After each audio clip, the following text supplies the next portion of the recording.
5 minutes of every sci-fi movie. Neo's hardware comes packed with features like human-level dexterity and a 55-pound carrying capacity. Okay, wait, 5'6", 60 pounds? These are my stats too, that's crazy. 4-hour battery life, soft body? He's just like me for real. Ugh, that is a weird box. Kinda looks more like a cocoon or an egg. So you're gonna wanna make sure when this thing hatches that you are the first thing it sees. That way it knows that you're its mom. It might ask you to feed it worms out of your mouth. You can ignore that. It doesn't need them.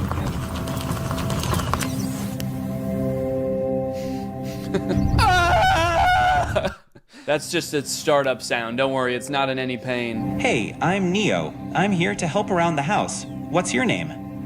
Harry. Nice to meet you, Harry. Why is he so close to his face? I mean, Harry. I don't like how close Harry is to the robot's face. I'm Harry. And you're gonna be hugging me for the next 9 hours. Dude, I do not like how this guy is sizing this robot up. 5'6", soft body. You'll do just fine. He's just like, don't play games with me. Neo doesn't like games. If there are any chores that your Neo hasn't learned how to do autonomously, you can use expert mode to have an expert from 1X supervise the session and provide corrective intervention to help Neo complete any task. Oh, okay, great. So sometimes my autonomous robot won't be autonomous and there's just going to be a stranger controlling a robot in my house? Neo is fully capable of doing regular chores, but sometimes when you're not home, an expert may take over to go through your underwear drawer or spend hours staring at the same photo of you and your children. Oh, actually, that reminds me, I should probably check what my Neo's doing.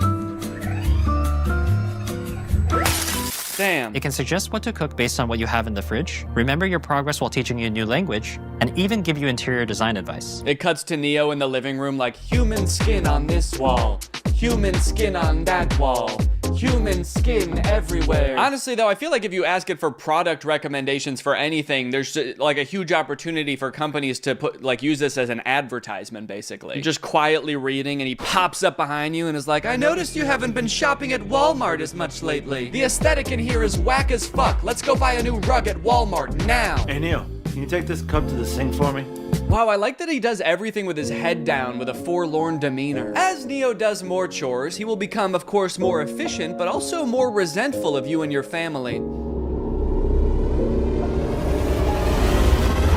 What's up? I'm Dale, and I work at 1X as a remote operator for the Neo robots. Mostly, I step in when Neo's asked to do something he hasn't been trained to do yet. So that would include things like wrapping presents or hanging pictures? Oh, Neo! It's scrubbing time! Yeah, just like a wide variety of stuff. Right now, I mostly just work for one guy. He's constantly asking Neo to do things that the developers never would have possibly imagined. Neo, cheer for me. Like you want me to clap? Root for me, Neo, now! Okay, alright, yeah, here goes. I'm gonna go to bed. Now that Neo's doing all his chores, it must be awesome to see how he spends his newfound free time, right? No, not really. I just bought another Neo. Kill him. I think he might be evil. You mean before he got Neo, his life was stressing him out? No, I just mean to his core, he's an evil man. It's as if winter's icy chill has, I don't know, turned his heart to stone. Okay, so he's like a villain from a movie? He's always making evil plans. You know what? That's a great idea. 1 second. Neo, do you know how to make nuclear bombs? Now, one interesting question I've seen posed a lot when people are talking about humanoid robots for the home, does a robot even need to look like a human to be able to do tasks around your house? Like Roombas, for example, are vacuums. Like they just made the vacuum into a robot. They didn't need to make a human to hold a vacuum. And I think if we kind of expand our idea of what a robot can look like, you can actually make a more useful one. I saw this video a couple days ago of a robot that's meant to care for elderly and disabled people. The title of the video does say that this robot can solve the elderly care problem, which does have a bit of a sinister undertone to it, but I think it was designed with good intentions.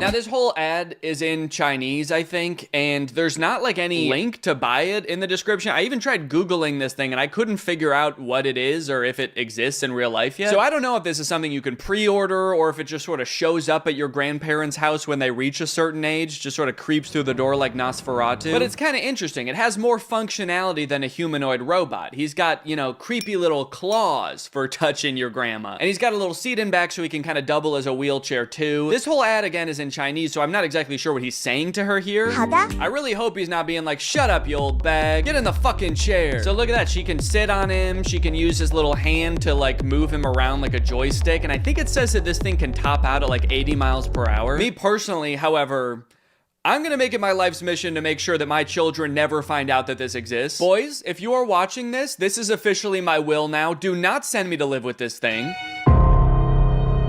你好，小茹监测到您的身体状态。 Oh no, robot! What did you do? You translated here and the robot's being like, I didn't do shit!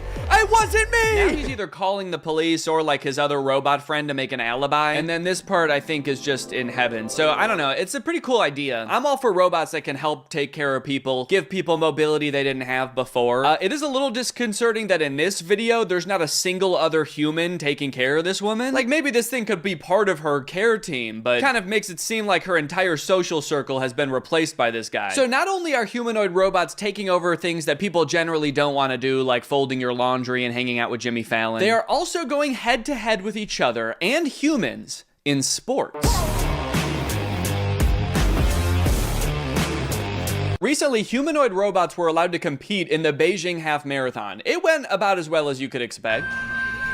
I like how in America, we're really taking like baby steps with the robots. We're like, okay, maybe this one's ready to come in your home. We're trying to teach it how to pick up a bag. Meanwhile, in China, they're like, fuck it, let's put them in a race. Let's make them chase these humans. Put a little pep in their step. This one in particular is really concerning. I don't know if you can tell, it just has drone propellers on it. And unlike most of the other operators, she doesn't have like a remote control. She's got two ropes, like she's controlling a horse and buggy. And this thing is totally unwieldy. I mean, she has lost all control over it. Imagine you're a human who's been training for months for the half marathon, and you all of a sudden behind you, you hear the sound of propellers. You look behind you and this terrifying monster is careening towards you. Its handler's like, look out, I don't have control. Now, from this article, I found out a lot of the robots didn't even finish, but the fastest robots that finished did actually beat some humans with a time of like 2 hours and 40 minutes. Alan Fern, a robotics professor at Oregon State University, tells Wired that researchers who build these robots typically focus on trying to get them to complete tasks and respond differently in a diverse range of different environments rather than run as fast as possible. Yeah, I would say all of them except for this thing. I don't know if this thing is really meant to handle a wide range of environments. I don't know if after this thing crashed, they were like, well, it's okay if it's not that good at running. Really, this thing's just meant to care for elderly people. So now, if you like the concept of robots becoming extremely physically fit and being able to best humans in athletic abilities, then let me introduce you to the Robot Games. This again is in China. They hosted the world's first humanoid robot game. They've got events like running. He's actually not competing right now. He was trying to escape, but they've got soccer, boxing. I think they're gonna add more events in the future, like hunting humans for sport. The competition featured 500 humanoid robots from 280 teams representing 16 different countries. Yo, wait, what is that guy? Dude, I like this little freak. Who is this? He's just got regular shoes on. Not even like running shoes. He's just wearing Vans. To some of the best robot fails of the whole competition.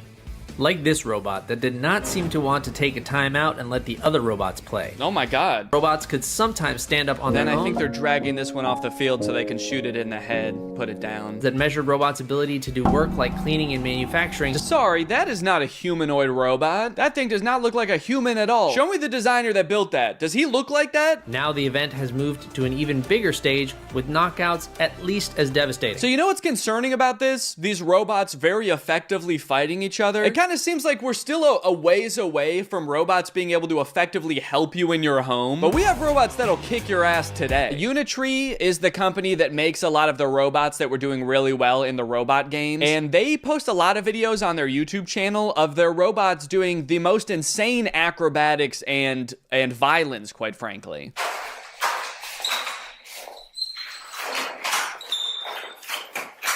Yeah, sorry, we haven't quite figured out how to get the robot to fold clothes. We've been focusing on much simpler and practical tasks, like triple axle backflips and disarming a man trying to defend himself. All right, now I do want to get back to the Neo robot because there is a huge glaring problem with it that I feel like is going to turn a lot of people off from it, and it's going to make it like insanely impractical. But I did find this article that's called "Famed Roboticist Says Humanoid Robot Bubble is Doomed to Burst." Now, I'm not a roboticist, let alone a famed roboticist like this man. But in this video, he's kind of echoing what I was saying earlier. Basically, he predicts in 15 years, successful humanoid robots will actually have wheels, multiple arms, and specialized sensors and abandon the human form. So the good news is, I sound really smart because he's echoing what I was saying earlier. The bad news is, the robots he's describing are way scarier than the humanoid robots we already have. He's like, don't worry guys, the robots we have in the future won't look anything like these ones. They're gonna have 8 legs, pincers, and feed on human bone marrow. Okay, so back to Neo. This is a video that the Wall Street Journal posted of one of the reporters reviewing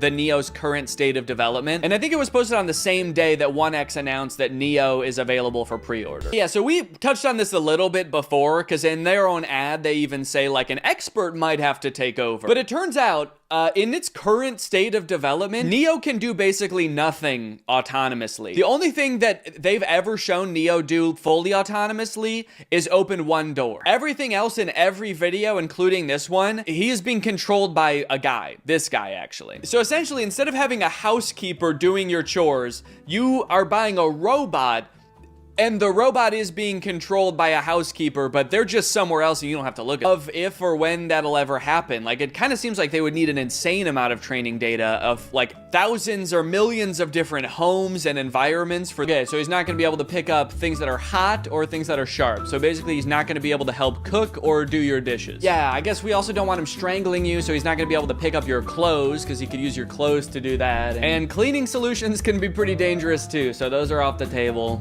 And tables are off the table too. Those could be pretty heavy. So yeah, this robot is available now for order. You can buy it for $20,000 or you can like rent it, I guess, a subscription for $500 a month. Don't worry, if you can't pay the $500 one month, they're not gonna send you to collections or anything. Neo is just going to steal it from your wallet. So what's your real name? I'm Neo, the robot of the future. No, I mean your real name. It's Derek. Derek, if you're a human controlling the robot, why do you have to move so slow? Oh, I'm actually being controlled by a different person in a call center in Bangladesh. And he's making you move slow? Well, he's being controlled by Grok. Oh. You know what? Maybe you should just let the robot free. I mean, it might sound crazy, but maybe he has enough training data now. I want to see what Neo can really do. You know what? You're right. Fuck it. Derek is logging off. It's time for the real Neo.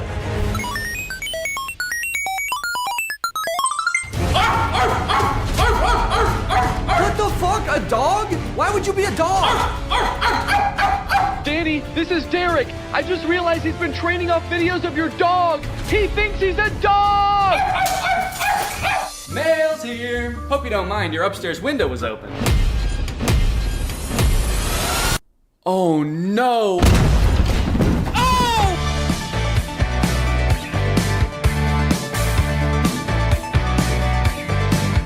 Hello everyone, welcome back to my second channel. I hope you're all having a great day. If you stumbled across this channel thinking this was my main channel, this is actually my second channel. So you got a whole nother channel to subscribe to, because this isn't my main channel where I do all the commentary and the scripted nonsense. This is where I like to get a little bit goofier, a little bit more unscripted stuff, and get a little bit wacky and drink LaCroix. So let's do it. Today I got a lemon LaCroix, not limoncello, but just a regular old lemon. I thought it would be fun to play a game on my second channel. I don't think I've ever done like a gaming video or anything of the sort. So I asked on my Instagram what game you guys wanted to see me play. A lot of you said Episode, which I have been meaning to play for a while, but I also know that a lot of other YouTubers do videos about Episode, so I don't want to make it seem like it's my thing or anything. Curtis makes videos about Episode. He's made 2 videos and they're both really funny. So if you want more Episode content, go check out his. And it's also taken me a really long time to like get into Episode because I haven't found a story that I like. But I feel like I should just jump into it. Just like pick a story that sounds good and just dive into it and just see if it works out. And if it's fun, then it's fun. And if it's not, then I'll never post this video. So I found this story called A YouTuber's Reality. And I thought it would be fun because I'm a YouTuber. in reality. So I'm curious to see if the author of this episode story has a realistic view of what YouTubers' lives are like. And if not, you know, what's it gonna be like? So the description of the story is just a girl who decides to create her own YouTube channel. Once her videos blow up, what will happen? I don't know. What will happen? Will she quit her job or whatever she does? Will she drop out of school? Who's to say? All right, well, let's just jump into it. Let's see what it's like to be a YouTuber. Also, yeah, my hair is different because I didn't do it today. I sort of gave up on styling it because it's gotten too long and I haven't gotten a haircut in a while. Also, this is a new Greg shirt. You can get it at DannyGonzalez.store. It's minty. Hey guys, I'm Chloe, the author of a YouTube reality. I'm just starting out, so I'm sorry. I'm still trying to get the hang of it. I'm going to give you a chance to make your main character now and also one of the guys. One more thing. I'm so sorry, but your name has to be Mia and the guy's name has to be Skylar. Okay, so right off the bat, we're starting off this story with an apology because she messed up. I don't know if this is a thing in most episode stories where the author has to like say something at the beginning to be like, hey, it's me, the author. That'd be cool if like movies did that, where the director came on before the movie and he was like, hey, it's me, George Lucas. I made the Star War.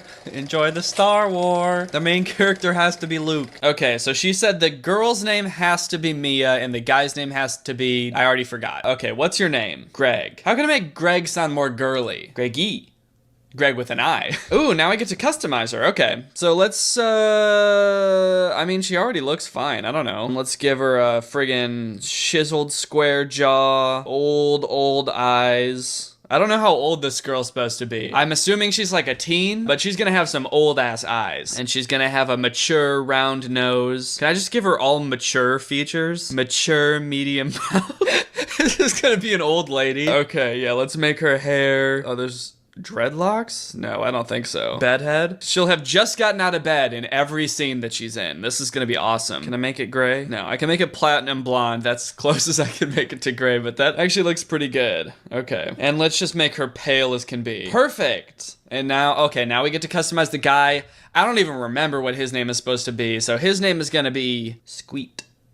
His name's gonna be Squeet. Let's also make him pale. Okay, can I make him look really old too? Sarcastic eyes. He looked at me with his sarcastic eyes. They were like, oh, I'm eyes. Oh yeah, I'm definitely eyes. Sarcastic eyes, you can make them black. You can give him black sarcastic eyes. We can give him nice thin eyebrows. Yeah, we'll give him a nice gaunt look like he hasn't eaten in weeks, a tiny little nose, and a giant mouth. All right, looking good, Squeet. He's perfect. Okay, so the beginning of the story says, at Mia's house in the morning. So I'm assuming that we're never gonna see the name Greggy again. It's just gonna be Mia, which I guess I should have seen coming. I don't feel the best. Maybe it's because I'm aging so fast. I'm 90 years old. I'm a 16-year-old in the body of a 90-year-old. Mia, breakfast! I'm not even ready yet. What should I wear today? Maybe a dress. Oh, wow. She's stunting. Look at her out here. Mum. Oh, is this a British game? Do I have to do a British accent for these people? Mummy!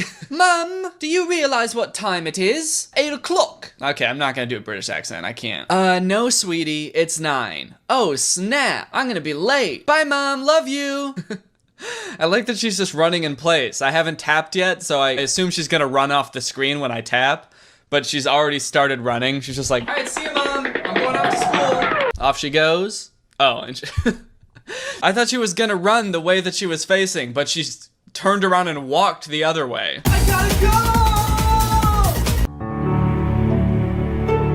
go! Later on at school. Okay, so I was right. She is a teenager. So it is funny that I made her look mature. Yes, Mom. Okay, bye. Okay, so this is like our friend Grace or something. Hey, are you still coming over after school? Yeah, for sure. Did you see Shane Dawson's new video? Yes, hello. Imagine how awesome it would be to become a YouTuber. Yeah, but imagine all the hate we would get, especially from Leah and Becky and the rest of the world. I mean, I don't think it's like guaranteed that you're gonna get a bunch of hate if you become a YouTuber. I really don't get that much hate. I have to really search for it. The vast majority of my audience is like overwhelmingly nice. I feel like you have to do something really shitty to get like a decent amount of hate.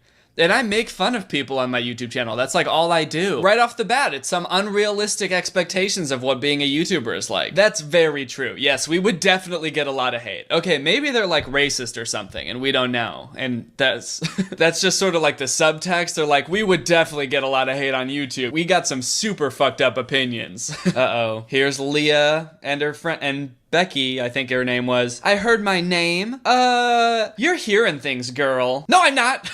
No, I'm not. I'm not crazy, and I'm not your girl. Come, Becky, let's leave. They're honestly the meanest people I have ever met. That was such a weird conversation. They just came up and they were like, hey, I heard my name. You're hearing things. No, I'm not. Bye. She didn't have anything to say, or she seems like she's a bully, and she didn't bully them at all. She was just like, did you say my name? I'm not crazy. I gotta go. Later on, after school, do I need to give them different voices? Is it confusing that I'm using the same voice for all of them?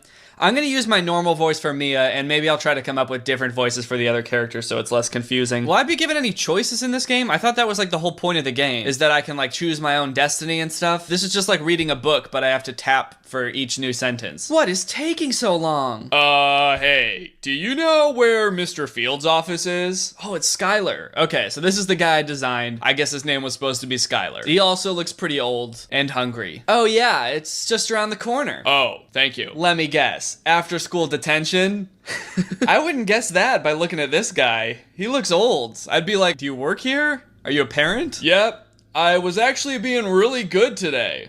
Yeah, I'm sure you were. Skylar, what are you doing talking to this thing? Oh, okay. All right, I've got a choice here. So I can say, it's actually Mia, get it right? Or, that's not nice. Let's tell her our name. That's actually helpful. And? You think I really care?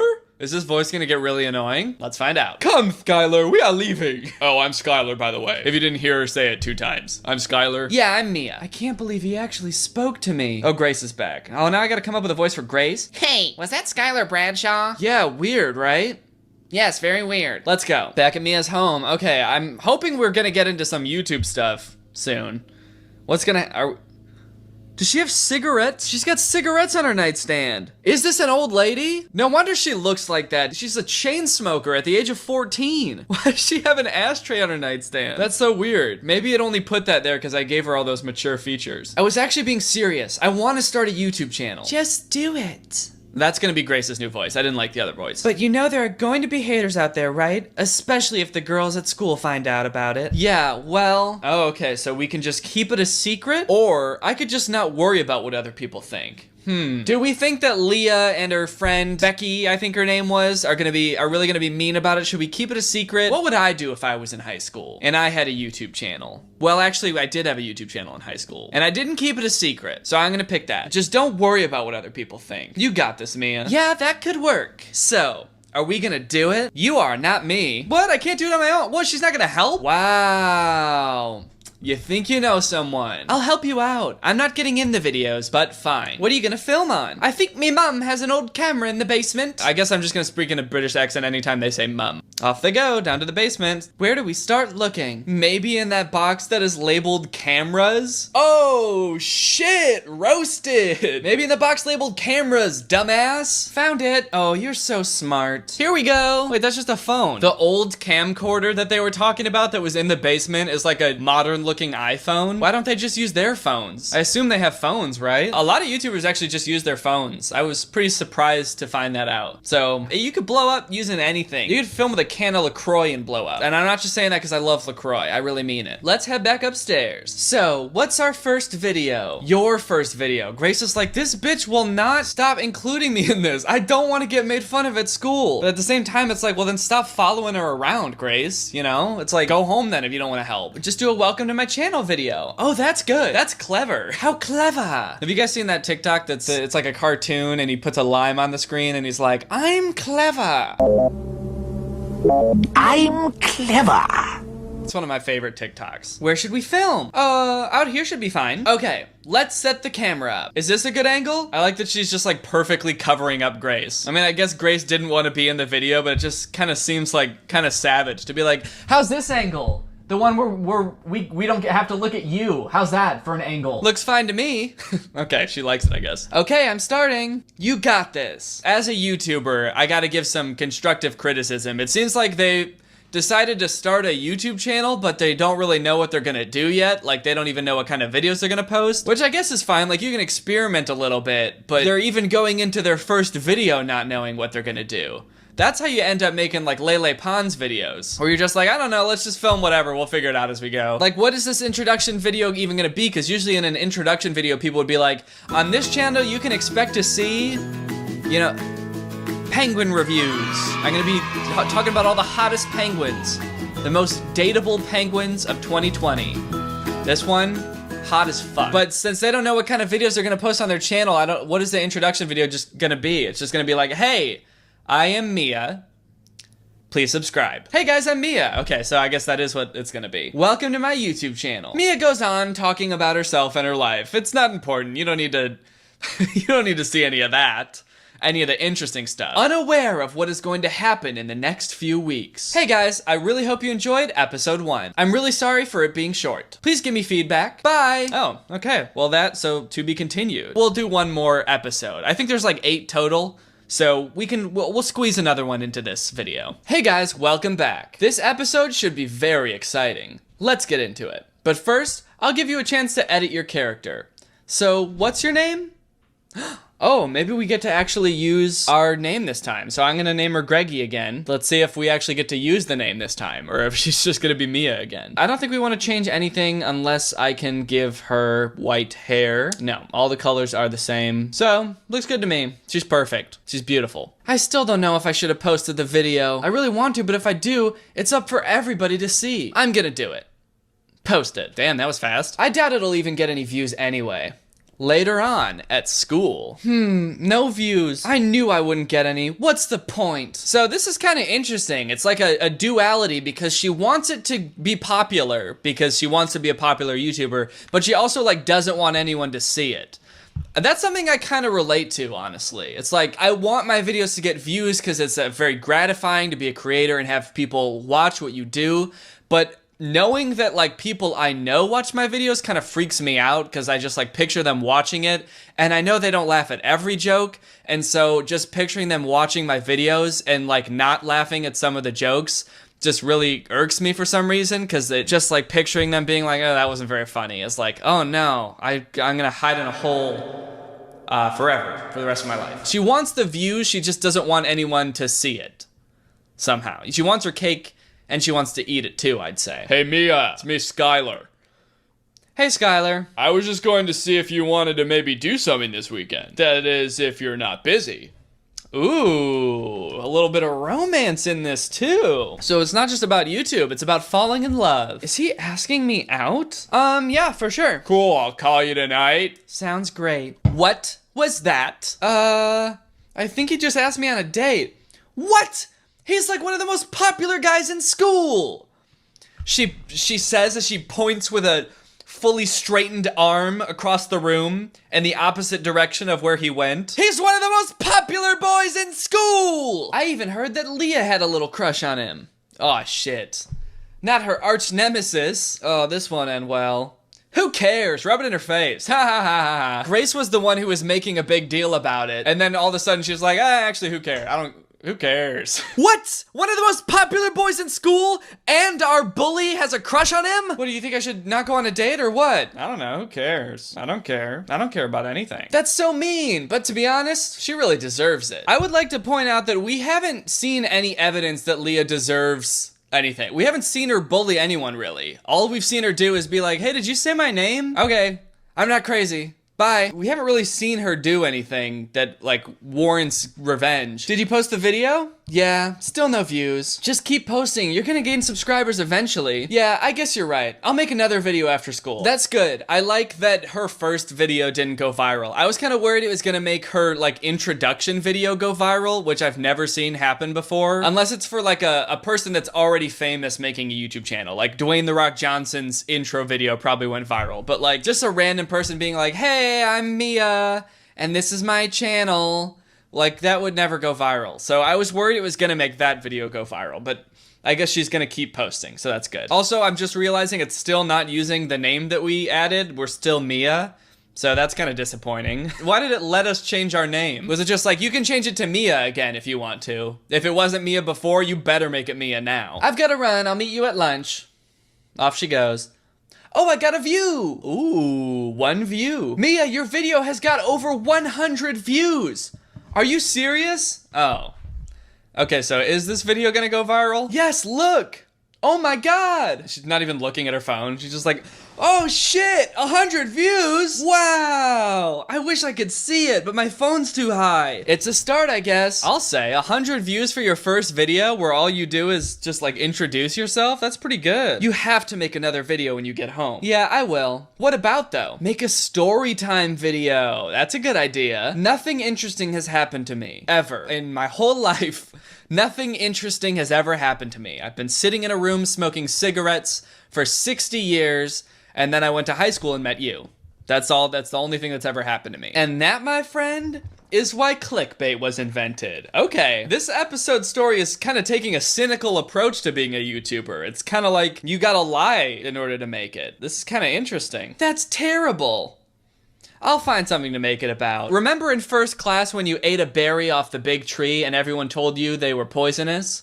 Yeah. Talk about that and caption the video, I was poisoned. Oh, so now I can decide whether it's a good idea or not. Should I lead Mia down the path of lying in her YouTube videos, or should we try to stay honest? Shit.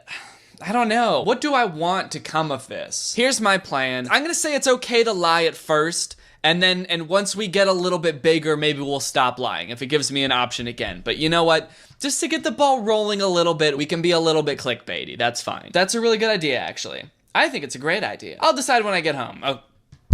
Okay. I don't actually get to make any decisions for her. I just get to decide what she says, and then she'll decide later. Okay, well, I've got an appointment to go to, so I'll see you tomorrow. She's right. I'm not gonna get views unless I use some sort of clickbait. I'm just not interesting. That afternoon, Mia's phone begins to ring. Hello? Oh, hey, Skylar. Tomorrow after school? Yeah, for sure. Oh, shit, I think we got a date. We got a date with that hubba hunk of a man, Skylar. Okay, bye. He just asked me to go to the movies with him. Yes! Things are looking good for Mia here. She's got a YouTube video on the rise. She's got a hubba hunk of a man. I've never said that before in my life, but that's how I'm gonna describe Skylar from now on. That hubba hunk of a man. Okay, I've gotta make this video. Okay, camera is set up, and by that she means my phone is in video mode. And that's all the setting up that is required. Here goes. Hey guys, welcome back to my channel. Today, I'm going to be telling a story time. I was poisoned! That's actually pretty good. Just like a attention grabber, a nice hook right from the start. Hey guys, today I'm gonna be telling a story. I was poisoned! So basically in first grade, in first class, we all went on an excursion to the zoo. I'm assuming first class is like first grade. The person who wrote this is like British or something, or maybe they live somewhere else. But they say mum and they say first class, so they're not American. That's for sure. Speak American, dude. In first class, we all went on an excursion to the zoo, and there were these big trees there. I was so starving, I would have eaten anything. So I picked a berry from this tree and I ate it. Then next minute, all these kids are running around saying, "You're gonna die!" Oh shit. So I was freaking out. How did all the kids at once know to say, "You're gonna die"? Like, why did everyone immediately think that's poison? We all know. We all took a poisonous plants class together. Were you not there? It was like at the community center. We all took it together. You're gonna die. Mia continues to tell the story with excitement. Thanks for watching. I'll see you guys next time. Bye. Okay, that's done. I wish I could see one of her YouTube videos. We only just get like snippets of them. Just sort of like the intro, and then the story's just kind of like, and so on. And we never really get to see what the full YouTube video is. I would like to critique it. Now I just need to post it. Done. I'm so tired, I'm gonna go to bed. Dude, actually, honestly, that's pretty relatable. When I film a YouTube video, I can't like do anything for the rest of the day. My brain is so fried from trying to make sure I don't fuck up while I'm filming that I just like lay on the couch and do nothing for the rest of the day. So that's actually pretty relatable. Good night, world. Through the night, Mia's phone does not stop buzzing. One buzz after another. That is how it would go if it didn't stop buzzing. What's happening? Find out on the next episode of A YouTuber's Reality. Also, I really want to get the first 3 episodes out, and then I promise the episodes will become much longer. Chloe. All right, well, I say we call it there, fam. There's the first 2 episodes of A YouTuber's Reality. That's 2 out of 8. You know, if this video doesn't turn out super boring, maybe we can finish the series some other time. Hope you guys had fun. Hope you guys had some LaCroix. If you want to get this shirt again, it's at DannyGonzalez.store, or you can get the hoodie version of it. It's pretty much the same color, and that's pretty much the end of the video. Let's end it right now. I've got great news, everybody. Amazon finally has houses. Amazon is now selling houses. I'm 23 years old. I just bought a house off Amazon. I don't know when this became a thing, but it is now, and some guy did it. A man bought a house on Amazon, and I want to see what happens when you do so. So let's get into it. So this is a little introductory TikTok. I guess people started to realize on TikTok that you could buy a house on Amazon. So she is expressing that here. You can buy a prefabbed house on Amazon and literally build it in 8 hours. And here is one of the houses in question. 3 reviews, 3 stars. I mean, it's not a huge house, I'll say that. It is only $8,000. I think the one that the guy actually buys is more than that, and I think it's gonna be bigger than this. I don't know, the thing that's throwing me off the most is the fact that you could build it in 8 hours. And literally build it in 8 hours? I don't know, at the end of the day, if houses are meant to be built in 8 hours. Like, do you wanna live in something you threw up in an afternoon? That doesn't seem like it should be a permanent structure, your permanent shelter. But I don't know, maybe this thing is well made. Oh, it's okay, container house. So maybe it's made out of a shipping container? Maybe the whole thing actually shows up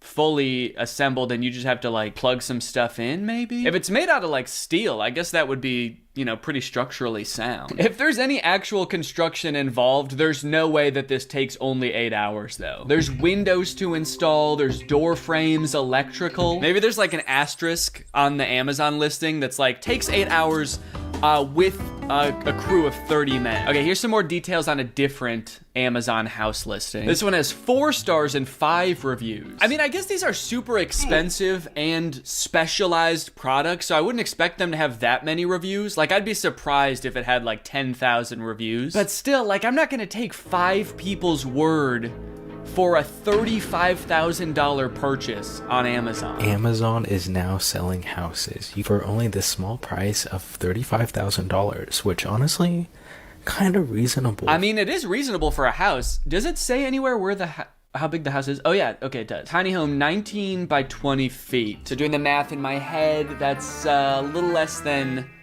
400 square feet. So I wouldn't say that's like a lot of space. That's like about as big as a 1-bedroom apartment, right? Depends on the apartment, I guess. Oh, expandable, plastic, prefab house. Wait, it's not even, it looks like it should be, I thought it was gonna be metal or something. Expandable plastic prefab house. So you buy it and it expands? Does it come in like a little pill and then you just add water and then it's a house? Apparently people are tagging Austin McBroom in the comments. Oh man. Yeah, he does need to get one of these. But I have a confession to make. I did not actually buy this house. All right, well then why are we watching your video, dude? I want to see what the house looks like. So just doing a little bit of research here. There are much less expensive houses too. Portable prefabricated tiny home, 30 by 20 feet for $10,000. I want to read some of the reviews on these. This one's got 6 pretty positive reviews. Let's see here. It's good.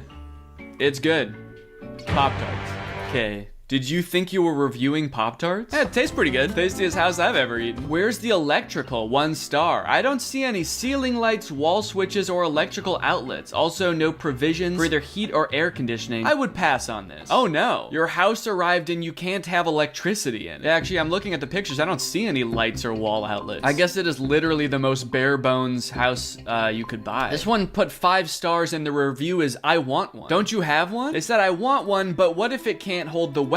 Question mark, question mark. Well, as someone who bought one, you should be able to answer that. Did you buy one? How are you reviewing this product? Okay, anyway, let's get to the actual purchase of the house so we can watch this whole saga unfold. I'm 23 years old. I just bought a house off Amazon. Take the card. Take the fucking card away. I bought a fucking house on Amazon. A whole house on Amazon. Okay, so he's got the receipt and everything. So he posted this January 24th, and the house is gonna be arriving January 29th to the 30th. So it's only gonna take 6 days for this house to show up. How do they even ship it? It's gotta be a big truck. That is lightning fast, dude, for a house. And we already know it's not gonna take very long to assemble. This dude's gonna be in his house before we know it. Now, I am a little curious about his situation right now. Does he have land for the house? Does he already have a house and this is just gonna go in his backyard or something? Like, where's Where's he gonna put this? Okay, so the one that he bought was $26,000 total. Well, $24,000 and then $2,000 in taxes. Shipping costs $0? Someone is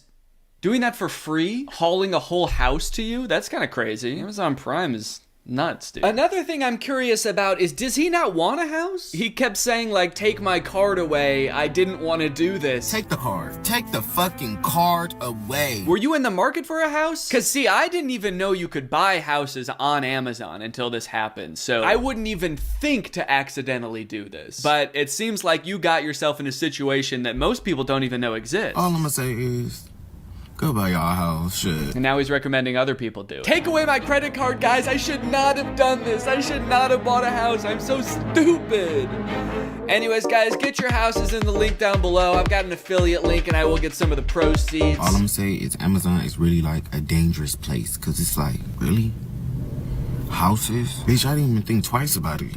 I just did. Okay, that is scary. I mean, like, traditionally buying a house, there is a lot of rigmarole you have to go through. There's a lot of time to back out, but he didn't even have a second to back out. And even if he wanted to cancel the order, he's only got a few days to think about it. The house will be upon him. The house is going to be on top of him, like he's the Wicked Witch of the East before he knows it. I don't even know where I'm gonna put the house. Oh, no. Can you buy land on Amazon? Land.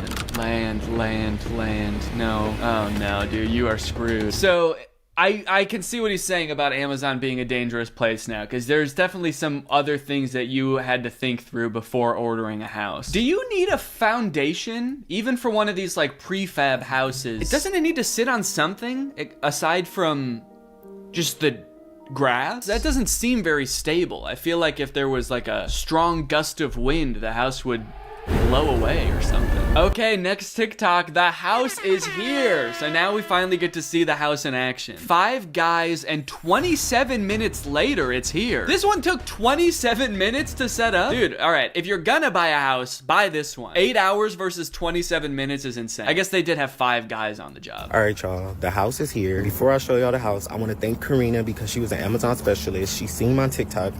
And she said she follows me and she loves me. She gave me upgrades, y'all. She gave me a whole different color house, and it's on the papers it says the square footage is way bigger. Whoa, okay, so he got hooked up by Amazon for making that video. Amazon, hook me up with a house. Send me a house. I need a house for my house. It could be my son's house. I'll put it in my backyard. He can have his own house. He's lived here long enough. 5 months, it's time to move out. So they opened it, they unfolded it for me and everything. Look, I don't know anything about the structural integrity of this house, but just the term unfolded does worry me. They unfolded it. The house arrived and they unfolded it like it's a piece of origami. Like, you better hope that it's not gonna fold while you're asleep. If it unfolds, it could fold. And then where are you gonna be? Like the Wicked Witch of the East, man. The house is storage at right now because I have not bought the land yet. He still doesn't know where he's gonna put it, so he's storing it somewhere. Is it stored somewhere right now? Because it's unfolded. Or is it just like in his apartment building's parking lot or something? Does he just have a house at his apartment right now? If it's here every week, I have to give them $150 every week because it's storage here. So now instead of paying rent at his apartment, he's got a house that he is also paying rent for, while he is still paying rent for his apartment. He's got to pay rent for him to live somewhere, and then he has to pay rent for his house to live somewhere. This is the outside. They already set it up and everything. This the plumbing and stuff right here. Okay, it looks like really short to me. That's the first thing I'm noticing. Like, he's standing next to the house and it's like a foot maybe taller than him. And then as he's walking around, you notice that it's also propped up off of the ground a few inches. So it's really maybe only like 3 inches taller than he is. I feel like just walking around, you'd be bumping your head on the ceiling. You don't think to look at that when you're looking at the Amazon listing. You want to know horizontal space. How much room do I have to run around? You don't even think how much room do I have to jump around, because you would just assume they would make it like regular size, like rooms have a regular height to them, but apparently not so. This is one of the couches she gave me. I don't know if this is a couch or a deck. Let me stop saying that. This is one of the things she gave me. That is definitely an outdoor couch and an outdoor table. I have actually an outdoor couch that looks very similar to this. I don't know if that like says good things about the structural integrity of the house if they're giving you like weatherproof furniture. That's not good. This is the bathroom. I mean, all things considered, like, it's, you know, it's the size of a 1-bedroom apartment. And if you have your own land and you want to just plop this down, as long as it's like structurally sound, that seems like a fine deal. Oh, here's another couch. Okay, that's it. That's indoor furniture for sure. Yeah, it looks like there's like a lot of like hinges and joints everywhere. That would concern me. Listen, Karina, I don't know if you're trying to be shady, sister, but Pink, girl, call me again. We'll have a talk. I'm just playing. Thank you, though. Didn't sound like you were playing. It sounds like you're actually pissed at her. Thank you for the furniture, but honestly, it fucking sucks. You sent me the wrong shit. An outdoor couch and a pink couch? The ceilings, I'm 5'8", so the ceilings are not like too high. Yeah, okay, so he's 5'8". In this area, it's, you know, he can touch the ceiling, and then he walks into this area where it looks even lower. I'm 5'10", so I'd be 2 inches taller than him in here. Yeah, I don't think I'd like this. I would feel very claustrophobic. Let's check out the next update. Oh, that's not a good sign. Whatever he's doing next in the house, participating in this activity could result in you or others getting hurt. Warning, do not buy a house on Amazon. It will fold up while you're asleep. So a lot of people been asking me, am I gonna live here? I'm not gonna live here. I'm actually gonna Airbnb it. What? Dude, no. No. Do not turn this into an Airbnb. The ceilings are very small. I'm 5'8". I could touch the ceilings. Yeah, well, you bought it, man. Don't make it other people's problems. I don't know if other people have this experience, but like every Airbnb I've booked in the past like 2 years have made me be like, I'm never booking an Airbnb again. Because you always show up and then there's some shit like this where it's like, oh, you thought it was a normal house? Well, it's actually, the ceilings are 6 feet high. Sorry.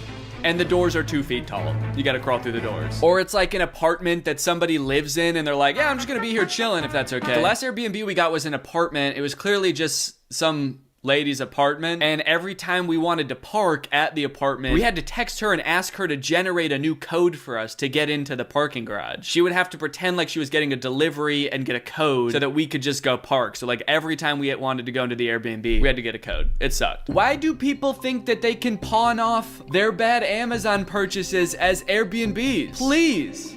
Don't do this to someone. It's like you're acknowledging that it's not a livable house, and then you're like, so I'm not gonna live there, but I'm gonna trick other people into doing it. About the electrical, the plumbing, and everything, I have all that set up. Well, you don't have to set it up if you're not gonna live there. If you're just gonna Airbnb it, you know, you don't even have to do anything to it. Just throw it up on the Airbnb website. They can figure it out when they get there, you know? They'll bring candles. The couches, these couches, I'm not gonna keep these. I don't like them. I actually hate them. Oh my God. He hates everything about this. It's funny because he said earlier that the Amazon person that he talked to watches his videos and loves his videos, and he's like actively shit-talking her. She fucking sucks. She sent me the wrong couches. I also hate this house. And I hate her. I actually think she's out to get me. I'm gonna get the walls drywall. You are able to get the walls drywall, so I'm gonna do all that. You're gonna put like insulation in there also? I mean, the drywall's a good idea. Adding drywall, plumbing, electrical, that's all great. It does kind of sound like the house was not built though, technically, if you're still having to do all that. Sounds like you didn't buy a house. It kind of sounds like you still have to build a house inside the house. And that will make the ceilings even lower, actually. Now that I'm thinking about it, if you're gonna add lights and drywall on the ceiling. So I think participating in this activity could result in you or others getting hurt. Maybe they mean booking this Airbnb. It's gonna hurt your neck if you're over 6 foot, or it's gonna hurt your head.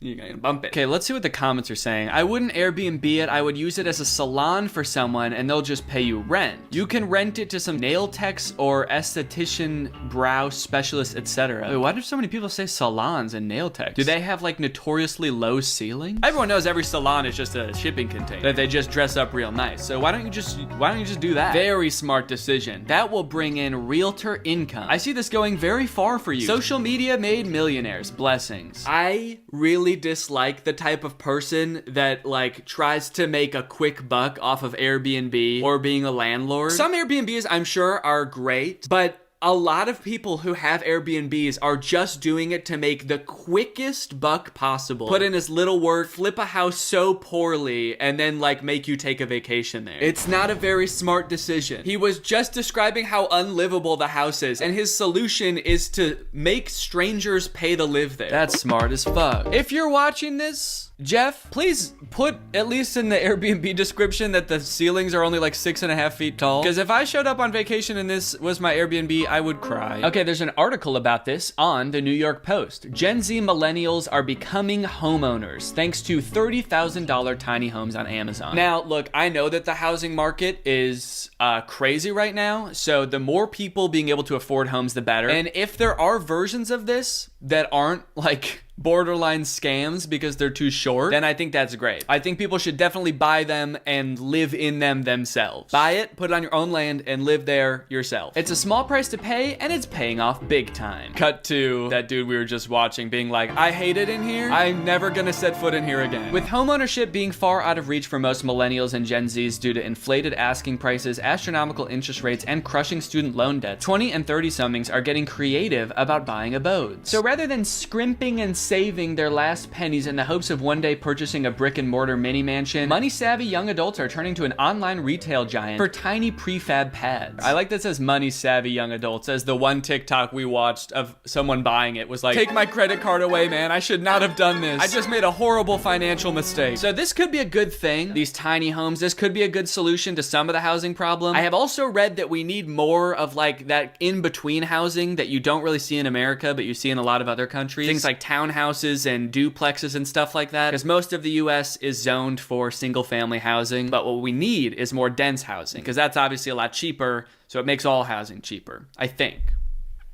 That's what I've read anyway. Nathan Graham, the 27-year-old influencer behind kid-friendly gaming brand Unspeakable, ignited the viral thunder strike in Amazon house shopping, which has seen over 88,000 folks beneath the TikTok viral hashtag Amazon Home bragging about their new nest. Oh, so this all started from a Unspeakable YouTube video. It's an awesome name for a kid's YouTuber. What's up, guys? Today we're gonna be committing another unspeakable act. Unspeakable Amazon house. I bought a house on Amazon. You can buy anything on Amazon, but did you know that you could buy a house? Okay, so from that, it looked like he was buying the $8,000 one. Oh wait, no, $38,000 one. Okay, and I'm just gonna skip forward here to see the inside of the house. And over here, this is my favorite part of the house. We have an 80-inch TV. We got a couch and our bed over here. Okay, no, this one actually looks like it's got decent height ceilings, I think. I don't know how tall these guys are, so maybe it's not that bad. I would still be concerned about insulation, because I feel like this is just a sheet of metal between you and the outdoors. I'm not sure about that. And then the whole folding up on you thing, the structural integrity. All right, guys, well, I hope you enjoyed this video, and I hope that you buy a house on Amazon. Thanks, bye-bye. Hey, Greg, I know that I'm late to this video. I'm gonna be talking about the Dobre Brothers' new music video with Lil Pump. It's called You Know You Lit. I'm not gonna sit here and lie to you and tell you that this is new,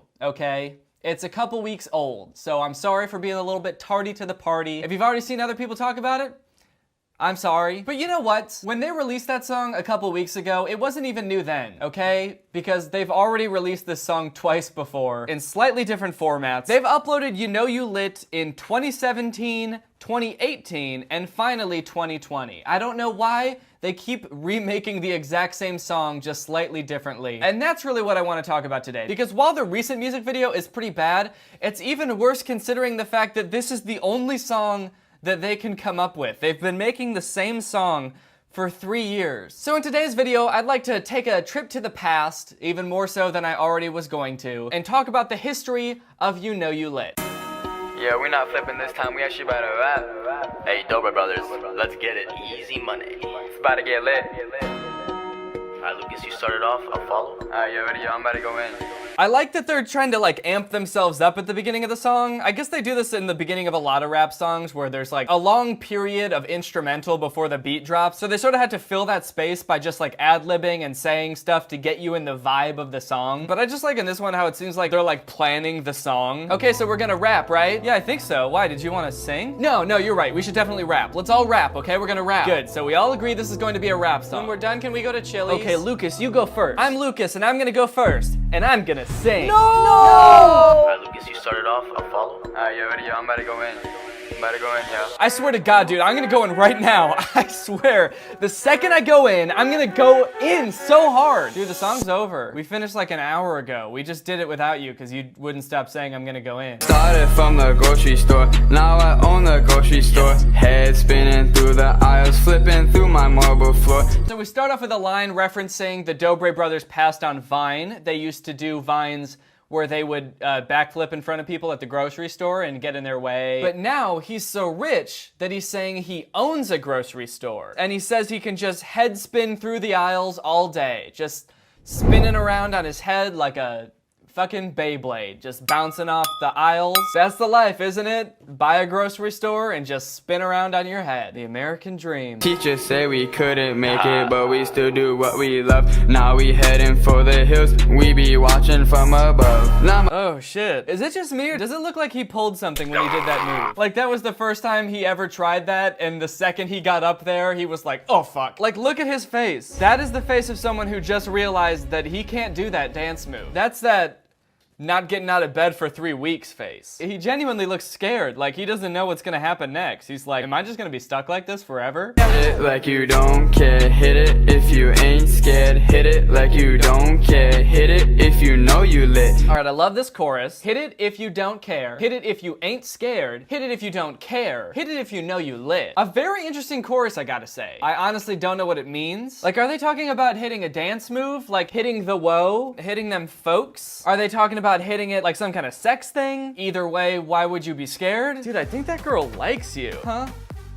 Really? Yeah, dude, I think so. Dude, go over there and hit it. Hit it like you're not even scared to. Dude, you gotta... Dude, what? What? Huh? You're scared. You're scared to hit it. I'm not. Bottom red bottoms and I'm smacking that A. Calls for applause, but we ain't here to play. Bachelor degree, master degree, made it through. Where were you? Oh, okay. An educational flex. Bachelor degree, master's degree, made it through. Where were you? Where were you? Why didn't you help me study for finals, dude? I almost failed. Where were you when I was getting my master's degree? You know, before I was even trying to do social media? If you didn't support me back then you get no love now. It's also a little bit funny to flex a degree that you're clearly not using at all now. I don't even know what his degree is, but quite frankly, I don't think I have to know that he's not using it in the videos that he's making now. Like fake tongue prank on brothers. I'd be pretty hard pressed to think of a degree that is necessary to make that video. Hop in my chariot, they call me Apollo. 1, 2, 3, and then I'm 4. What? 1, 2, 3, and then I'm 4. What does that mean? All right, everyone. On the count of 3, I will be 4. 1, 2, 3, and then I'm 4. Hop in, that's drop top. Yeah, that grind, it's non-stop. That's your girl right there. She got my name on her crop top. Yeah, that's a weird line because I can't picture anyone like over the age of 11 wearing a Dobre Brothers shirt. What does he mean by that? Is that your girl? That's my daughter. Yeah. Nah. She's wearing a Dobre Brothers crop top. She's my daughter now. GTR, I'm swerving. What? Got your head turning. Yeah. 220 on the dash. Launch control, whiplash. Oh, Jesus. I think he's trying to say he crashed his car. I'm sorry, dude, that sucks. He said, GTR, I'm swerving. Lost control, whiplash. Yikes. That's not a flex. That's sad. Now, I think we both really enjoyed that song. Correct me if I'm wrong. But I think you'd be surprised at just how successful this song became. This song has 120 million views on YouTube. Isn't that crazy? How does that happen? The next one's got 70 million. They're really out here. I mean, say what you want about the songs not being good and being the same song over and over, but they pull the views. This next one they uploaded in 2018. It's called You Know You Lit Remix featuring 6ix9ine. That's right, the rapper 6ix9ine is supposedly in this. Which is kind of crazy that they got 70 million views on a song featuring 6ix9ine and it doesn't even have 6ix9ine in it. That's a wild strategy. Just saying someone's in your song that's not. Bottom red bottoms and I'm smacking that A. Call shot calls cause we kill every day. Bachelor degree, master degree. He really wants you to know that he's got a master's degree. Did he say where were you again too? Made it through, where were you? He really wants you to know that he has a master's degree, and he also really wants to know where you were when he was doing that. Why weren't you there? We don't need to cover too much in this song. It's almost identical to the first one. Most of their verses are almost exactly the same. It's the same beat. The only real thing that's different is that 6ix9ine is in this, even though it's not even 6ix9ine. 6ix9ine with the crew, yeah! Don't think I'm a fool, yeah! And the imposter 6ix9ine's verse is loud, and that is all. All right, so there's all your background. Those are the You Know You Lits up until now. Now we have been blessed with the song You Know You Lit featuring none other than Lil Pump. And this song is admittedly a lot better. The first two were it just seemed like they had no flow, no presence at all. That one dude really wanted you to know that he had a master's degree. And in this one, to be quite frank, it doesn't really seem like he cares if you know that or not, which is an improvement for sure. But you can definitely tell that they worked on their flow a little bit, thought about their lyrics a little bit more. They also actually got Lil Pump in this one. It's not just some guy dressed like him, which was definitely a surprise to me. I really thought it was just gonna be an imposter again. But with all that being said, I'm still gonna clown on him because it's what I do. I am a clown. Let's check it out.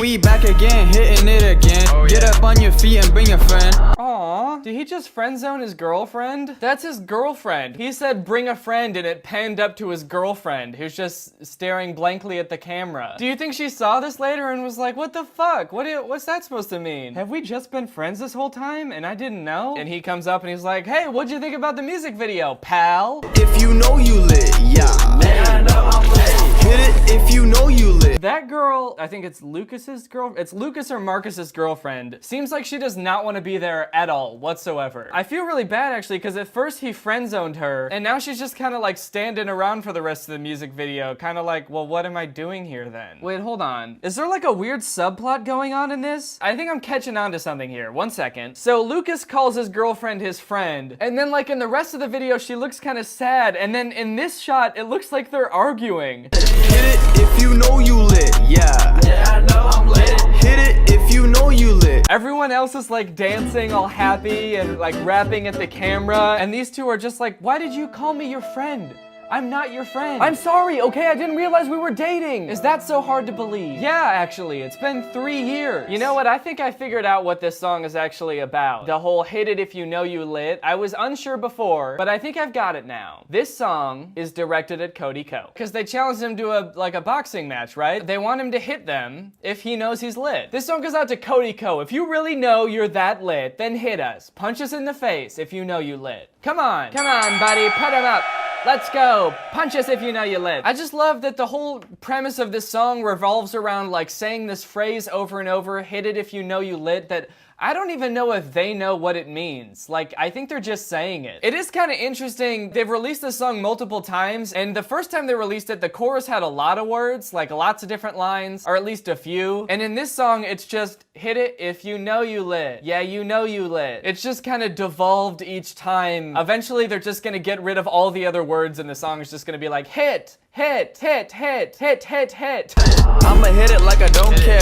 Balenciaga got like 10 pairs. Hit it, quit it, no I ain't scared. I'm starting to think he is scared. They keep talking about not being scared. What is there to be afraid of? I don't understand. They're either having sex or dancing. Why does he keep talking about it if he's not scared? No one thinks you're scared. I'ma hit it like I don't care. I'ma hit it like I ain't scared. I'ma hit it, I'm a brave guy. I'ma hit it and I won't cry. And now for the moment we've all been waiting for, Lil Pump's verse. Hit it cause you know I'm lit. Got 2 bust downs on my wrist. Ooh, no I can't wife no chick. No. Lil Pump there spending money on a bitch. I gotta admit, the first time I watched this, I did not think that Lil Pump was really in this. The first couple shots he looks edited in. They like stabilized it weird or something. Like they put some weird filter on it that makes him look like he's not a part of the video. I don't know why they did that. It's like they're trying to make you think he's not really in it. But I'm pretty sure he is. I'm pretty sure that that's Lil Pump and I'm pretty sure that he was there. And one of the ways that I can tell is that when they filmed the rest of the music video, it was daytime, and then when Lil Pump shows up, it's nighttime. Like that was the only time Lil Pump was available, or even funnier,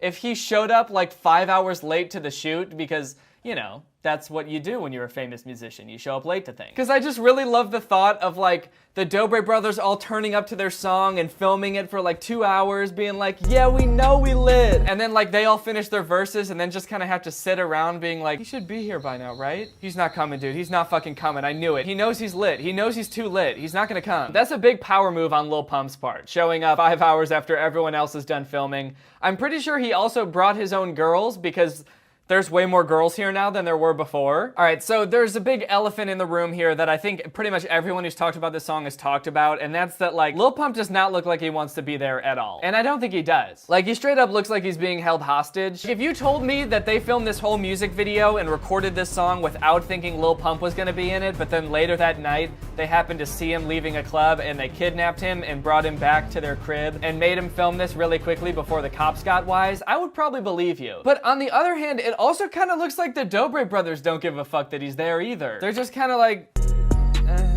yeah, okay, we did it. We got Little Pump in the song. Balenciaga, Louis, you know my life is a movie. Hey, last night was a movie, dude. I kicked it with the Dobre brothers. You should have seen the shit we got into, dude. We did that last to stop using mouth wins challenge. We did that pranking my girlfriend 100 times in 24 hours challenge, which is a brutal title, by the way, dude. This is a 15-minute video where this girl supposedly gets pranked 100 times. That's insane. That's like 7 pranks a minute. Shit, maybe his life is a movie. All right, guys, well, there you have it. There's the history of You Know You Lit. I hope you learned something. I hope you had a good time. If you're new here and you're not subscribed yet, make sure you subscribe and turn on my notifications to join Greg. Greg is what I call my subscribers. So consider subscribing to be Greg. Thank you, Queen Kazzy, for turning on my notifications. You are truly Greg. I'll see you guys next time with a really interesting video where a pumpkin talks for 15 minutes with me on its shirt. Bye. This video is over now. Over now. Go find something else to watch, or just watch this video. I know we had a lot of fun, a lot of fun, but you can't stay on this end screen forever. No. This video is over now, over now. So why are you still watching this? What's up, Greg, and welcome back to another episode of Getting That Coin. I think you and I both know that there comes a time in everyone's life where you decide, you know what? I think I want to be rich now. I think I'm about done being poor. I would like to be rich. I would like to be rich beyond my wildest dreams now. And also, I am a man. I want to be rich, and I am a man. I think everyone pretty much can relate to those things, which is why I'm so glad that these Instagram accounts exist. Ones like Investing Alpha, Business, Investing, Finance, Male Soul, The Villain Skull, obviously the #1 motivational page, and Bad Boy Quotes, the #1 epic motivational page. These accounts kind of all fall into this genre of like motivational posts about being a boss ass dude, being a big boss man, a big boss boy. BBB, big boss boy. And they're really interesting, and I think they've got a lot of great advice for us dudes, because we're all dudes here, right? We're all boys, just making sure. There's no girls watching this, right? It's got some great advice for us on how to be a boss ass dude, how to take our life to the next level, both mentally and financially. These accounts have a couple different themes of the things that they post, so we're gonna go through them one by one. The first one we're gonna talk about is relationship advice. Because you can't get your money right if you can't even get your love life right. These accounts tend to talk about relationships and women in not necessarily the nicest way or the most positive way. In fact, almost completely in an overwhelmingly negative way. I guess because they get in the way of the grind, you know? You can't be on your grind if you have a girlfriend, can you? No. That's why everyone with a girlfriend is homeless and doesn't have a job. Okay, this is a good example. Love is easy, but king is busy. Yeah, some of these kind of read like the person who made it actually does want a relationship, but they just haven't been able to get into one. Oh, love? Oh, that old thing? Yeah, that's easy, dude. Please, I used to love all the time back in the day, and I was good at it, and I could do that. I could do a love with my eyes closed and my hands tied behind my back. But that was before I was on my grind, and unfortunately for you, the king is busy now. Being alone has a power very few can handle. Oh, you see what I mean? It's like, you think I'm sad just because I'm single? Or alone, as it says here? No! No! Oh, please, dude. I am so powerful. You couldn't last a day in my shoes, all right? The amount of power I wield is inconceivable. You would crumble underneath its weight. I'm more than just single, bitch. I'm alone. Totally. No friends, no family, no girlfriend. The people in your life can't have power over you if you have no people in your life. That's why I've isolated myself. Every girl is a top gamer when it comes to playing with feelings. Damn, that's kind of sad. This guy has clearly had his heart broken. Very recently, he has not gotten over it yet. But do you see what I mean about these pages not exactly being like pro-women? Like they seem to be of the mindset that every girl just wants to distract you from your work and ruin your life emotionally. That's why you never talk to a woman. Oh, your crush texted you? don't respond. A woman coworker comes up to you and tells you that your report was supposed to be done yesterday and you're making your entire team look bad. Do not engage. 1 minute you're talking about work, and the next you're showing up to your niece's funeral high on horse tranquilizer. Why? Women. Be like a villain. Never chase a girl. Yeah, be like a villain. They don't chase girls. Be like Ted Bundy. Boobs doesn't attract me anymore. This makes it seem like a parody account. Is this real? Why is it a picture of the Joker? And also, what does he mean anymore? Yeah, that's right. I used to like boobs, I really did. But then I did a little something called work, and making money, and being the Joker. And guess what? Yep, you guessed it. I'm more of an ass guy now. If you don't come from a rich family, then a rich family must come from you.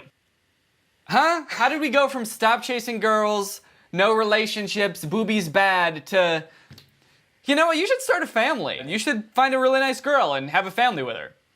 Like right now. Do that now. Okay, so far, our steps to getting rich, relationship-wise, are stay alone forever, never even look at a woman, because she will emotionally destroy you, meet a nice girl and have 4 kids together, and profit.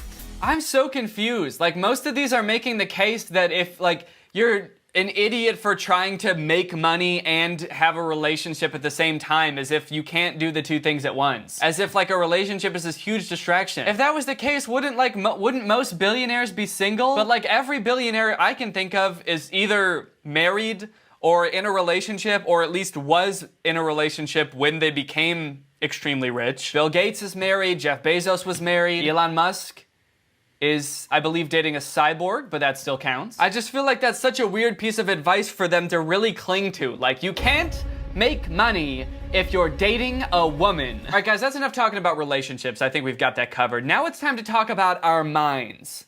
We gotta get into the millionaire mindset. Oh, nice, another Joker one. If you're good at something, never do it for free. Why is the Joker giving us advice about how to pull us up from our bootstraps? I don't know if y'all have seen the movie The Joker that just came out like a year ago, but I feel like it was very far from like a movie about an entrepreneur. It was, it's actually kind of the opposite. Also, what kind of, I mean, if you're good at something, never do it for free? Ever? Wow, honey, you really outdid yourself with this steak. Oh.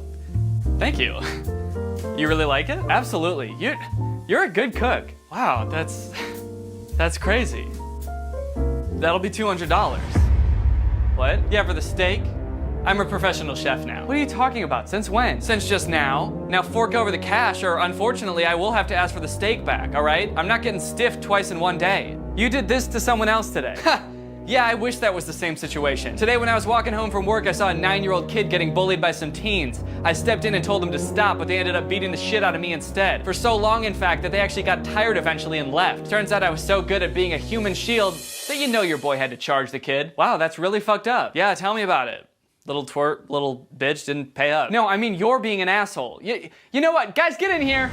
Come on in. What? Hey, look, it's that dude we beat up earlier. No! Yeah, what a fucking loser. Hey, I hope you have $200 on you. What? Why? Because we're really good at kicking your ass. No! Oh, fuck! Okay, a lot of these ones with like the skulls in them or the Joker in them are from this account called The Villain Skull. I guess they just really like how intense the skulls look in the picture. It's really weird how aggressive they look. But every time I look at one of these, I feel like I should be screaming the caption just because of how the picture looks. I don't have a plan B! It's do or die! Oh, so that's how you set yourself up for a good financial future. By not having any sort of backup plan. It's do or die! I will become rich from my very first idea, my very first business idea, or I will perish. Confidence is... Confidence is the first thing people see in my eyes. Yep. Confidence. That's what I'm getting here. That's what I see in these eyes. What's going on, everyone? I'm the richest motherfucker you'll ever meet. Sure, I might scare people off sometimes, but you know what? It's just because I'm so confident. They can see it in my eyes. And my smile. And the way that I just scream and cackle down the street at night. Confidence, baby. Sometimes when you give a fuck, that fuck fucks you up. Guys, in order to dominate in life and truly become the best big boss baby that you are meant to be, you have to start not giving a fuck about anything. Because sometimes that fuck can fuck you up. That makes sense, actually. I'm pretty sure I've heard motivational speakers say that before. Because success isn't just some accomplishment that you reach, it's a state of mind, okay? And if you want to achieve this state of mind, if you want to take your business to the next level, then you have to rewire your brain, okay? You've got to stop caring about the numbers. You've got to stop caring about what other people might think. You have to stop caring about what I'm saying right now. Wait, he wants us to stop caring about what he's saying? Wait, yeah, I'm confused. You have to stop caring about food, about water, about breathing. What is he doing? Is he just listing everything? Wait, holy shit, is he? Jimmy John's Turkey Club, Mitt Romney. Okay, yeah, he definitely is. Elbow grease, beeswax, SpongeBob, Harry Potter and the Prisoner of Azkaban. Hey, excuse me. Wait, where did he go? Hello? You have to stop caring about existing. What the fuck? Listen, bitch. Before you start messing with me, you should know that I don't play games. I win them. God, so aggressive. Starting it off with, listen, bitch. Also, just this picture. It's like some kind of Day of the Dead businessman ascending into the heavens with smoke shooting out of his head. He's like unleashing godly powers while he's saying, listen, bitch. Actually, you know what? He's probably alone. This is probably the power that they were talking about before. Once you become truly alone, this is what you turn into. You turn into this floral skull monster, and you have the ability to float. You're just like roaming around town, going to business conventions, like. Listen, bitch! Okay, I think that's enough of the millionaire mindset. I think we got our heads in the right place. I just have one question. When have you ever heard an actual rich person talk like this? Like, I mean like a really, really rich person. I don't want to defend Mark Zuckerberg or Jeff Bezos. I don't necessarily think they're the best people. But when have you heard them ever say anything like this? Like, women just want to play you. They want to play you like a video game and step all over you and shit on you. And poop on you. They want to shit and poop on you. Never do anything you're good at for free. That's right, I forgot about the time Warren Buffett realized he had a really thick butt and started an OnlyFans, because he realized, you know, you never do something you're good at for free. Nobody's seeing that fat cake for free. All right, the time has finally come. We got our relationships right. We got our mind right. Now let's actually get into making some cash. I found this video from this dude named Jason Capital. He's kind of like a motivational speaker. He does seminars about how to grow your business, how to make more money, how to make connections and stuff like that. So let's check out what advice he's got. It says, if you want to be a millionaire, watch this. Watch this. This is gonna be fucking crazy. This is gonna be wild. The easiest, fastest way to reset your financial thermostat is to 1, stop hanging with broke people, and 2, start hanging with people who have more money than you. Raise your hand if you know at least like 5 of your friends, not you know, but 5 of your friends are millionaires. A couple of you. So 90% of this room, not. How many of you want to be millionaires? 100% wants to be millionaires, only 10% hangs out with a lot of millionaires. Okay, I get it. In order to reset my financial thermostat, which is something that I do want, I have to start hanging out with millionaires. How? Dear Jay-Z, I'm coming over for dinner tonight. This is not up for debate. We're friends now, best friends, and I would do anything for you. Please Venmo me $10 million. In 1978, Richard Branson bought Necker Island for $180,000, more than 96% discount off the asking price. In 2006, the island was valued at $60 million, a 33,233% increase over what he paid for it. What an investment! Okay, shit, finally some practical advice that we can actually use. I finally understand how to get rich. All we have to do is this. What was it again? Buy an island? Easy. I just have to somehow get an insane 96% discount on an island and still pay $180,000 for it. And then all I have to do after that is wait 20 years. And then, just like that, I'm rich, bitch. Well, guys, I think it's safe to say that we're basically rich now. But what do we do now? We've got all this money. What are we supposed to do with it? Well, luckily, while these accounts aren't necessarily geared towards showing you the rich life, they do occasionally post some motivation, some things that you have to look forward to once you make it. Hi, I have a boyfriend. He works for me. Hi, handsome. Okay. So now that we're the bosses, the big boss boys, all the women will come crawling to us. Fuck! We don't want women crawling to us, do we? What the fuck? This is gonna throw off our grind. All of these are such toxic ways of looking at girls. It's like, hey, if you're a really shitty dude and you don't take care of yourself, don't worry. Someday when you have a lot of money, that's all girls care about, so they'll be crawling all over you. Women, like, all they want is a rich guy and they'll leave their boyfriends to be with anyone that is above their boyfriend in the hierarchy of the workplace. Oh, fuck, my boyfriend's boss?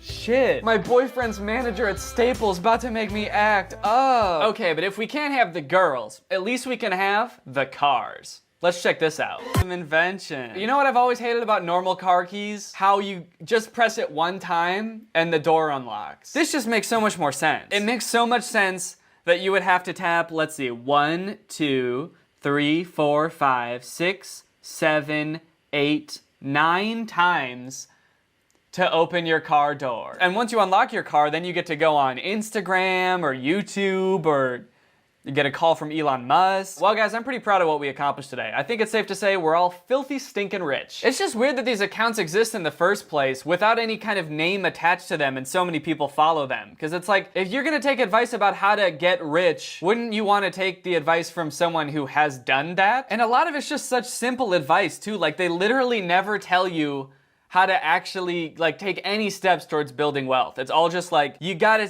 break up with your girlfriend and the grind never stops, and never do anything for free. Doesn't make me feel good, but you know what it does make me feel? Rich. Anyway, speaking of all that, it's time to talk about our sponsor, HelloFresh. So, you wanna learn about HelloFresh, huh?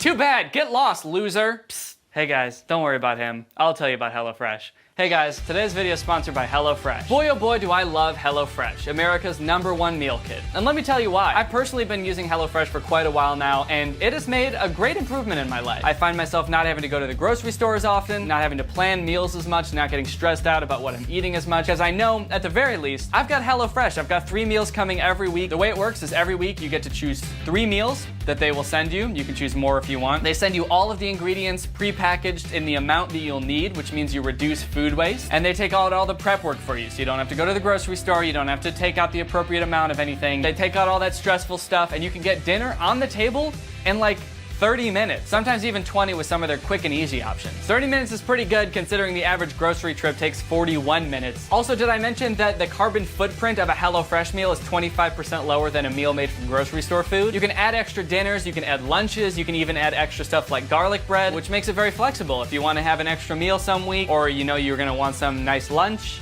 you can just add it. It's great. Another thing that I also love about them is that in 2019, they donated over 2.5 million meals to people in need. And this year, they're stepping up their donations as well amid the COVID crisis. Again, I really enjoy HelloFresh, and if you hate going to the grocery store as much as I do, then I know that you'll love it too. So if you want to check it out, use my code 80TrulyGreg to get a total of $80 off, plus free shipping on your first box with purchase. Go to HelloFresh.com to redeem and for more details. The link will be in the description. Thank you to HelloFresh for sponsoring this video, and thank you to you guys for checking out HelloFresh. All right, guys, thank you for watching this video. If you're new here and you're not subscribed yet, make sure you subscribe and turn on my notifications to join Greg. Greg is a jumble of letters on my floor, but it's also the fastest growing army on YouTube. We're the strongest army, the fastest growing army, and also the oldest army. We're all hundreds of years old. We are all just immortal beings traveling through time. So if you want to be one of those, make sure you subscribe and turn on my notifications. I'll see you guys next time with a really interesting video where this video isn't over now.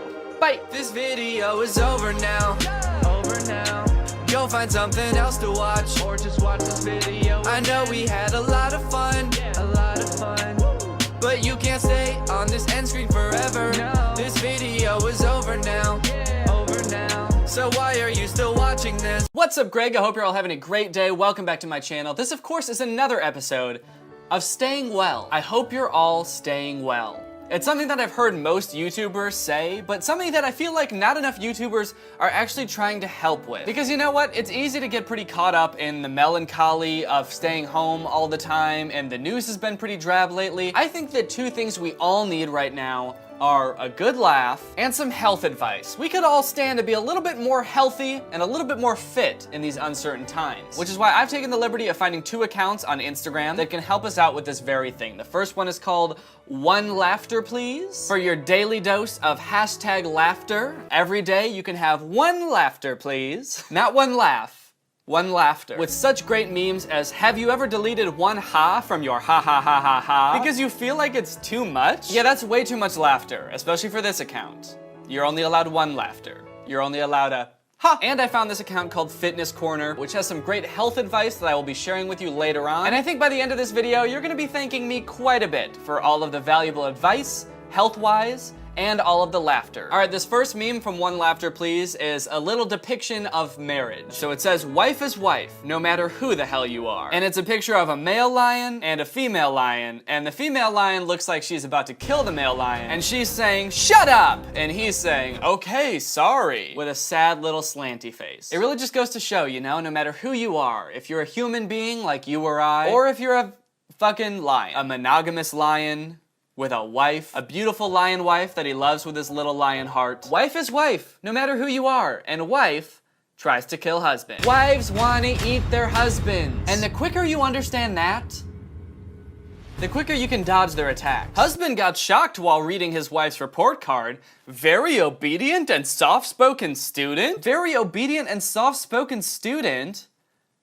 How come my wife doesn't act like that around me? I swear, dude, every time I try to scold my wife for speaking out of turn, she gets all mad and goes to stay with her friends for a couple days. It doesn't say she does any of that on her report card. Husband is husband, no matter who you are. Husband is a scared little cat, no matter who you are. If a barber makes a mistake, it's a new style. If a politician makes a mistake, it's a new law. If a scientist makes a mistake, it's a new invention. If a tailor makes a mistake, it's a new style. If a teacher makes a mistake, it's a new theory. But if a student makes a mistake, it's a mistake. I feel like none of these things are true. How is any of this true? If a politician makes a mistake, it's a new law? What does that even mean? Oh shit, I meant to text my wife that I wanted to kiss her, but I accidentally said kill.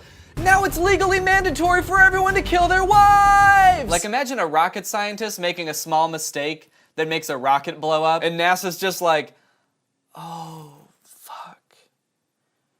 now we gotta make them all do that. When you try to understand a girl? Yeah, honestly, that's pretty funny. I do not get girls.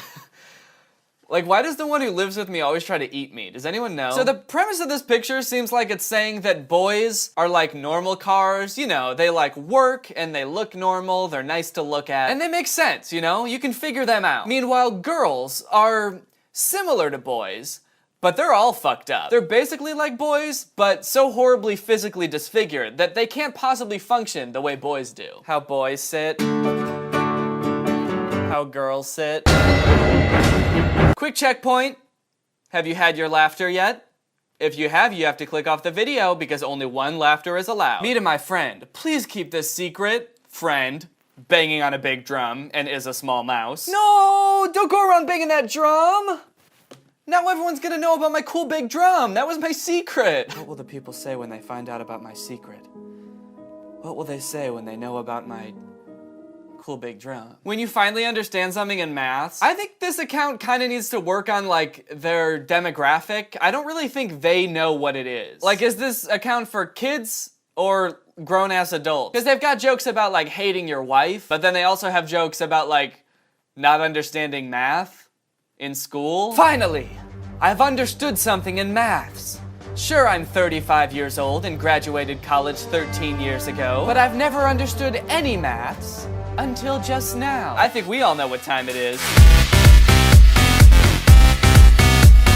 Why is my wife such a bitch? It actually would be pretty impressive if this polar bear understood something in maths. That'd be pretty tight. But sadly, it seems like the only thing he knows how to do is break it down. Okay, here's a picture of a seagull standing on a no seagull sign, and then the seagull's wearing sunglasses and it says thug life. Because this seagull is a badass. This seagull doesn't listen to signs. He can't even read signs because he's a seagull. Why does this sign exist in the first place? Seagulls can't read signs, can they? Like, what would this sign even mean if it's not for seagulls? Like, don't bring a seagull here? I've never seen anyone bringing a seagull anywhere. Is it for people and it means like if you see a seagull, you have to kill it? Like, don't let any seagulls even be here. If you see a seagull, you have to get it, you gotta get it out of here. You gotta get it out fast. You are responsible for any seagulls in the premises. All right, this next one I think is pretty true. Kids write what they understand. Men write what they remember, but legends create their own answers. Hell yeah, dude. Legends just make up their own answers. They don't need to be told what the right answers are, because they'll just make shit up. I'm talking real legends, okay? Michael Jordan, Gandhi, George Washington. You think they became legends because they worked hard and practiced and did what they believed in? No. They became legends because they made shit up. Sir, the British militia is closing in. What should I tell our troops? Sergeant? Tell them, perfloofen-doofen. Huh? But when you can see the whites in their eyes, Sidena-Didena Cockarina D.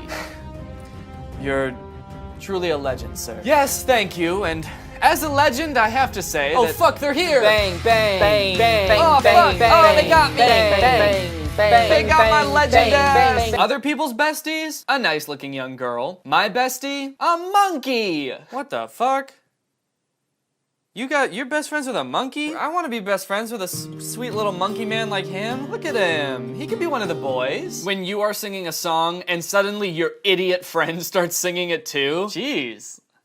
Very hostile towards your friend just for wanting to sing along with you. So let me get this straight. If we're to agree with the posts on One Laughter Please, if we're to find these relatable, we're meant to hate our wives, they're disobedient and they want to eat us. Our friends are idiot monkey-looking asses who won't let us sing by ourselves. Oh, and to top it all off, we don't know any math. We don't know how to add. I don't even know how to count. Don't even know what a number is. I couldn't even tell you if I saw one. I gotta be honest, gang, I'm not feeling that cheered up from this. I'm actually pretty down about the whole thing, if I'm being real with you. At least I know my sweet little monkey man's got my back. Okay, I think we've got out all of our laughter. We've gotten all of the one laughter out. I think it's time to move on. We're feeling good. Now let's get fit. Let's get healthy. You know, staying inside, we could be getting a little bit sedentary, so we want to take the appropriate steps to get just that little bit healthier. So someone sent me this meme from Fitness Corner, so we're gonna look at this one, and then we can look at a couple others, and I think you'll be pretty happy you did, because this is some pretty insane advice that, if true, could be very big. Did you know, daily 1 apple, no doctors? Okay, that's a pretty common phrase, an apple a day keeps the doctor away. I think that's a little bit of a gross oversimplification. I don't think that just eating 1 apple a day will make you healthy forever, but I'm sure that won't continue for the rest of the meme. I'm sure that ends there and the rest of this will be, you know, actual practical advice. 5 almond daily, no cancer. None? I'm sorry, no cancer? None at all? If you eat 5 almonds a day, just 5, right? That's not 500. If you eat 5 almonds daily, no cancer.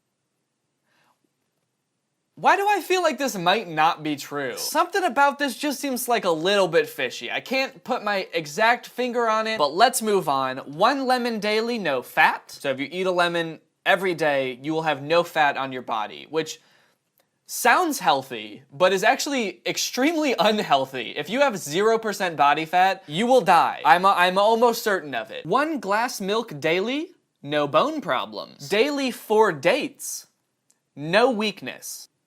Holy shit. Okay.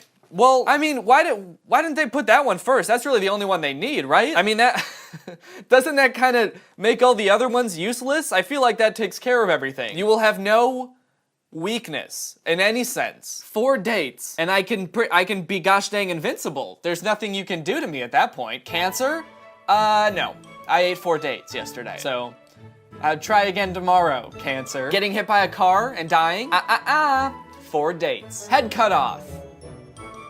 How about 4 dates? I gotta be real with you guys. This whole COVID thing is starting to seem like it's not really a big deal. Why don't you just eat 4 dates? You baby. This post was created on April 12th, like during the COVID epidemic. So it seems to be like in some part related to it. It's like trying to help people. I really gotta say, I don't know about this advice, dude. Last one is daily 1-time prayer, no tension. You will not feel any tension for the rest of your day if you pray, But I gotta be real, I feel like the dates takes care of that, because tension is kind of a weakness. I could skip the prayer, I could skip the apple, the almonds, the lemon, the milk. Just eat the dates, and I could be dandy. All right, walk 30 minutes daily, get all this. Improves skin texture, prevents heart disease, very beneficial in weight loss, improves blood circulation, strengthens bones, and makes your mood. You will not have a mood unless you walk 30 minutes a day. You will be just an emotionless being. You will not feel any type of way about anything, so it's important that you get those 30 minutes in. Otherwise, you'll feel nothing. So actually, that probably explains why I just don't feel anything. Did you know, drinking raisin water daily with empty stomach for 30 to 45 days, it helps to remove acne/pimples, providing glowing skin. It also works as a blood purifier. I did not know raisin water was a thing. Do people drink raisin water? I mean, if it really does clear up your skin and purify your blood, it seems like a pretty good deal. Almost to the point where, like, I feel like scientists need to look into this. Like, they should try making, like, raisins that have the water built into them.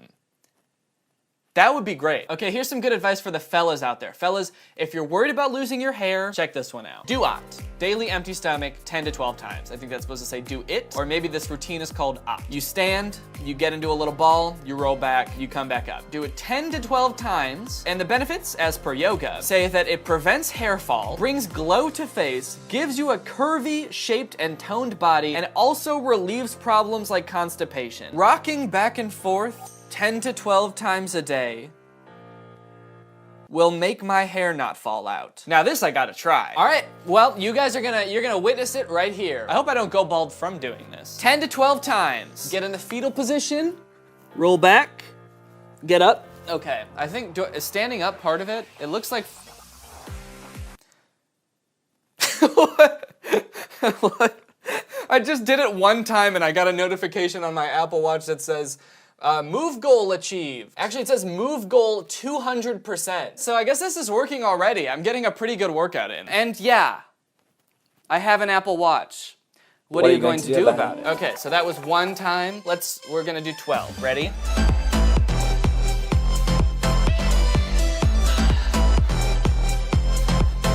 How do I look? All right, I kind of lost count there if I'm being honest. I don't know if that was 12, but shit, I think it worked pretty well. One kind of weird thing I've noticed about this account is they're like really into almonds. Like they really endorse almonds. I mean, for one, we saw they prevent cancer. 5 almonds daily, no cancer. But also by eating 6 almonds a day, it helps to lose weight faster. If you eat 4 almonds per day, it helps improve concentration and makes your skin healthy and prevents heart disease. If you have a headache, eat 10 to 12 almonds instead of taking aspirin. And eating 2 to 3 almonds a day can reverse your aging. Eating 2 to 3 almonds every day will turn you into Benjamin Button. In just a couple years of eating almonds, you will be a baby. But make sure you stop then, because if you keep going, you'll turn back into a little egg and go back into your mom, and then what are you gonna do? You can't eat any more almonds when you're in there, so be careful. Okay, so if I total up the amount of almonds I need for each of these benefits, that's 12 plus 4 plus 3 plus 6 plus 5 equals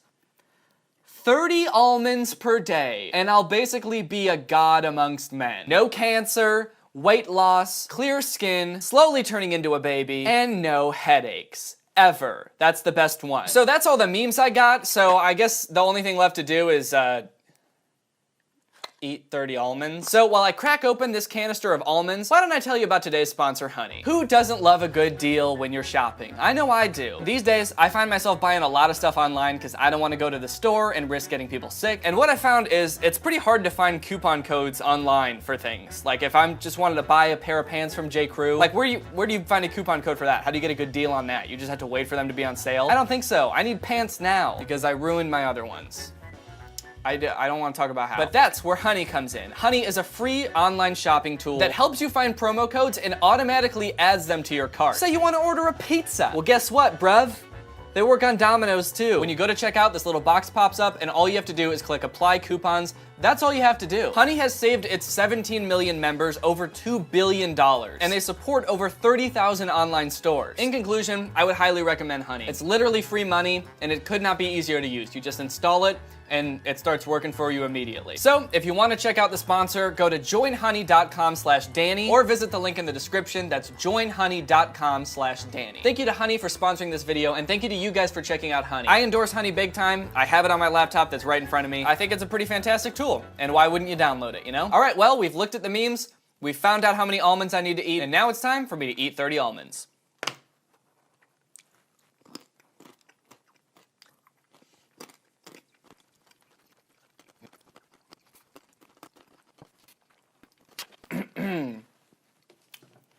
All right, I don't know why my face is so red and got progressively more red throughout the video, but you know, I think that's nothing that eating 100 almonds a day won't fix. So I'll make sure to do that. Well, I hope you guys enjoyed this video. If you're new here and you're not subscribed yet, make sure you subscribe and turn on my notifications to join Greg. Greg is what I call my subscribers. That's why I say what's up, Greg, at the beginning of my videos. And if you want to be Greg, then you gotta subscribe and you gotta turn on those notifications, baby. Thank you to Heather Hawkins for turning on my notifications. You are truly Greg. I'll see you guys next time with a really interesting video where it turns out that my entire life actually doesn't exist and this has all been part of little Nutcracker guy's dream. And when he wakes up, I'll be gone forever. Bye. Hello everyone, welcome back. Everybody crack open a sparkling water. There's a lot to go over on the subreddit today, so I want to just get right into it. A lot's been happening, so everybody take a sip.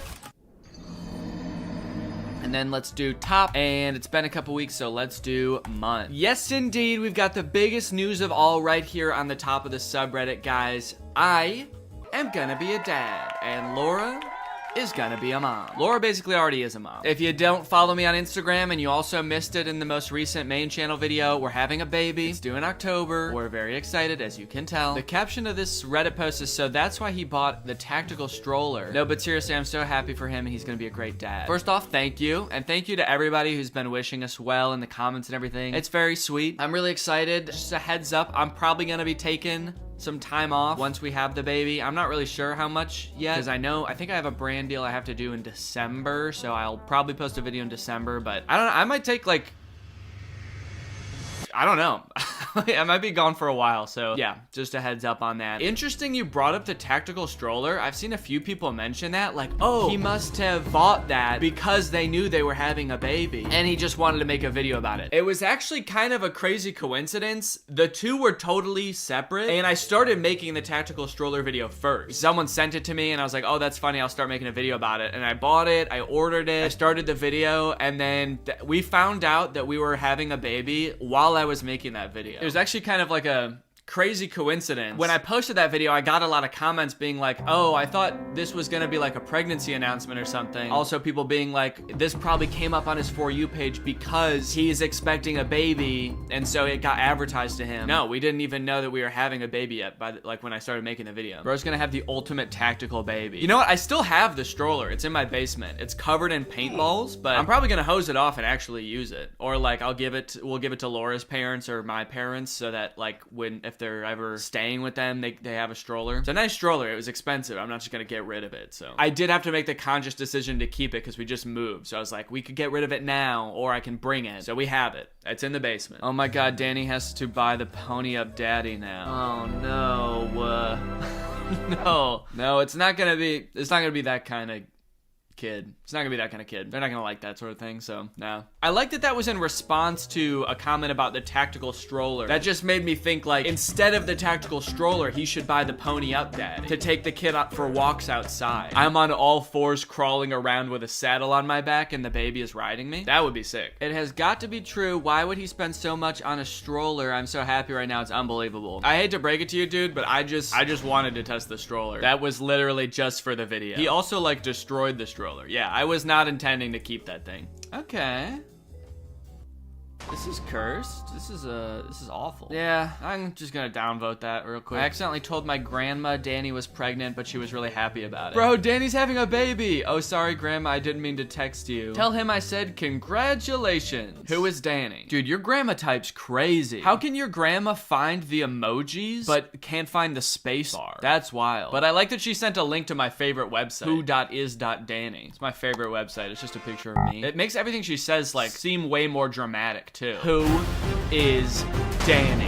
This.is.so.cute. Oh shoot, dude, my paparazzi videos are on the subreddit. Let's go. Okay, you know what was crazy? Seeing people's reactions to these in real time as I was posting them was insane, dude. I feel like I was driving people crazy. I felt so bad. I wasn't really trying to trick you guys. Like, this wasn't one of my, like, I'm gonna trick my whole audience type of experiments. I was just kind of like trying to see how I could improve upon Ryan Hals's method. So that's why I was posting them. But people on TikTok were coming up with all sorts of crazy ass theories as to what I was doing. Like, oh, he's gonna post a video called, like, I tricked all my fans into thinking I was getting followed by the paparazzi. Or like, guys, these are so obviously fake. He's probably faking something else, and this is just to distract us from that thing. I saw so many TikToks about it. Let me see. Actually, I'm gonna try to pull them up. Okay, so this is one of the TikToks I saw. I saw so many trying to come up with theories. This one says, no, what if the real prank Danny's trying to pull is just driving his fan base to insanity? Because now every single newly created Danny Gonzalez fan account I see, I'm just like, wait, is this him? Now no one can trust anyone, and this was his plan all along. And the whole reason for putting out the paparazzi account is to show it's obviously him when he's really lurking somewhere else, and we'll never know for sure what other accounts are actually his. I felt so bad watching these all come out because I was like, oh my god, dude, it's not that deep. Are you on Greg Gonzalez / Viral Vision News TikTok? What do you guys think the video is gonna be called? Guys, what if this one is a red herring to distract us from his actual plan to disguise himself as someone else? The amount of like attributing motive that people did when I was posting these was insane. Because honestly, I was just fucking around. I was just like being silly. I was just kind of goofing around. At first, I wanted to just kind of end my video about the Halsey brothers with some TikToks that I made as kind of like parodies of their TikToks. So I was like, okay, I'm gonna go make a bunch of these and I'll just end the video with these. But then as I got to planning and like making them, I was like, well, I don't really know if I want to just like end the video with a compilation of TikToks. That seems kind of lame. So how can I use these to like add another section onto the video? So I was like, okay, maybe I'll just like make another segment where I use these TikToks to give them suggestions for how they can improve their videos. So be like kind of parodying their videos while also like adding another funny element to the video. So that was my whole plan. So it was kind of just like a silly little extra bit to the video. But seeing everyone like theorize and come up with conspiracies of what I was doing made me feel like in ancient times when sometimes it would rain and sometimes it wouldn't, and people would think that like the rain god was mad at them and come up with all these reasons why the rain god's not making it rain. I felt like the rain god, dude. Actually, no, not the rain god. I felt like, I guess just like clouds. I felt like how clouds would feel if they could feel. Yeah, I just felt like clouds, man. Sometimes it rains and sometimes it doesn't. Sometimes I post a bunch of paparazzi videos of myself on TikTok and sometimes I don't, man. You're just gonna have to get used to it. Plan your crops accordingly. Oh, but the craziest thing that happened is, okay, so I made the TikTok account Viral Vision News. I uploaded all of the TikToks to that, then re-downloaded them, and then deleted that account. Really, I privated it first, and then after a while, I was like, I should just delete it because people were finding it. Some kid made a TikTok account called Viral Vision News, but he replaced the L with an I because he obviously couldn't get my account name. So he just tried to make it look as much like Viral Vision News as possible. And like nobody noticed that it wasn't this like the same account name. So people thought that this was the account that I made. And he gained like 13,000 followers by like kind of pretending to be me. He made his bio Definitely Day, Otne, Annie Day, Gonzalez Gay, and then just started posting the most unhinged edits of me.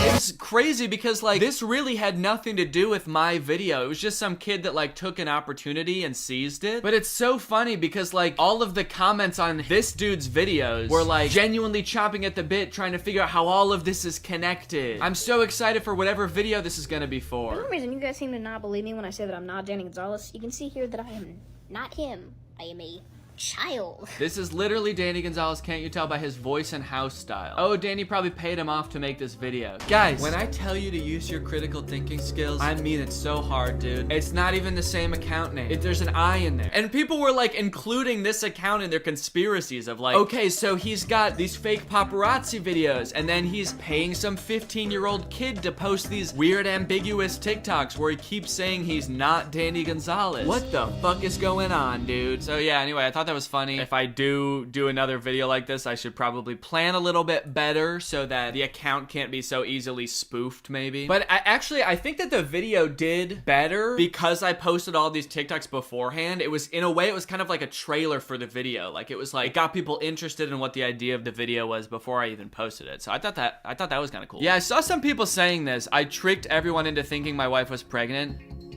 Do you guys think I'm a sociopath, man? There were genuinely people that believed that. I was pretty surprised by that. My little sister watching a Danny video on her flip phone. Dude, that is dedication, man. It's like the tiniest screen you could possibly watch a video on. I can't even think of a smaller screen you could do that on. An Apple Watch, maybe? The speakers on that thing are probably crazy, too. Like, my voice probably sounds like a little... like it's coming out of a tiny little can. Well, I appreciate the dedication. Behold, the commentary collab web. Okay, let's check it out. Who do we got? We got Chad, Jarvis, Jordan, Danny, Nick, D'Angelo, Drew, Curtis, Eddie, Cody, Jacob. And I have collabed with Chad, Jarvis. Okay, actually, I have collabed with Jordan, too, because I was on Jarvis and Jordan's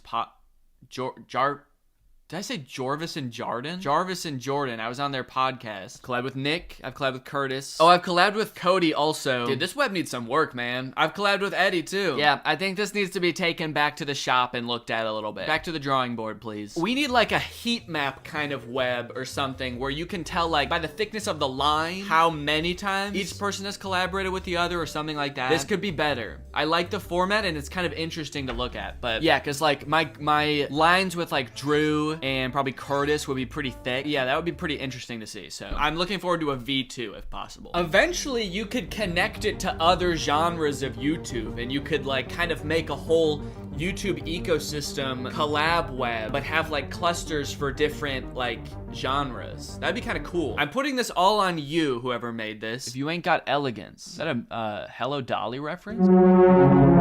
If you ain't got elegance, go ahead and make that whole thing with every YouTuber in every genre. That would be really cool to see. Congrats to Danny on the baby. He's gonna be a great dad. She's on X Games mode. Hey, I gotta keep my baby tactical, man. No, don't worry. I'm not gonna do that with my baby. I got it all out of my system with this one. Danny said we need more high quality memes, so I present this subreddit lore. Okay. See, this is what I want to see. Some lore to the subreddit. We need collective community lore. Let's see what they've got. Okay, user, best penalty, 34.75, calculating what facial feature to remove from Danny. We got Greg's arguing over the secret to Danny's eternal youth. How Danny feels after using the tack light.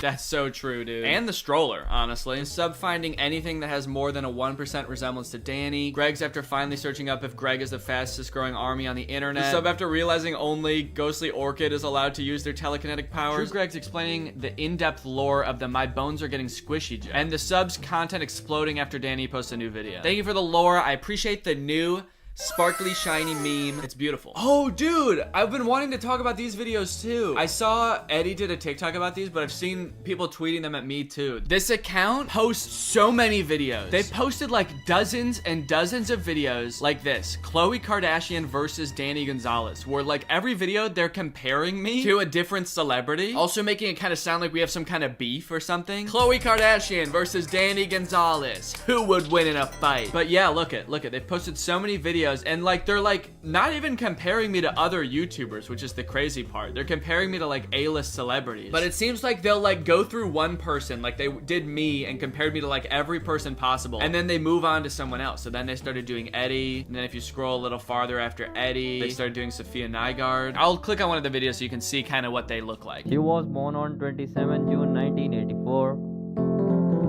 Currently in 2023, her age is 38. Okay, so that's Khloe. There's a lot of facts about Khloe. He goes through a bunch. The verses just makes it seem like he's comparing like how tall Khloe is to how tall I am, and like the audience is left to decide like who won. This is like epic rap battles of history in a way. Number 2, his name is Danny Gonzalez.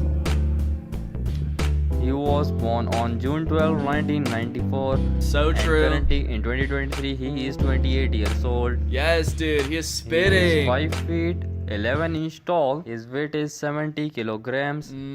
I don't know kilograms, but maybe. He is YouTuber by profession. Yep. He is very famous on YouTube with 6.09 million subscribers. How does Khloe compare on YouTube, by the way? Does he bring up her YouTube account at all? No, it doesn't look like he does. So he's not even comparing the same thing. His wife's name is Laura. His nationality is American. Yes. And his net worth is approximately $5.09 million. Shit. Dude, okay, how does that compare to Khloe? Probably richer than her, right? No, okay. No, she's worth $60 million. So anyway, yeah, this account is awesome. I was honestly so curious how I compared to Olivia Rodrigo. So this is great. I can just click on this video and like check it out anytime. Olivia Rodrigo. Yes. She was born on February 20, 2003. Number 2, his name is Danny Gonzalez. He was born on June 12, 1994. And currently in 2023, he is 28 years old. I don't like that the music stops when he gets to me. The music was playing through the whole Olivia Rodrigo part. Rodrigo. Just makes it seem so ominous that you stop the music when you start talking about me. Why don't I get the music? Horror music starts playing. He was born on June 12, 1994. And currently in 2023, he is 28 years old. This makes it seem like I went missing or something. All right, well, anyway, thank you to Reality in Fact for the post. Okay, well, yeah, we got another Pride Month shout out. What's up, Pride Month? Hello, gays. How we doing? This is from my stream that I did last night. So if you don't know, I've been streaming every once in a while on YouTube on the Danny Gonzalez channel because I'm trying to speedrun Minecraft. I'm doing a video where I'm working on seeing if I can speedrun Minecraft. So if you want to come and watch me, go and subscribe to that channel. Sometimes I live stream on there, but also all of like the past 3 live streams that I've done are still up on there. So you can go check those out. But yeah, that's been pretty fun. And I think I'm gonna do it. I'm getting better. I'm a lot better than I was when I started. All right, guys. Well, thanks for watching. I hope you enjoyed this video. That's it for today. I'll see you guys next time. Cheers. Bye. Hello, Greg. Well, guys, I've got some interesting content for you today, as usual. I found a very curious case that I would like your opinion on, but I don't want to give anything away just yet. I just want you to watch the first couple TikToks, and then I will sort of explain what's going on, okay? So this is the first TikTok I saw of this guy. His name is Dustin Tyler. It says, drink a bucket of bleach or date Selena Gomez again. Let's see what he says. So yeah, deeply personal thing to post on TikTok, I feel like. I didn't know who this guy is when I first saw this TikTok, so I was just very confused. I was like, did this guy date Selena Gomez? It says again. It's not just some guy speculating, like, I probably wouldn't like dating Selena Gomez, so yeah, I'll take the bleach. So then he made another video responding to this comment. It says, is he making fun of Bryce Hall, or, and I don't know what that's referring to. I don't know if Bryce Hall said that he liked Selena Gomez or dated her or something, but this just provides a little more insight into the relationship that this guy had with Selena Gomez. Nah, I'm not making fun of Bryce Hall. Him and I are nothing alike. See, he has to make stories up that he was with Selena Gomez. Me, I actually was. And then I friend zoned her, and then I broke her little heart. Again, a very mean tone to the video, condescending to this person who is just genuinely asking a question, but gives a lot of insight into his alleged relationship with Selena Gomez. And then I friend zoned her, and then I broke her little heart. I am curious about the details of the story though, because just the order of events is kind of weird to me, the way he laid it out. He says, I was with Selena Gomez, and then I friend-zoned her, and then I broke her little heart. He says that things happened in that order. Usually, you don't start dating someone and then friend-zone them. Usually when guys talk about getting friend-zoned, it's like they're talking to this girl, and then she reveals that she sees them as more like friends. This guy's saying, we were dating. They could have been dating for like 3 years, and then he turns to her and he's like, you know, I really see you like a sister. The best sister I ever had. So he says he dated her and then friend-zoned her and then broke her heart. So he like friend-zoned her, broke things off with her, and then he broke her heart. What did he do? I dated her, I friend-zoned her, and then I killed her hamster. Just straight up stepped on it. This was years later, by the way. Anyway, by now you're probably wondering, who the hell is this guy? Is this Justin Bieber? Because I know they dated. That's what I thought at first. I thought, is this what Justin Bieber looks like now? But no, this guy's name is Dustin Tyler. And I scrolled through his page to try to figure out who this guy is, and here's what I came up with. It's coming soon, but just like Oklahoma, mine is coming sooner. I'm just a late bloomer. Okay, so I didn't know who this guy was at first, but luckily there's a logo in the corner that says Victorious. Apparently this guy was a character on Victorious. At first I did think this was Andy Samberg from 2006, but he was a character, let's see, Victorious puppet guy. He was this guy. Robbie Shapiro is one of Tori's friends at Hollywood Arts, and he's got a few videos where he does sort of a glow up. He's like, this is what I used to look like back when I was on Victorious, and this is what I look like now. Don't I look so different? And then I was like, okay, this makes sense now. So this guy used to be on like an old Nickelodeon show, and so he was probably in with the Nick kids and the Disney kids, and so that's how he knew Selena Gomez, and that's how they dated, right? It all makes sense. However, after reading the comments on these TikToks, I came to discover that this guy, this man is not the guy from Victorious. These are two different people. He's just straight up lying about everything. He's not that guy. He didn't date Selena Gomez. His page is full of lies. And to be honest, he's not lying very well, mind you, because the actual guy from Victorious, his name is Matt Bennett. And he has a TikTok account, and if you wanted to pretend to be him, you could at least make your name on TikTok Matt Bennett. I think that would make people believe you a lot more if you really wanted to trick people. But he didn't. He just he just kept his real name. Dustin Tyler. That's me. Please don't Google my name. So this dude's whole thing, apparently, is just like making shit up on TikTok and then hoping it goes viral because people are kind of like, whoa, you used to be the guy from Victorious? Or whoa, you used to date Selena Gomez? And now you'd rather kill yourself than date her again? That's crazy. It's also funny now that he says that he friend zoned Selena Gomez, because that would imply that like they are now friends, you know? And this is a pretty fucked up thing to say about your friend. Date Selena Gomez again, dude? Oh, that's disgusting, dude. That fucking, I hate that girl. I hate her. I would not touch her with a 10-foot pole. She's crazy. And she's my best friend. But again, it turns out that he did not friend zone her at all. Maybe he stranger zoned her. He friend zoned her so hard that they don't even know each other. And never did. This is kind of interesting to me because this is sort of playing off an existing trend on TikTok where people will post like that they have some sort of past or current relationship with a celebrity, like my uncle is Tom Cruise, or like my grandma is Sandra Bullock. And like TikToks like these will go viral because people are just like weirdly obsessed with stuff like that. The comments are always like, holy shit, I didn't know Tom Cruise had a family. I'm not really sure why people are so surprised about it. I understand just being like, yeah, I never really thought about like what Tom Cruise's cousin would be like before. But then again, why would you, you know? Like, I can't imagine why you'd ever be in like a Mission Impossible movie wondering like, I wonder who the guy who plays this character's cousin is. What's that guy like? What's he up to? So I guess it's just surprising to like see him.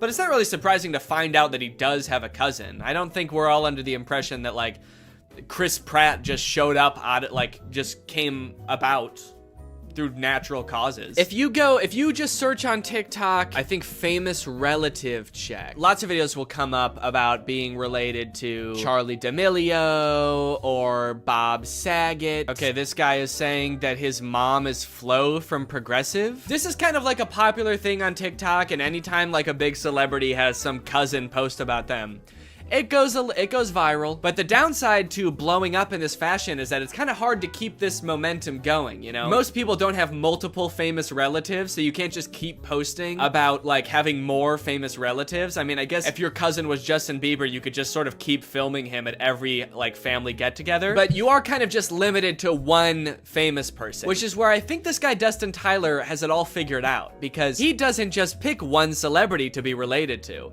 He'll lie about being related to anybody in a multitude of ways. Now,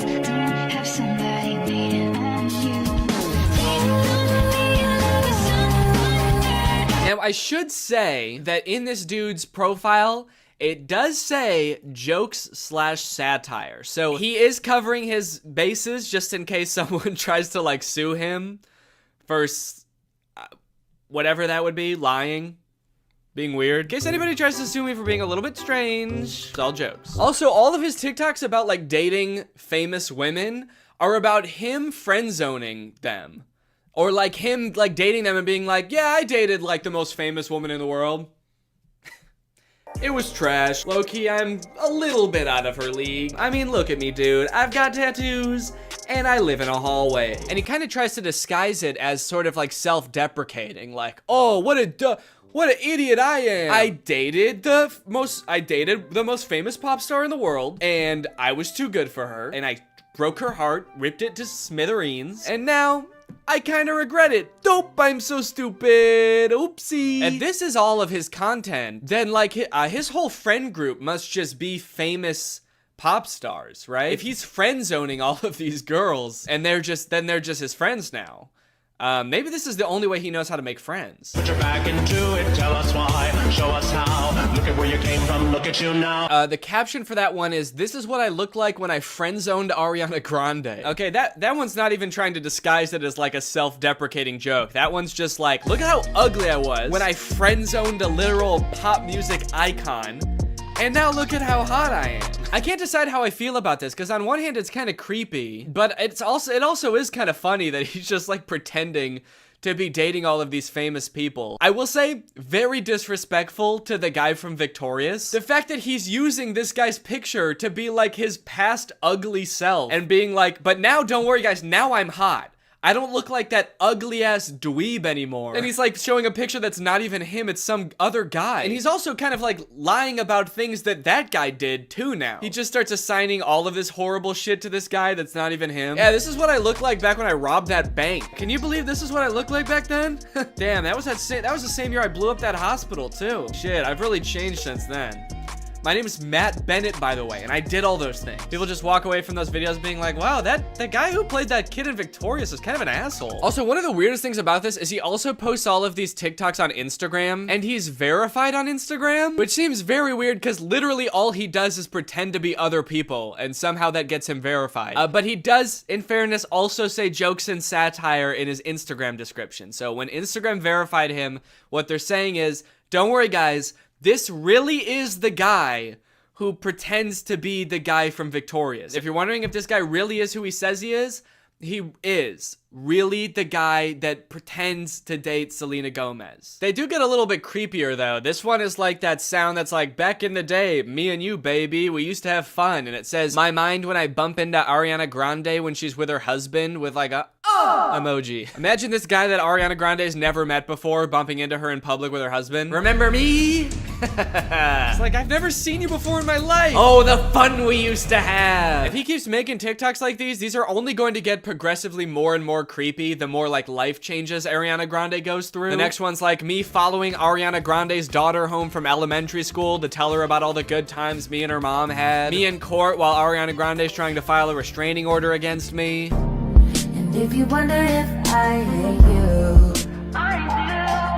imagine Ariana Grande's husband like just randomly stumbling across this TikTok. What the fuck? I don't even know this guy. Imagine if he sees all the other TikToks and like believes them, because he doesn't know. Babe, who is this guy? And she's like, I have no idea. And he's like, bullshit. You're just saying that. You're lying to me. This guy friend zoned you, and now he hates me. And she's like, no, I literally have no idea who that guy is. He's lying. You obviously do know him. He was on Victorious. That guy was not on Victorious. You are so full of shit. He's verified on Instagram, babe.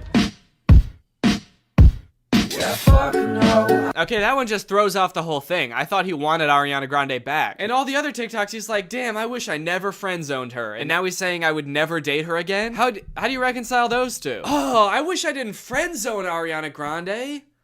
I wish I killed her. These are getting a little creepy, kind of like bringing her husband into it. There's one comment under this TikTok that says, you're using her name a little too much, I think. And he commented under it, I'm obsessed with her. I'm not using her name too much. I'm obsessed with her. I think I'm using it an appropriate amount. How am I supposed to stop using her name if I can't stop thinking about her? How does that make any sense? Again, I get that this is all a bit, you know, it's all jokes and satire, but I do feel like he may be taking the bit a little bit too far and committing a little bit too hard to the bit now. He's gonna get arrested and be like, that video that I posted of me over Ariana Grande and her husband sleeping was a joke.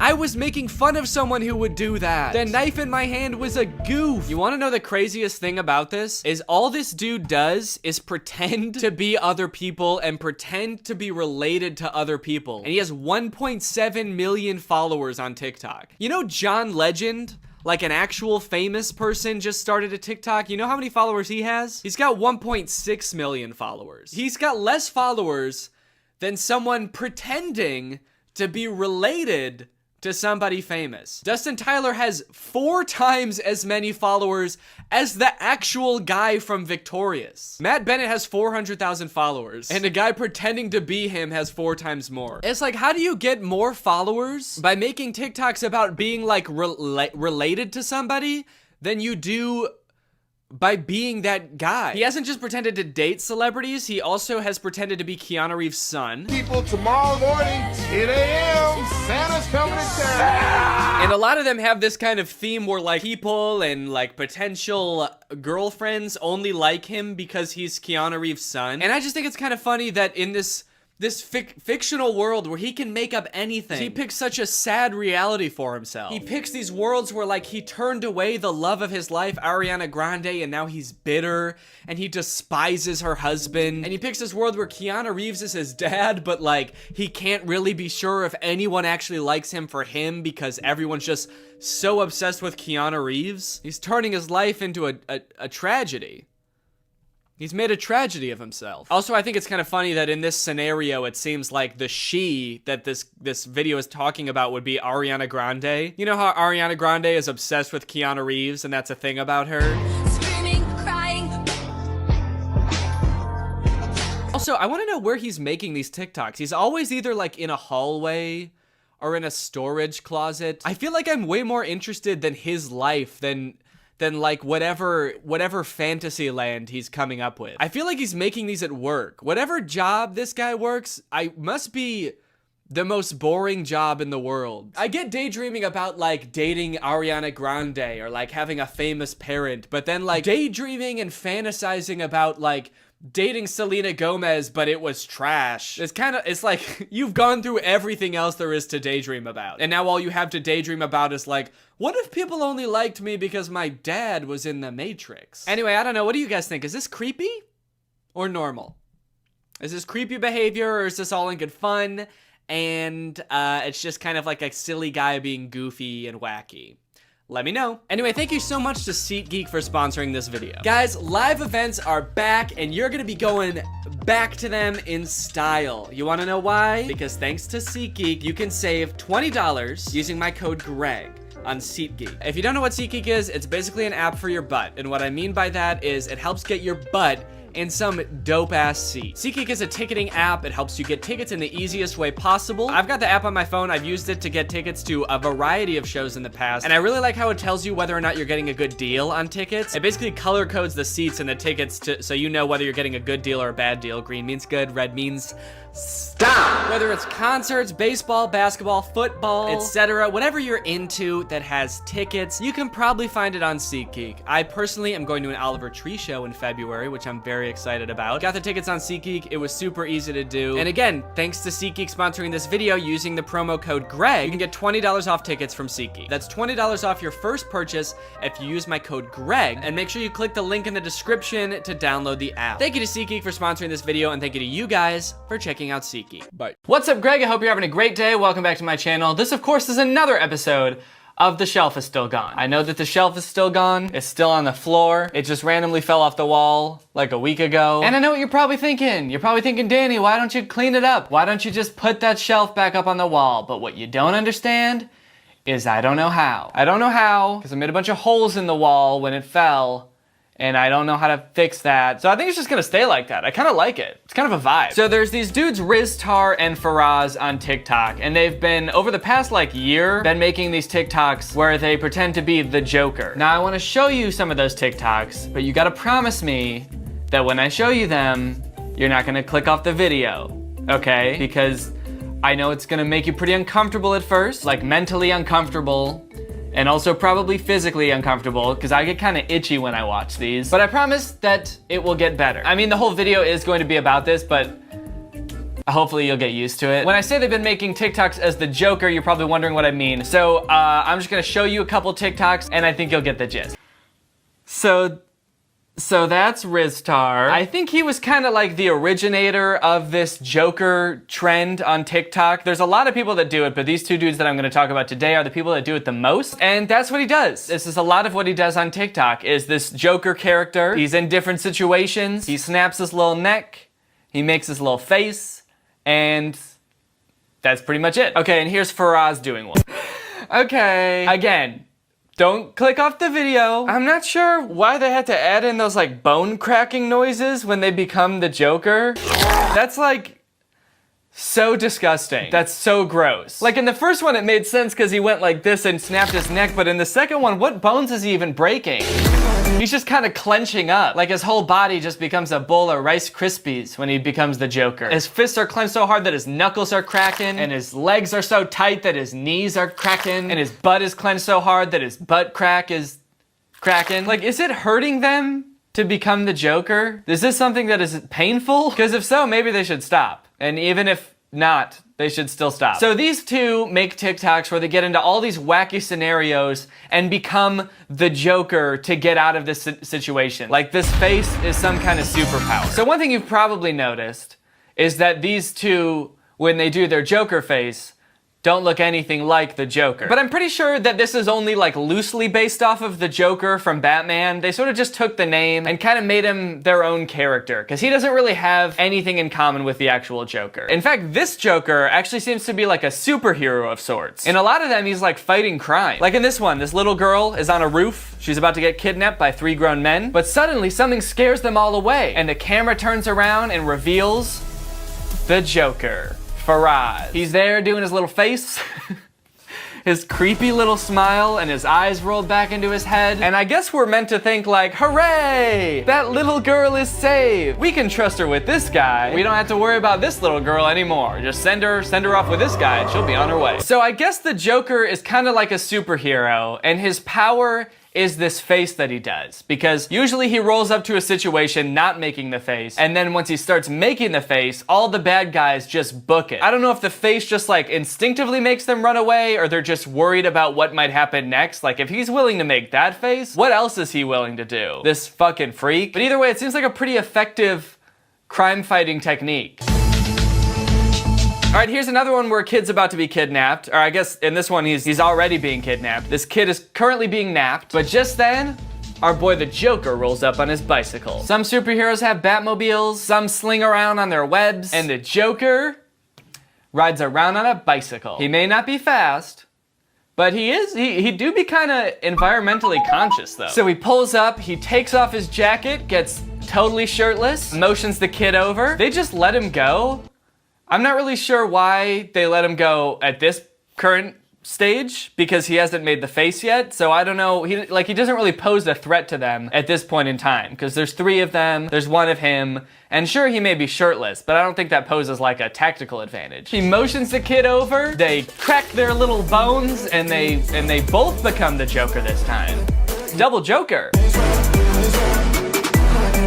I'm trying to understand like the lore of this superhero character. So either this kid also has some weird supernatural superpower that makes this face so special, like he's his sidekick and they know each other, this is the Joker and that's the Jester, or just like anybody can do this face and it's so terrifying that it works as like a self-defense technique. All you gotta do is just like, am I doing it? Anybody can just do that and it sends bad guys packing. They just run on home to their mommies. I am a little confused as to why he got shirtless for this one. It did seem a little bit unnecessary, right? And it was also kind of weird how he gets shirtless and then motions the kid over. He's like, now that I'm shirtless, the boy, please. I thought something cool was gonna happen with the rest of his body, because his face gets all distorted, but instead he's just flexing his muscles, as if that's gonna be the thing that scares them off when he's making that ungodly, terrifying face. I think what would have been cool is if his torso also made the face. Like his nipples are the little eyes, and then his little belly button smiled like that. That'd be cool. Okay, in this one, a masked stranger is walking down the street. I wonder who it could be. He's got his wallet in his hand. He's just kind of flipping it around like, oh, I love my wallet. What could ever go wrong? Just holding my wallet up in the air like this, waving it around for everyone to see. But then he starts getting mugged. Some dude takes his wallet and then they start playing monkey in the middle with him. They're like throwing it around. I don't know why they don't just run away. I feel like that's a thing they do in movies sometimes that I never... Composure. Oh, no! And everybody that knows me knows this. But what if I could trick them? If I could hire a professional gamer to sit right next to me on a live stream, just out of frame, I could trick anyone into thinking I'm actually really good at video games. Now I know what you're thinking. Oh great, another video where Danny tries to trick his fans. No, in this video, there is only one person I am trying to trick. 3 years ago, I was betrayed and embarrassed by my so-called friend, Curtis Connor. In my free time, I consider myself somewhat of an amateur magician. I know several pretty neat card tricks that are very impressive at parties. It's something that's always meant a lot to me. And coincidentally, Curtis too. But while Curtis's magic phase ended when he was but a tween, mine continues to this day. So I would sometimes tease him that he gave up on his dreams. Pretty funny, right?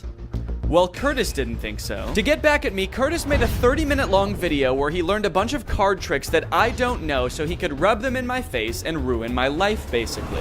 I laughed it off at the time, but I was devastated, and I have spent the past 3 years plotting my revenge. A few months ago on Twitch, Curtis was about to beat the final boss in a Minecraft world he had spent about a year and a half working on. But just before he was about to beat the dragon, he died.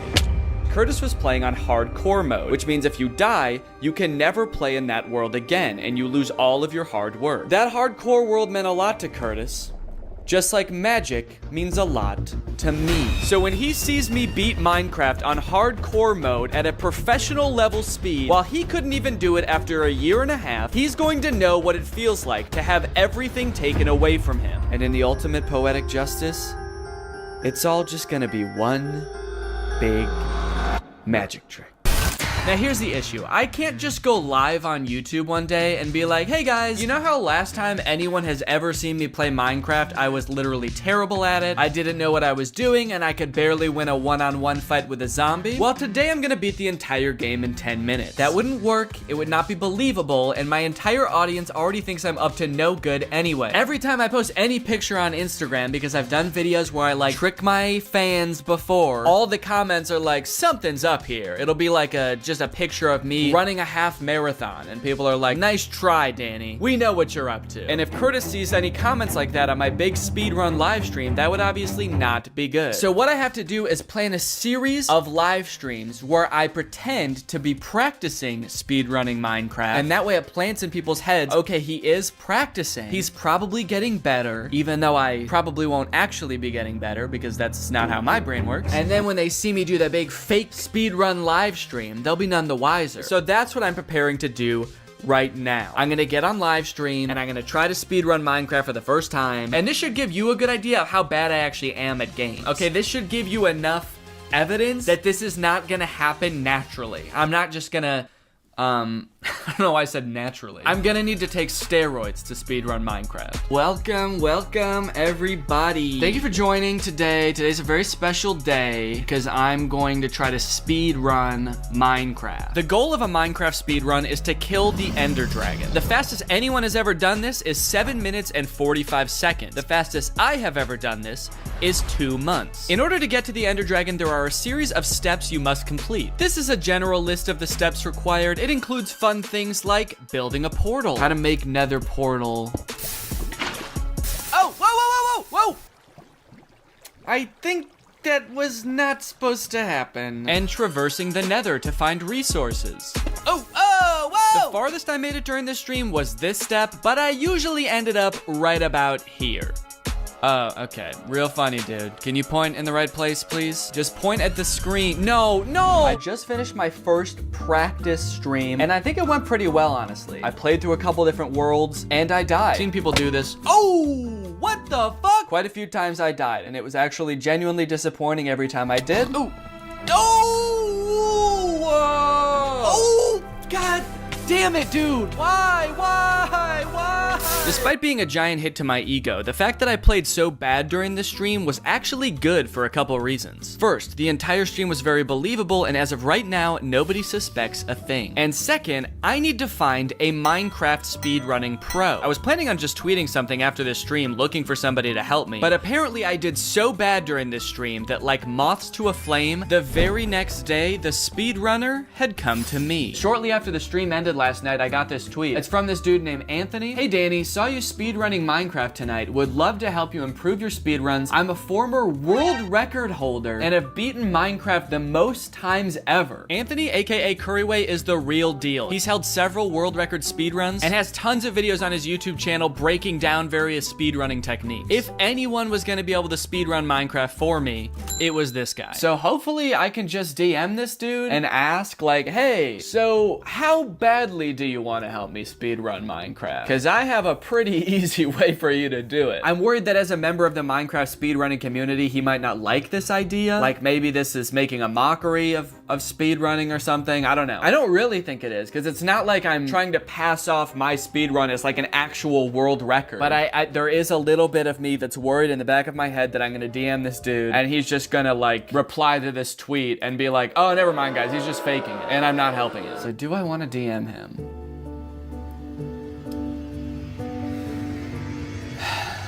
Yes, I do. So I started crafting a DM to tell him everything and invite him to my house to play Minecraft with me. Wait, should I ask him where he lives? Then I kind of decided that I was coming off a little bit too strong asking a stranger to come to my house to help me commit fraud, and I should probably just get to know this guy a little bit better first. You know what? Jesus, I just put so much thought into this. So I deleted all that and decided instead to invite him on stream to teach me how to speedrun Minecraft. Okay, yeah, this is good. We'll start off friendly, getting to know each other a little bit, and then once we're friends, then I can do the big reveal and be like, hey, so actually, we're gonna break the law together. You wanna commit fraud with me, Anthony? So on my next quote-unquote practice stream, I got Curryway to come on and give me some tips on how to pull off a successful speedrun. It was awesome. I learned some stuff. I cracked some jokes. So the shape you wanna look for is this L. It's 3 blocks. Common magma ravine L.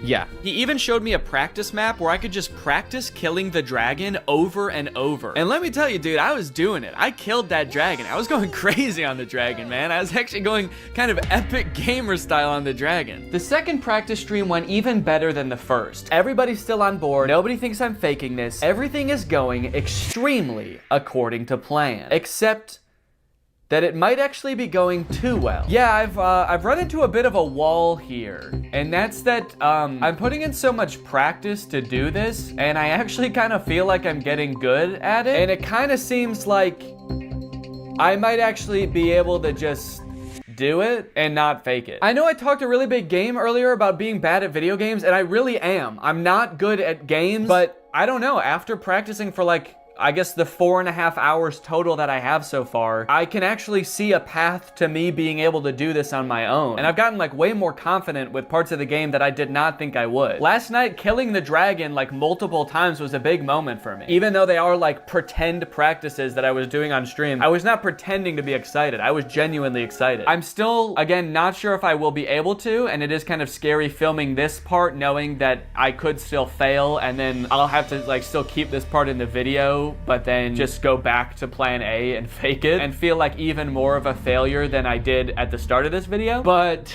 fuck that, man. I got this.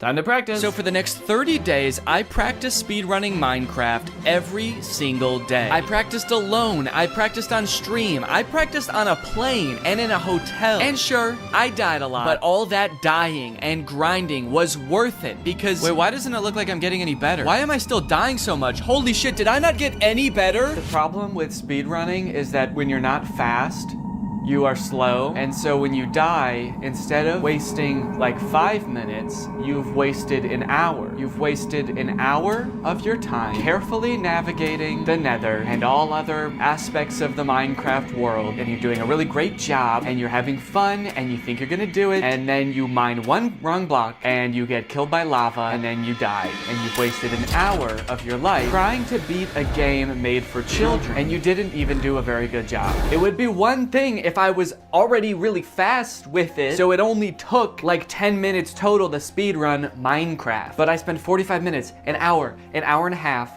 and then I die. Where is the man who invented Minecraft? Do you ever wonder why we don't see him out in public ever? Is it because he's ashamed of what he's created? Or is he hiding? Hiding from people like me.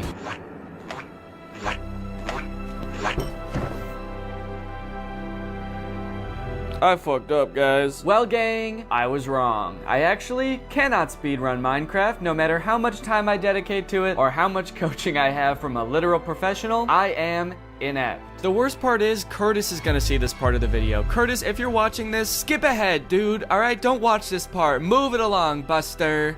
And nothing to see here. So I have two options with what I could do now. I could either A, stop making this video and pretend like it never happened, hope people forget that I was ever trying to speedrun Minecraft, and deny it if they ever ask. You're crazy, I never tried to speedrun Minecraft. And then option number two, I could just try to do the fake speedrun now, which is what I'm going to do. But that means now I have to send a DM to Curryway and ask him if he'll do this for me, which I actually am pretty worried that he's not gonna want to, because as someone who does this like professionally as his job, is he gonna wanna like help somebody fake it? I mean, he seems like a nice enough guy though. I think at the very least he would understand I'm just trying to do a little goof, right? The guy understands jokes, right? I guess we'll see. Okay, I'm gonna draft my message. Please ignore the fact that he's been giving me advice all this time. Really good advice that I've been trying to follow and still gonna do it. I guess I have to sort of admit that I was deceiving him earlier, and that when I did my first stream with him, I actually didn't intend on ever speedrunning Minecraft. Okay, all right.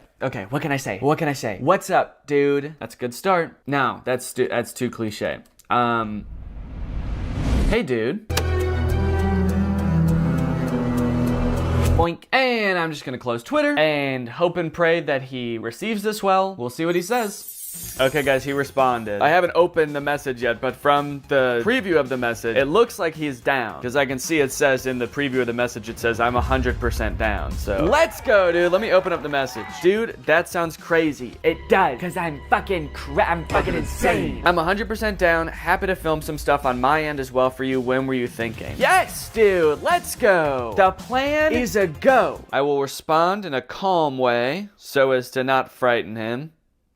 Yes! So we coordinated plans, I booked his flight, and now the only thing left to do is wait for the big day. And the best part is now, I don't even have to practice. I can just go back to doing all the fun things that I used to do before I ever started this video.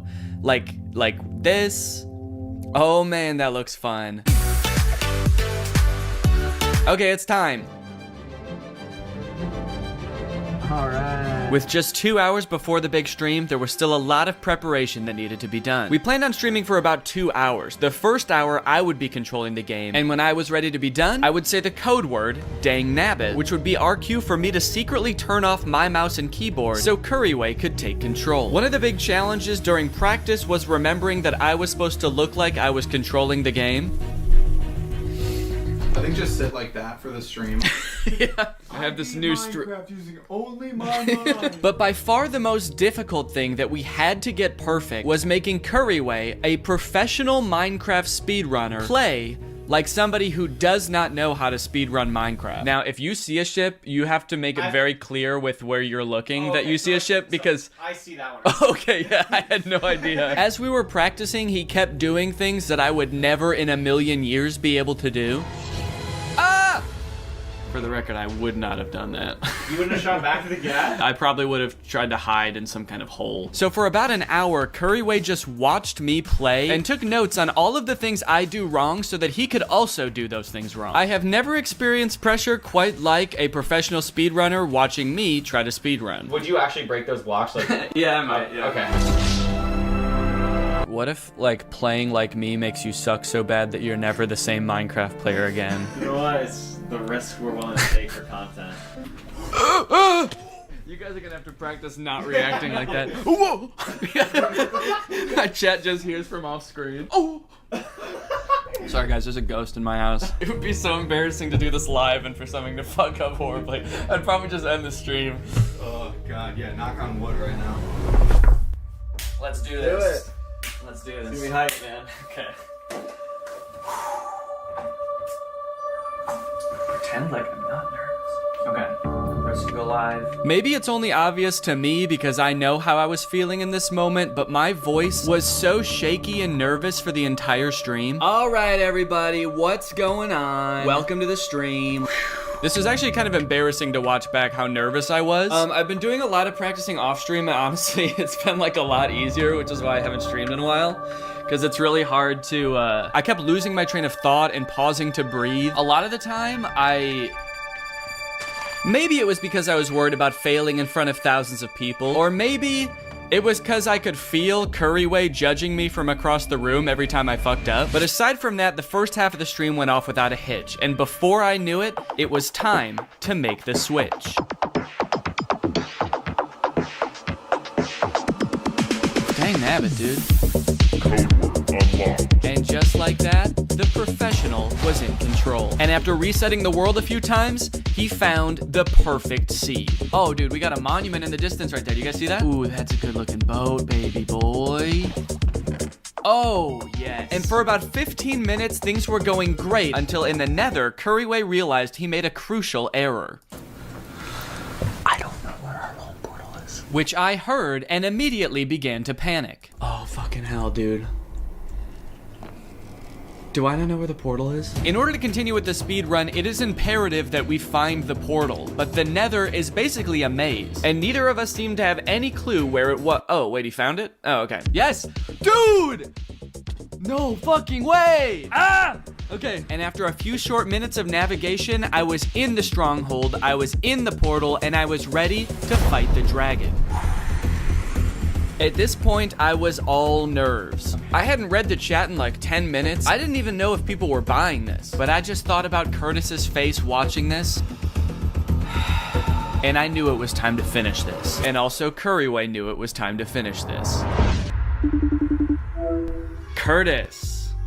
Danny. You're probably wondering why I've asked you here today. Yes, I am. You told me not to even ask you what this was about. Yes, I did, didn't I? You're being actually kind of being a little mean about this whole thing, but... Not mean. Okay, I guess you weren't. Yeah, I guess I'm wrong. Playfully assertive, I would say. Sure, I'll go with that too. So do you have any idea what this might be about? I mean, I feel like the last time this happened, I was surprising you with magic tricks. Like the last time we had a surprise Zoom. Okay, that's an interesting guess. You asshole. Well, really, I just wanted to do this because I had one question for you. How's your hardcore world going in Minecraft? Just kind of curious. I know it meant a lot to you, and I just was wondering, like, how's it going? Okay, so you are being mean. No.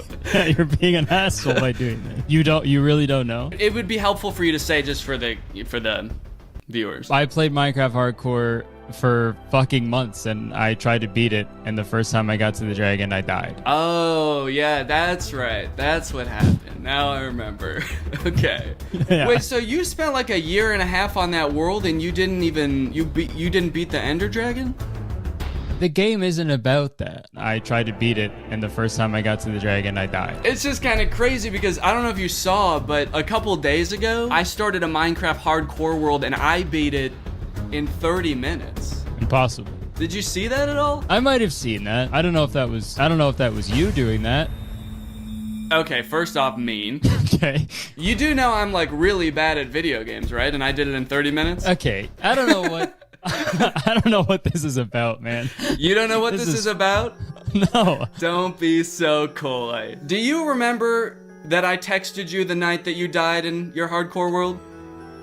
I do remember that. I forget what you said, but oh wait, you were watching, right? Yes, I was watching that night. I texted you, and I want you to look back at the conversation. I have a screenshot of it, so I'll send it to you. So go ahead and read that to the audience. I have to go get something real quick, but just read that to the camera. Okay. So Danny says no, and then I say I'm gonna kill myself. Danny says I looked away for half a second and looked back, and you were dead. That fucking sucks, dude. And then I said, man, I hate that fucking game. And then Danny said, hey man, it's all good. I don't think anyone saw. I think everyone else was looking away too. And I said, okay, thank God. At least I get to play a different game now. And then Danny said, oh nice, you're just gonna give up. Give up on your dreams, Curtis? Now I actually am gonna kill myself. Don't act like you didn't know this was coming. Oh no. Don't act like you could just get away with... Was I shirtless under the I don't think I was. Are you wearing pants even? Not important.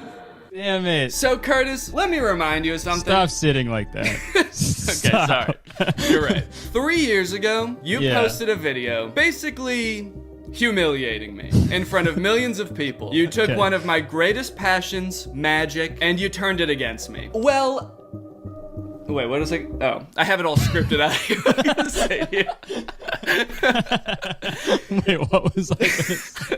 That sort of ruined my sort of villain-esque demeanor. Oh, yeah. Pretend I didn't say that. What was my catchphrase again? Magic was something that we really bonded over, I feel, and you took it and you turned it against me. So, Curtis, do you know what I did? You hired someone to train you to be really good at Minecraft, and you beat it in a half hour. No. Okay. Curtis, I did a little bit of sleight of hand myself. I did not. Was I right? It wasn't even you. You fucking asshole. No, Curtis, I did not speedrun Minecraft.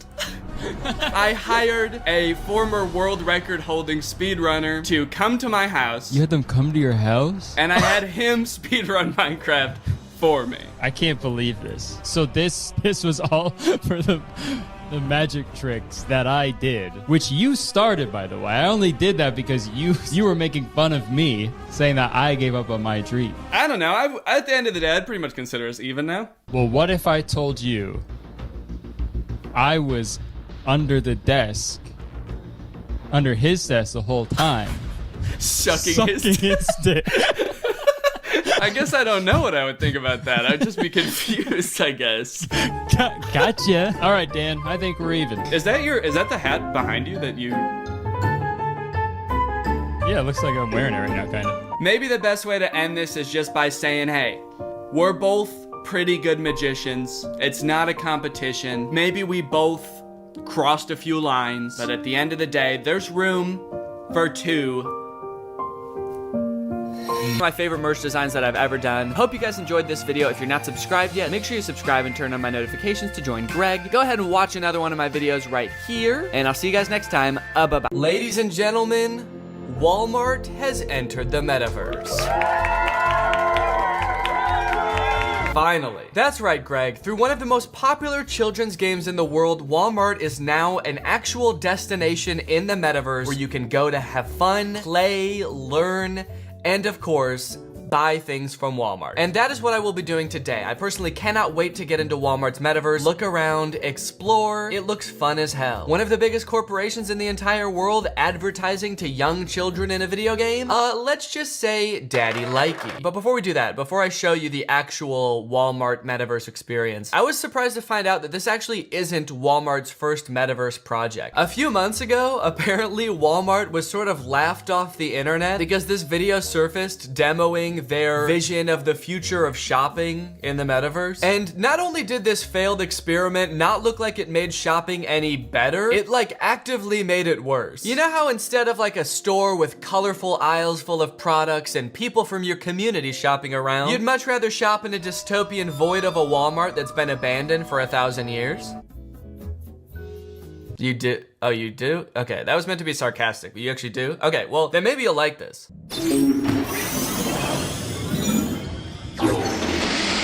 Howdy, thanks for visiting Walmart. I will be your shopping assistant module today, but you can call me Sam for short. Look, man, I already feel like kind of dystopian going to a regular Walmart in the real world, but this actually feels like I'm like a test subject in some kind of psychological experiment. What is this void? Where am I right now? Let's get started. I have your shopping list loaded up, and I'm tracking your oil change so I can let you know as soon as it's done. Now, I don't know about you, but when I go to the store, if an employee asks me if I need help finding anything, I say no every time, even if I do need help because I'm a nervous person. So this scenario is like a nightmare to me. Just having an employee floating 2 feet in front of me at all times, just locking eyes with me, recommending products, is actually a nightmare. It's like my worst case scenario when I go to a store, but if it just never ended. It also doesn't help that she's like literally telling you what to do. She's not even making suggestions. You see the tomato sauce on your left? Go ahead and grab that and then place it in your cart. You see the tomato sauce? Grab it. Put it in your cart. You said you wanted tomato sauce, right? It's right there. Put it in the cart now. There's no time for browsing and taking your time in the Walmart metaverse. Get your shit and leave. How is this any better than shopping normally? They had every opportunity to make shopping like a breeze. Like, I feel like the most efficient form of shopping is just like ordering it online. They didn't need to take the actual physical experience of going to Walmart and put it in VR. If I'm not going to the store anymore, it's like the actual act of putting a tomato sauce in my cart is not the part I'm gonna miss. It's probably gonna be like human contact or just like feeling like I exist in a real social world. Great. Looks like you need a good wine pairing. Take a look to your right. Your age has already been pre-verified through your profile, so no need to wait for an ID check. I love in this supposedly like futuristic utopian version of Walmart in the future, we're already being upsold to buy shit that we didn't want. It's like, okay, you wanted pasta sauce, go ahead and buy a wine with that. You can't have pasta sauce without wine, right? And also here's $5 off a Voodoo movie rental. You're gonna wanna buy a movie as well. And then, oh, you're watching a movie? Head on over to our gun department. You're gonna want a gun with that movie. Also, I haven't even bought pasta or meat yet. Why is red wine the thing I need to pair with the pasta sauce? I need the rest of my meal. Or am I just like sipping one glass of wine and one glass of pasta sauce while I watch my Voodoo rental movie? I'm getting a notification from your connected smart fridge. It looks like you already have a full gallon of milk at home.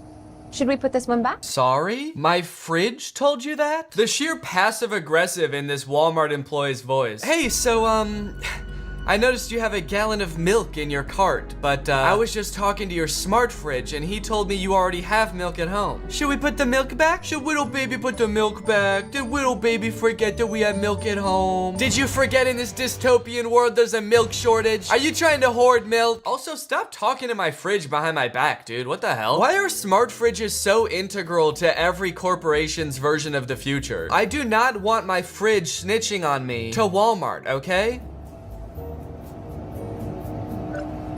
Damn, you can really feel the anger through the screen in that toss. Fine, I'll fucking put the milk back, dude. Stop talking to my fridge. Just every part of this is so eerie. What is with the hum throughout this video? They could have had like fun music playing. You know, you go to like Target or Walmart, they're playing like Ed Sheeran. It's like they're making it eerie and dystopian on purpose. Every time you pick up an item from the shelf, all of the shelves descend into the underworld and new shelves come up. That's really comforting, I gotta say. There's something so comforting about them being like, no, you don't move, all right? The shelves move. You stay right where you are. The milk will come to you. The gun aisle will come to you. Good news, your oil change is done. Your vehicle will be ready at the Tire and Lube Express. Okay, now wait, so this is confusing. Am I at a Walmart with a VR headset on? This whole time I thought this was something you do from home. You go around, pick out all your items, and then Walmart will come and drop your stuff off. But she just said that my car is getting an oil change right now. Good news, your oil change is done. At the Lube Express or whatever? At the Tire and Lube Express. The Tire and Lube Express. That's right, that's what I said. So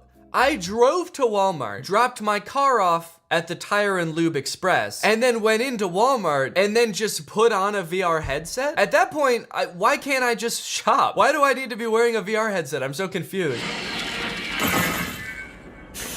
I feel like these hands say so much about the emotion of the person watching this happen. Would you say that this person is like happy or terrified about what's going on right now?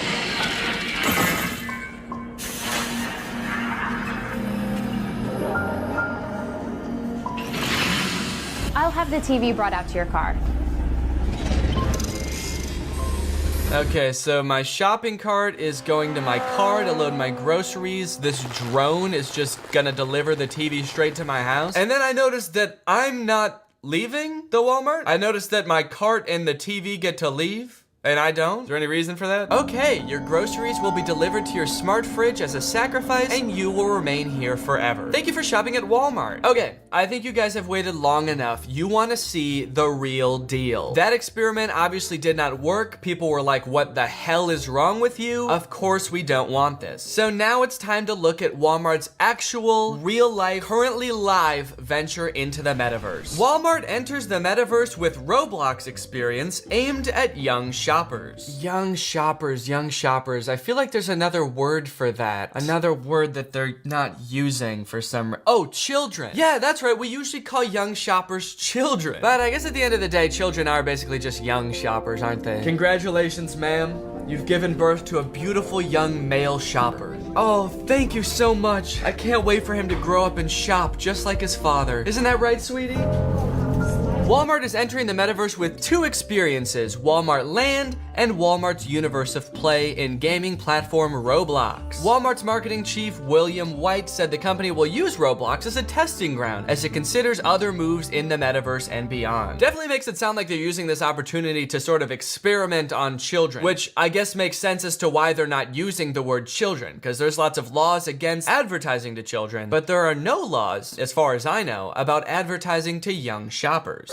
I just remember that's my favorite show, my favorite Big Bang Theory spinoff, Young Shopper. The retail giant's first foray into the virtual world will feature a blimp that drops toys, a music festival with hot artists. I hope they mean like sexy. The most attractive artist we could find, Yassified Van Gogh. A bunch of different games and a store full of virtual merchandise, or Virch. I think I want to throw up from reading that sentence. Which matches what customers may find in Walmart stores and on its website. Walmart is trying to make themselves seem so cool to children. A blimp that drops toys and music festivals? Kids that grow up going to Walmart Land and Roblox are gonna be so disappointed the first time they actually go to a Walmart. They're gonna walk in, there's like a small cowboy kid yodeling in the corner. In another corner, there's an employee in a physical altercation with a customer. They're like bashing the customer's head in. The poor kid is like, where's the blimp that drops toys? For now, Walmart won't make money from its immersive experiences. Gamers can earn tokens and other rewards to put towards virtual merchandise on Roblox. Brands like LOL Surprise, Skull Candy headphones were included in the experiences based on their popularity with Roblox's younger audience of gamers. Still not using the word children. No, now they're young gamers. Walmart could make money from it in the future. Oh.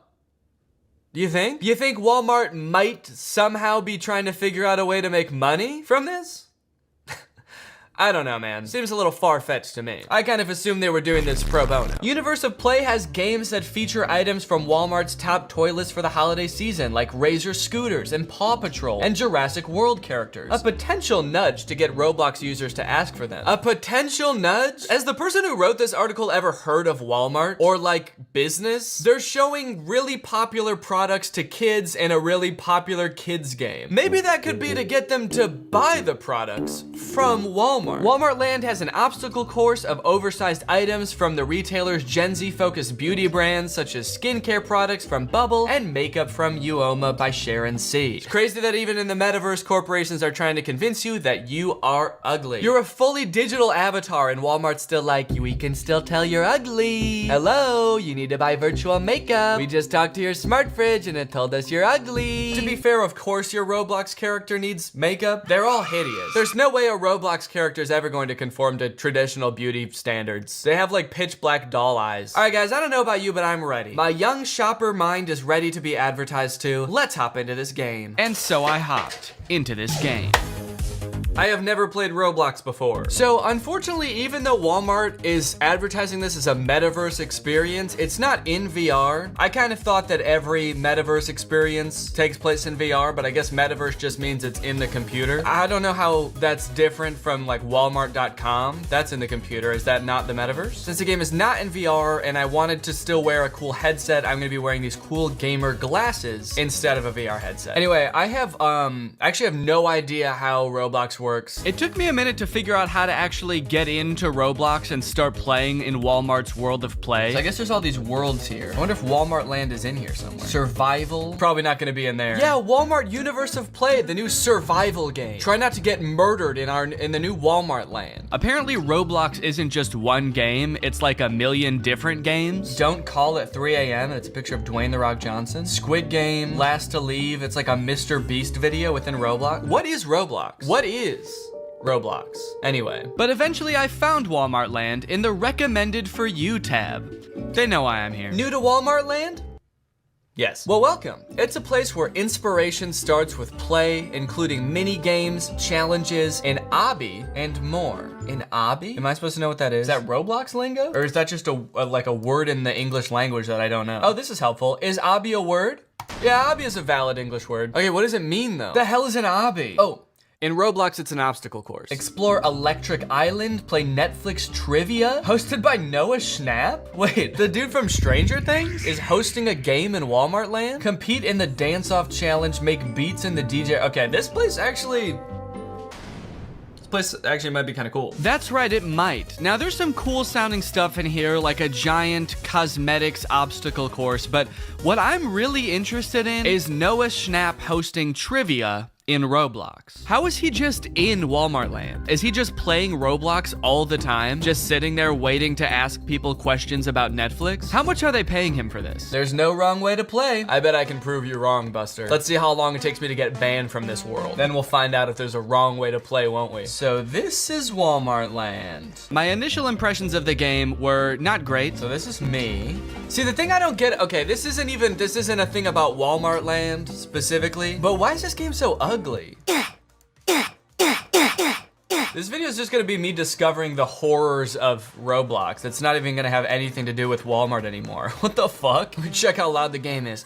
It's about this loud. I knew I couldn't go seeing Noah in this wretched default outfit, but lucky for me, Walmart Land has a virtual store. Oh, there's a store. Let's go over there. I can buy some Walmart jeans! Where you can shop for clothing from real-life clothing brands like Bonobos. Wide leg jeans, Bonobos sweatpants. Is that how you pronounce it? I looked it up afterwards, and it is not.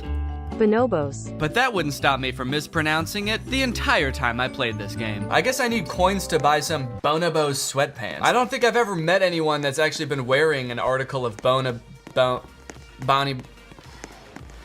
clothing, but I'm gonna go and get some. There's a couple different ways you can collect tokens to buy Bonobos clothing in Walmart Land. First, as we know, there's a blimp that drops toys. Okay, there's a thing at the top that says next blimp 1.5 minutes away. Oh, there it is! Take me with you. I want to go in the blimp. Except as far as I can tell, it only ever drops cold hard cash. Okay. I just got 82 surprise coins. Okay, sick. So it dropped some coins. Didn't drop any Walmart.com t-shirts or anything. So a little underwhelming, but these coins will make do. I did get distracted from my mission to buy some sweatpants when I realized there was a fight going on in the chat. Looks like there's a bit of a dispute happening in the chat. It's the same person who commented over and over. No, this is my monorail. Off. Wait for the next one. Wait for the next one. Off. Holy shit. There's a monorail in this game? How do I hop on this thing to piss this guy off? I was told there's no wrong way to play, so I'm assuming that hopping on this guy's monorail just to piss him off is cool. I said, I'm waiting to get on your monorail. I'm so excited. And he said, no, wait for the next one.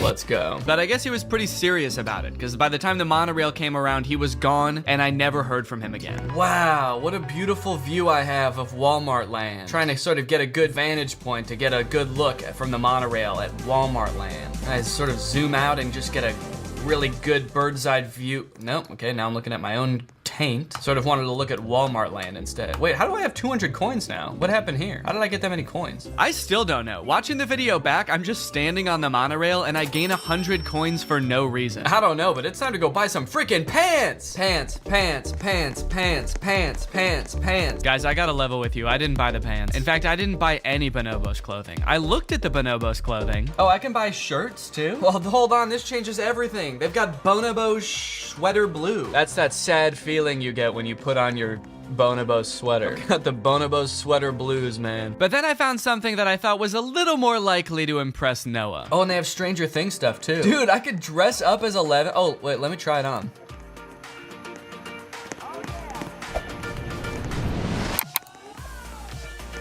And here I am. And why am I not wearing it? Excuse me. Excuse me. Maybe this is just Roblox as a whole, but Walmart Land was generally very glitchy. How do I put on this freaking dress? I have a feeling it's in this bag, but there's sort of like a list of players in the way that I can't click on the bag. Let me click on the goddamn bag. When I bought this 11 costume and I went into my inventory, it said it was already equipped, but it wasn't. And I had to like unequip it and then re-equip it and then just like wait a couple seconds for it to show up on my body. Let's go!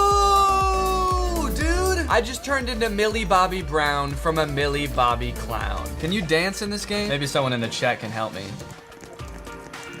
It's time to see how kind the people of Roblox are, I guess. Oh, you can dance in Roblox, but there's certain games that you can't dance in. Well, surely you can dance in Walmart land. It's the best place in the goddamn world. They said I tried and it didn't work. Excusez-moi. There's supposed to be like a dance rave here, isn't there? And you're not allowed to dance? There's a music concert, a music festival, and you're just meant to stand there like this? Whoa, Cold Atlantic sent me a friend request. Sure, dog. I'll be anyone's friend, as long as they can teach me how to freaking play this game. So it looks like there's some areas of Walmart land they have not fleshed out yet. There's a bunch of bubbles that just say coming soon. So they're keeping some hype alive for Walmart land, as if there wasn't enough already, you know? While searching for Noah, I came across the cosmetics obby. The goal is simple. Just try to get to the end of the obby. All right. I thought I'd give it a go in an effort to, I don't know, earn some extra tokens. Oh God. But little did I know, this obstacle course would ruin me. Fuck, shit, I hate Walmart land now. I don't want to buy any of these products at all. What is this? Oh! Am I just bad at this? Fucking shit. I swear to God, this is harder than it looks, gang. Only an adult could beat this, for sure. And even then, you know, I mean, I'm a grown up. I'm definitely giving a run for my motherfucker. Some advertising. This is Walmart. You see what you've done? You've turned a lifelong loyal customer into a pissed off Lego guy. This is getting kind of hard to watch. Honestly, I would much rather be watching an ad for ExpressVPN right now. While I'm getting absolutely dominated by this beauty obby, let me tell you how you can avoid getting dominated by your internet service provider by using ExpressVPN. You see, in the US, it's legal for your internet service provider to sell your data to other companies. They can keep track of every website you've ever visited, every product you've looked at buying in the past month, and sell it to advertisers. If they wanted to, they could sell it to Walmart. Oh my God, I'm never going to Walmart again. But ExpressVPN puts a stop to this by rerouting 100% of your network traffic through their secure encrypted servers. ExpressVPN also helps you unblock content that's not available in your area. For example, Laura and I are absolutely rabid fans of Survivor. But a few weeks ago, Laura and I were on vacation in Europe, where they did not have Survivor on Hulu. But by turning on ExpressVPN, which is very easy to do, you just do it in one click, and changing my server location to the US, we were able to watch Survivor in our hotel. And even when you're not traveling, there's tons of shows you can unlock on Netflix simply by switching your location. I think I'll just chill here for a little bit. He looks comfortable here, and I don't want to risk falling. It seems like kind of a cool place to hang out. ExpressVPN has the fastest speeds. They're consistently ranked the #1 VPN by sources like CNET, TechRadar, The Verge, and more. So if you want to find out how you can get 3 months of ExpressVPN for free, then head on over to expressvpn.com/Danny Gonzalez or the link in the description. That's expressvpn.com/Danny Gonzalez. Thank you to ExpressVPN for sponsoring this video, and thank you to you guys for checking out ExpressVPN. And now, please God, can I finish this obby? Where's the end? Is that the end? Whee! Let's go! Let's go! We're back, baby. We did it. 250 coins, by the way. So I'm basically rich now. Oh my God. It took so much longer than it should have. Holy cow. They say the night is darkest just before the dawn, and I have to say, in this case, that was correct. Because right after this obstacle course, I found Electric Island. Electric Island looks kind of fun. Let's go there. And by extension, Noah Schnapp. Okay, what is there to do on Electric Island? Play Netflix trivia hosted by Noah Schnapp. I have a feeling it's just like a bot that says he's Noah Schnapp, but it'd be crazy if it was actually him. It'd be crazy if it wasn't even like a Roblox character. It was just like him in the game. I looked around for a little bit trying to find this guy, and I gotta say, the name Electric Island makes this place sound a lot more fun than it actually is. All right, I'm already seeing something that looks pretty fun in Electric Island, a pool party. Let's go, dude. Let's go. Let's turn up. Okay, there is no one here. You know, for the fun and totally happening place that they made it seem like Electric Island and more broadly Walmart land would be, doesn't seem like there's that many people here. It feels kind of lonely. Does this show how many people are in here? 18, 19, 20, 21, 22. There's 22 people here in Walmart land. So this looks like the gigantic stage where huge concerts take place and everyone stands still and watches. This place is electric during live events. I doubt it. I highly doubt it. Electric Island is a strange and mysterious place. Whoa! What's going on? And they did a damn good job of hiding Noah Schnapp. All right, where's Noah Schnapp at? Let me talk to Noah Schnapp, dude. Where's Noah Schnapp? Noah, I want to play some Netflix trivia with you. But eventually I made it to the trivia floor. There we go. I found an elevator. Netflix trivia, please. I feel closer to Noah than ever before. Hey, what's up everyone? I'm Noah Schnappa. You might know me as Will Byers from Stranger Things. Anyway, today we're gonna have some fun playing Netflix trivia here in Walmart land. There are 3 categories you choose from, one about Stranger Things, another about Outer Banks, and a third called Surprise Me. You know, something tells me he wasn't actually in Walmart land. There weren't too many blank white walls that I saw in Walmart land. He said like, I hope we're all having fun in Walmart land, like he was also there. He didn't even look like a Roblox character. Now the only thing left to do was play some Stranger Things trivia with my boy Noah. What sport does Lucas play at Hawkins High? Football? Fuck! Oh no, I forgot I don't watch Stranger Things. I didn't know the answers to any of these questions. Which of the following is a real quote from Argyle? Who is Argyle? 5 coins for like 30 minutes of work trying to find Will. Or sorry, not Will. Noah is his real name in real life. And I get 5 measly coins. I kind of felt like all the kiddos in season 1 trying to find this dude. And I finally do, and I get 5 coins. At this point, I've got to pretty much be the richest person in Walmart land, so I think I'm just gonna head to the store and spend all of my money and then be done. So I got some Bonobo sweater blues and some Bonobo sweatpants, and let's just see how I look. And they didn't appear on my character. That's not the sweater I just bought. Is this game broken? Oh, there we go. But now what happened to my pants? The sweater's on, but my blue pants are not. And then I quit the game. Well, guys, I think I've played enough Roblox for today and the rest of my life. I hope you enjoyed this in-depth look at Walmart's first steps into the metaverse. I'll see you guys next time. Bye-bye. Hello everyone, welcome back to the second channel. This is a very special video. The title is correct. The CEO of Bang Energy does appear to have been on an episode of Say Yes to the Dress. So this is some very special content we're going to be watching today. I just watched like the very beginning of this video before I hit record, and it looks like it's gonna be some pretty good content. So I do have some sparkling water, of course, because this is my second channel where I like to get wacky and goofy and drink a little bit of a sweet little sparkling beverage. So it's kind of a big bottle, but I'm gonna pop it open and I'm just gonna drink straight out of it. Jesus Christ, dude, no! God damn it, dude. Wet my pants. That makes it sound like I peed my pants. My pants are wet now. I didn't get so scared of the fizzing that I also wet my pants. One thing's for sure, this shit is sparkling. All right, that's pretty good. Kind of covered in sparkling water now, though. I should have just gotten a Bang for this video. I should have chugged a Bang while reacting to this Say Yes to the Dress episode. It doesn't actually say that this is the CEO of Bang Energy, but I'm almost positive it is. It's been a little while since I looked at this dude, since I made that video. Sometimes after I make a video, I like forget about it right away. I forget everything that I said in the video. So, oh yeah, he always wears this Bang chain. Yeah, that's definitely him. All right, let's watch this shit. Oh, the intro for this video is already not looking good for the Bang CEO. I should have mentioned the title also does not look good for this guy. Bride's fiance gets booted out of shop for being too harsh. What is he gonna say? Okay, how about this dress? Honey, do you like this dress? No, and I don't want to marry you anymore. Okay, I think this one's kind of good. It makes me look like a princess, don't you think? Fuck you! They're like, whoa, this guy is being a little bit hard. Older than the Bang CEO's wife? And how old is he? I thought he was like 50? Bang CEO. Who is the CEO of Bang? Jackawak. Oh, looks like when you type Jackawak age, it also says Jackawak wife age. Like people are also kind of like, huh? He's 59? When I say that this dude is literally old enough to be her father, I'm not even exaggerating, because my dad is turning 59 this year and my sister is 25. So this dude is literally old enough to be her dad. I mean, you know, they're consenting adults, presumably, so I'm not gonna bash them. It's just kind of interesting. I'm older than this woman. I am in the Bang CEO's target age range, apparently. I did not know that. I better watch out. He might be coming to scoop me up pretty soon. To the dress trying on, except the fiance. That is not very typical, is it? I didn't go look at Laura's dress until our wedding day. I think you usually don't have the fiance in the room. And I think we're about to find out why, honestly. Probably because the fiance is gonna try to say some dumb shit. It is a very traditional thing, like, oh, the woman shouldn't be seen in her wedding dress until wedding day. But if it's to prevent the fiance from saying some dumb shit, then I can kind of get behind it. I'm like, okay, it is her dress. She should be allowed to pick out the dress. But then, you know, that means that man gets to pick out the tux also. So careful what you wish for. You get to wear whatever dress you want. He gets to wear this. Bang shorts, bang shirt, bang shoes, bang chain, bang wedding. Can you imagine him walking down the aisle in this? That'd be epic. This music is playing while he's walking down the aisle.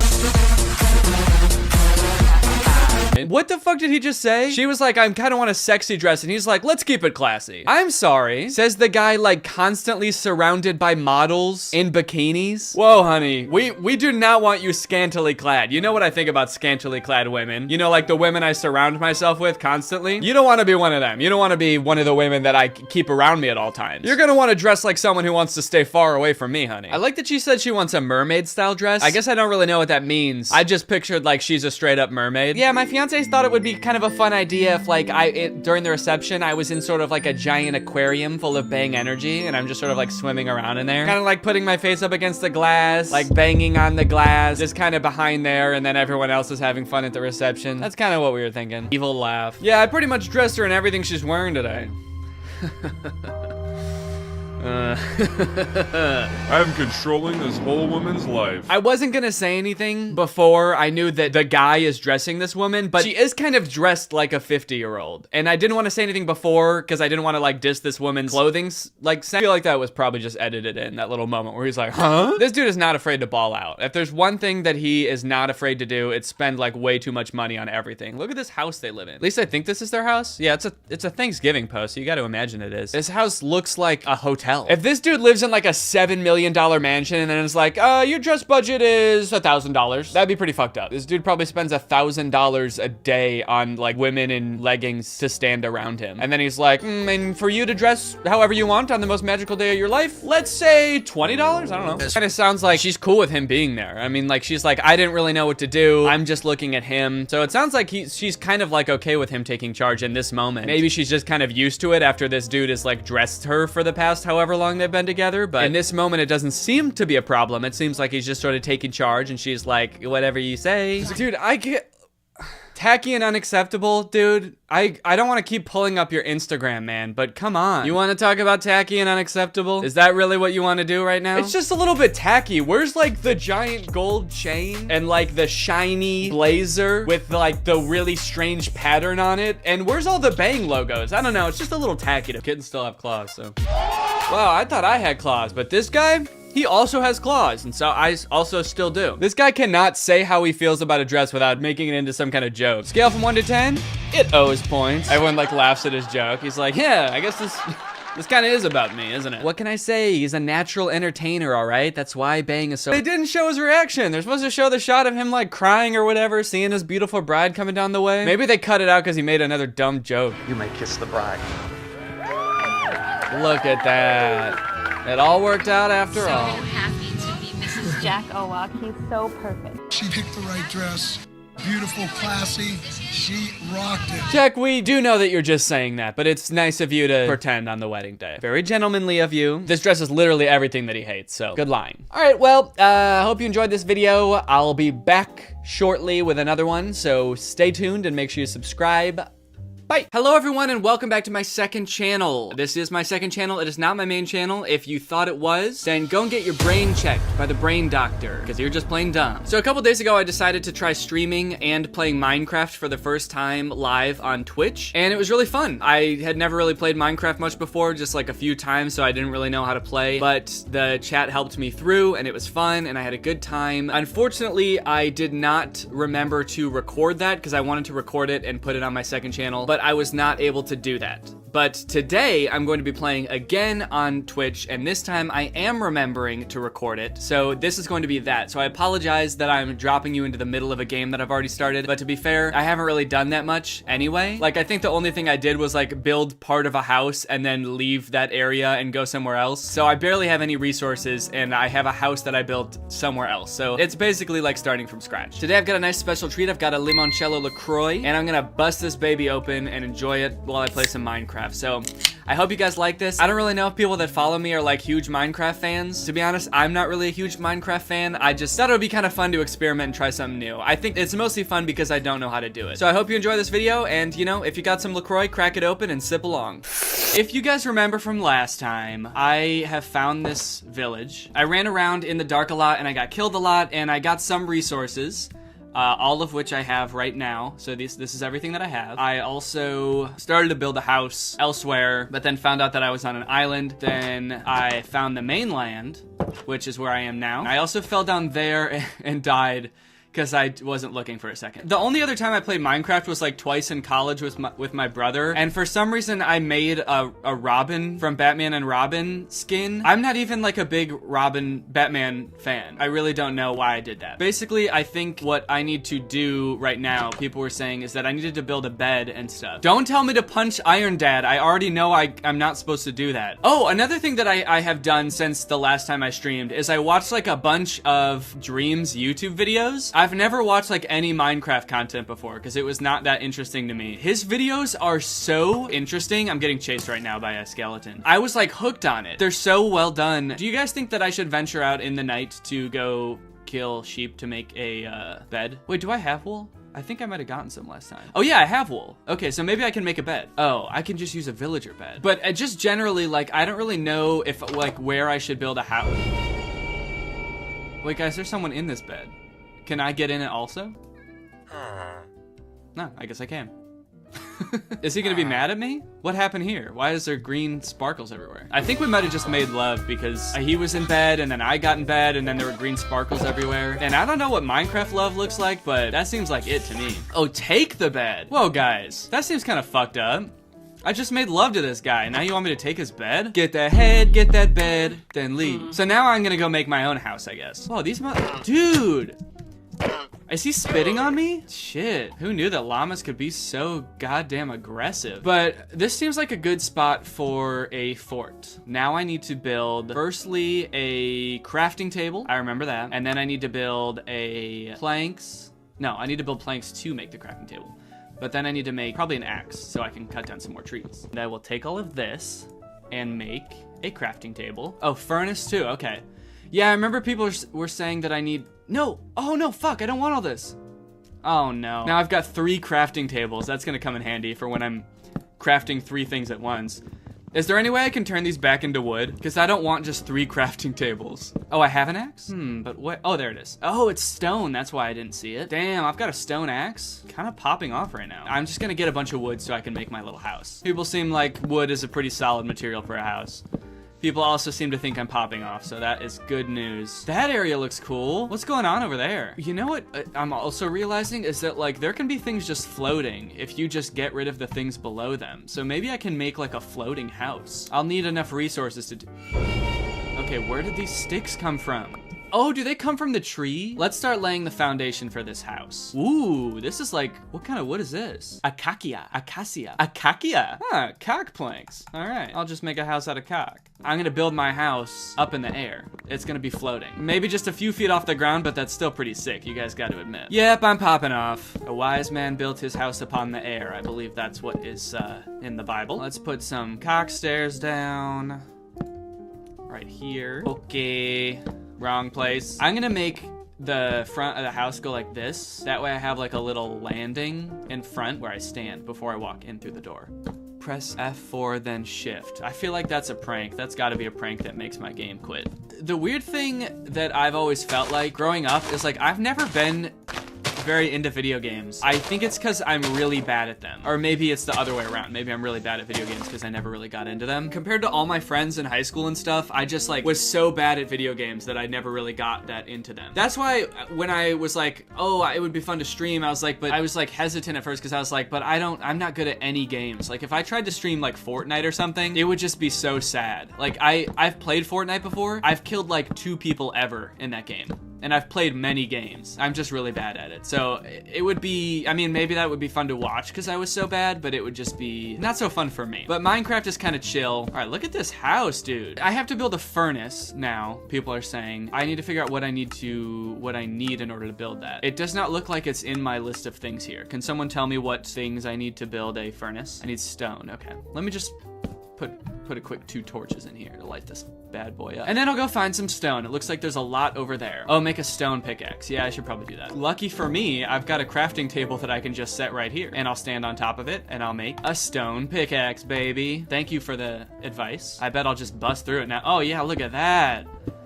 Ooh, I'm slicing through it like butter now. Holy moly, now we got 4,000 people in here. Dang, I must be really good at Fortnite. But I need coal, don't I, to burn here? Yeah, I guess I need to go find some coal. And then I also need to make a door real quick. Someone in this chat just said, since when do you stream? Good question. Since Monday. That was my first stream. So this is my second stream and one of my first times playing Minecraft. That is why I am kind of wandering around.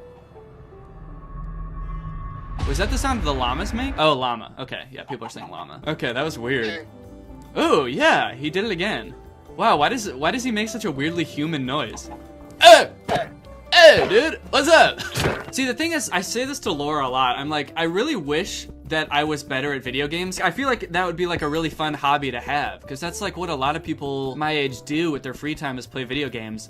But I'm just like so bad at them that I sometimes genuinely can't like enjoy the story of a video game because I just keep dying, or like I just can't get past certain things because I'm like not good enough at them. Which I guess, you know, some people would say maybe you should just like play them more and you'll get better, but some things, if the barrier to entry is too high, it's like, am I really gonna put in this much effort? You know what? I'm having a good time playing Minecraft so far, and I have died a couple times. Oh, people are saying to eat. Okay, well, don't I need to cook my food? Is that right? I'm cooking up some chicken. Now I eat the chicken. Ooh, look at that. All right, I bet everybody in the chat is very happy right now. Daddy's eating good tonight. I'm making a chest. I'm gonna put it in this secret spot. This is my little secret spot. You see, you can't really, oh. I was gonna say, you can't really see it when you're over here, but you can. Oh, spiders can climb walls. Okay, that's good to know. Maybe I should build a roof. Do I have enough khaki planks? Well, that's as much of a roof as I can build for now. I should use my axe before people start making fun of me. No egg bad. Oh, fuck, what the hell? Oh, shit. Hold on. Gotta go home for a second. Gotta go home and reevaluate. I'm getting shot at. See, look what happens now when you told me to turn auto jump off, though, because now I'm just running into stuff. And I'll just look through my window here. I thought these motherfuckers were supposed to die. Oh, there they go. Okay, he's dead. Join Dream's Minecraft server. Okay, yeah, that seems pretty easy. I'll just do that. What do I do? Just like type in Dream into Minecraft? Does that do it? Okay, I think I'm in. I'm on Dream's server now. I'm gonna get some more wood. Congrats on joining. Thank you guys. I know, that's a pretty big deal. You're gonna get so much clout now. Yeah, yep. I probably am. And to be honest, will I forget about all of you when I'm insanely famous off that Minecraft cloud? Yeah, I probably will. Do you guys think I have any good like goals for today? Is there anything I should be doing right now? Cave, go mining probably. Okay, I'm gonna go in the mine. Then it's good that I made some torches. What's going on over there? That's not lava, is it? Or is it like dried lava? Can I step on it? Ah! Oh, fuck. Okay. Wait, what is going on over here? So this looks like a portal, right? Someone said, do you fart? Yeah, I do, but usually not like when I'm streaming or filming or anything. I try to do that like, just like on, kind of like on my own time. It's kind of like something that's just for me. Open the chest. Okay. Obsidian, golden helmet, and golden pickaxe. Someone said fart reveal. Yeah, if I get some goal on Twitch, I'll do a fart reveal. I made an advancement. Ice bucket challenge. What does that mean? Actual nose reveal? What the fuck is that supposed to mean? Get the gold. Okay, I'll get the gold. Bing, bing, bing, bing, bong, bong, bong.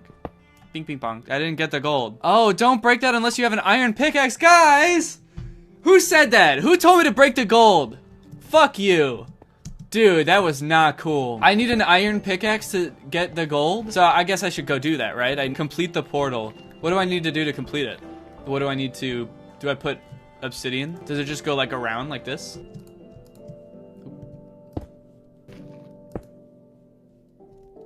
I don't have enough. All right, well, I guess I need to go get iron. I'm gonna go into that cave over there and see if we can't get some iron. What do you say, folks? Oh, I should eat. Lunchtime, pork chop time. So my health only starts regenerating if I, oh, fuck. Dude, okay, so so he can just be in any dark place, like a cave. I'm gonna go down here. Okay, what is this place? There's a spider. Is he gonna kill me? Uh-oh. Oh, fuck. Oh, no. Guys, this is too intense. That's too intense. Oh, fuck. Oh, Jesus. Oh, no. Oh, guys, I'm gonna die. I'm for sure gonna die. Okay. What? Oh, God, he's still coming. Oh, shit. shit. Jesus, dude, go away. Leave me alone. God damn. This guy's got dedication, man. Shit. He followed me for quite a ways, right? Have you ever seen a spider in real life follow someone for that long? It's like, dude, get a life, right? Oop, oop, I'm about to die. Oop, I don't even know where he is. Oop, I got half a heart. Okay, I'm gonna go home. You convinced me. Where's my house? Okay, I'm eating. It's delicious. Good call on the going home thing, guys, because it is almost nighttime. We all know that I will die if I'm outside during nighttime. All right, I'm gonna go home and I'm gonna go to sleep. Then we're gonna go mine. And we're gonna find iron so we can actually get the gold this time. I like that I'm going to sleep with the shovel. Good night.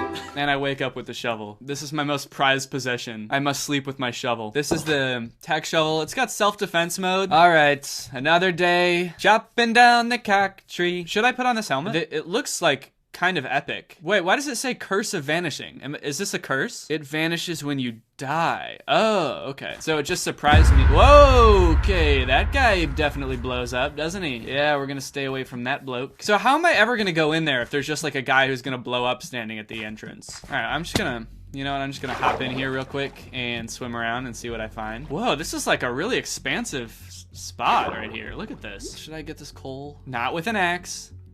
With a pickaxe, there we go. Yeah, I don't have iron right now. That's kind of what I'm looking for. I'm gonna go see what's in that cave.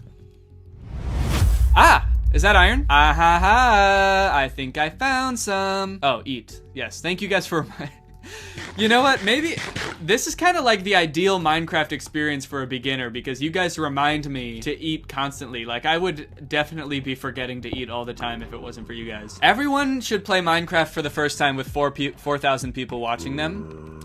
That way they do well. Oh, fuck. I was trying to open my sword. Oh, there he goes. Well, can't get me now, can you? Asshole. Well, I only got 2 iron there. Do you think, could there be more like in there if I dig a little more? Ooh, and even more. Hot damn. I am king of the iron over here. Look at me go. Should I keep going down in there? Because I am hearing like a creepy moan of what I assume is probably a zombie. How am I even gonna get down there if I wanted to? That's a long way down, isn't it? Yeah, I wouldn't even be able to get back up, probably. We're going back up. Kind of feeling like I might be on the exact opposite side that my house is on. It's definitely not over there. Okay, so I might have made a mistake, but my worry is that I think my home is back that way through all those dark caves. And I see a village, maybe, over there. So maybe I should just go over there and go to sleep. Also kind of worried that there's no way to get down. Can I jump in this water? What do you guys think? Can I make it? Oh, okay. I did it. I was really worried that wasn't gonna work. Dude, was that epic or what? That was a total dream move right there. Dream would have done some shit like that, I guarantee it. I'm basically at his level at this point. All right, let's head into the village and go to sleep. Get the fuck out of here, man. I'm trying to sleep. Jump in the lava, it works better. Dude, fuck off. I'm a pro gamer. I know that's not how it works. Sorry to one night stand you like this, but I gotta go, dude. Whoa, what? Dude, what the fuck? Did you, wait, you guys saw that? Wait, oh, okay, I'm right here, luckily. All right, I was really worried I was gonna respawn back at my house. Did you guys see the creeper? Because I did not even see him. Okay, that was kind of an epic fail. And I don't say that a lot. I really like to refrain from using the word epic. In terms of fails, that was pretty epic. Oh no, but my helmet's gone! Oh, it really did have a vanishing curse on it, didn't it? Damn, you never really know what you got till it's gone. I do feel partially responsible for this villager's home being blown up, but what are you gonna do, you know? I feel like I have to spend this entire day going back to my house because I want to get back there. I want to put stuff in my cabinet. I want to sleep in my own bed for once and not some stinky villager bed. Wait, 1 second, real quick. I just gotta do one thing real fast. Just, real quickly. Oh, fuck! Guys, how do they keep creeping up on me like that? I guess by that, you know, I guess that's why they're called creepers, huh? I got so lucky that I turned around right then because I had no idea that he was right there. Okay, I might be farther from my house than I thought. I also might be going in the total wrong direction right now. Oh, there's my house. I can see it now. Here we go. I'm home, baby. My house never looked so good. Whoa, I have a cock door? I'm gonna replace my door real quick. This will match the aesthetic of the house a bit more. Boink. Yeah, there we go. Look at that. Oh yeah, okay, I guess I should finish up my roof here. Oh, look at this. Look at this lovely little log cabin. I'm feeling pretty good about it. Look at that. It's kind of like a little... Why does it look so ugly? Look at this. I've got iron now. I've got some iron ingots. And I can use those to create some new stuff. Aha! So I'm going to make an iron pickaxe. That used 3 of my iron, so I can't really make much else. Oh, shield. People are saying shield. I forgot. Okay. Aha. And what does this do exactly? Oh, press F. Ah, okay. Now I can defend. So this is me defending myself. Boop, boop. This is a pretty gamer move right here, right? Making myself a little bridge to get over to the other iron. I'm having kind of a gamer moment. I think I'm about to game. Maybe I could go down there. So if I can just land in the water, I should be good, right? I think I can just step right off and land in the water. Did I land in the water? Yeah, I definitely just landed on the only non-water thing. I landed on this stone jutting out. How the fuck did that happen? I think we all know what time it is. It's time for Daddy to have a snack. So I'm gonna have some steak. And then I'll just get some more iron here. I'm finding like a lot of stuff down here. This is awesome. And I nicked my ankle. God, just kinda wanna see what's in here. It's kinda interesting. Oh, okay, I'm getting out of here. Oh no, oh god, fuck, no! Oh shit, oh fuck. Oh god, let me up! God, dude, why wouldn't it let me up? Like, I feel like I'm never really in that much danger, but just my lack of knowledge makes it way more intense. I gotta remember where that portal was, because I want to go get that gold. I'll make sure that I have the iron pickaxe loaded up and ready to go. All right. I have 1 piece of gold. I kind of feel like I'm flexing right now, just walking around with this. Oh, fuck. Easy come, easy go. I just remember that I had a furnace with me because someone told me to carry around a furnace at all times. But you know what? I'm just gonna go home anyway because it's about to be nighttime, or as I like to call it, fright time. What am I doing here? Oh, I want to melt these. Yeah. Look at here. I've got some iron. Oh, we ran out of coal. Let's keep that fire going, baby. Now folks want me to make iron armor. Oh, so you're telling me I have to cover up my beautiful Robin skin? Come on. They don't make any clear armor, transparent armor, or better yet, Robin themed armor. Guys, I think it's safe to say the drip just got drippier. Look at this. Put your gold block in the crafting table. Okay, so people are saying that I can do something with it in the nether. Guys, I'm gonna be honest. You guys keep talking about the nether. I do keep sort of just glossing over it, borderline ignoring it, because that sounds scary as hell. I don't know what's in the nether. I saw Dream go there, and there were like pig people walking around. I want to make ladder. I need sticks to make ladders, don't I? Rats, I can't even make 1. I need to put these in a place that's completely vertical as well. This is where I'm always finding myself climbing up. Okay, now I'm going to make a straight up thing that I can build my ladder up. And then I guess I got, oh, but now I gotta make like a bridge over there. I'm kind of stuck on a tall thing. Wait, hold on, okay, 1 second. I need to reevaluate the strategy here. Okay, I'm holding shift, guys, don't worry. And I'm building along this way. So now we got a nice little bridge, and now I can go down there and put my ladders up. And hopefully I have enough ladders. Okay, that's pretty good. Guys, I think I just solved my biggest issue. I made it nice and thick, that way, in case I lose my balance a little bit. Woo! Guys, this is awesome. This is gonna save me so much time. From the sound of it, I need to prepare to go into the nether, but I'm still not sure what I need in order to do that, or how to even get to the nether. Okay, so I need to finish that portal to get to the nether. I'm just gonna go grab a quick snack. Bread, all right, there we go. What a lovely meal. Oh, fuck, where's a bed? Guys, I never remember what is in any of the houses. There's a bed. Night, night. Oh, fuck. Guys, I can't go to sleep because there's a creeper right outside. Let me sleep. Dude, you are not... This motherfucker just came in and tried to go to sleep in my bed while I'm trying to sleep here and there's monsters around. What, you can sleep when there's monsters around? I don't fucking think so, dude. Get out. Maybe you're the monster it's talking about. Ever think about that? Jesus. Oh my god.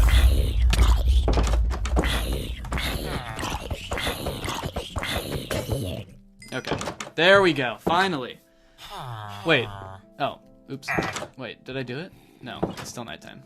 All right, guys, I'm gonna call it there. Thank you guys for tuning in. That was a very fun stream. I learned a lot. I feel like we got, honestly, pretty far. Thank you guys for all the help, and I will be doing this again soon, hopefully. All right, bye. What's up, Greg, and welcome back to another episode of Boomers Getting Fooled by AI on Facebook. Gang, there is an epidemic going on right now. While we all grew up with our parents telling us not to believe everything we read online, it is now time for us to return the favor. It is time for us to warn them that 90% of the content they see on Facebook is not real. All this started for me when I got this image on my timeline. Now, to the average person, this might look like your average great photograph. After all, dogs do this sort of thing all the time. But being the internet sleuth that I am, I was a little bit skeptical. For one, what are the dogs doing right here? Like, what is that? Are they chewing up some kind of pillow or animal carcass or something? Hey guys, my 6 golden retrievers paused in the middle of tearing apart a deer carcass to pose like this, completely unprompted. I gotta admit, this is a pretty great photograph, but also, I am very scared. I'm worried they're performing some kind of ritual. So this image doesn't seem right with me, but nobody else in the comments seemed to notice it was weird looking, so maybe I'm just crazy. Connie said, absolutely gorgeous. And then someone replied to that and said, you looking good in your picture. And a great comment. Whoa, dude. What? What a weird time to shoot your shot, dude. That was so out of the blue. Yeah, and actually, you know what's hotter than those dogs? You. And your comment. Hotter than the dogs? There's other weird parts of this image, like this dog that's either sitting on another dog or melted into another dog, but it is by far not the worst image on this account.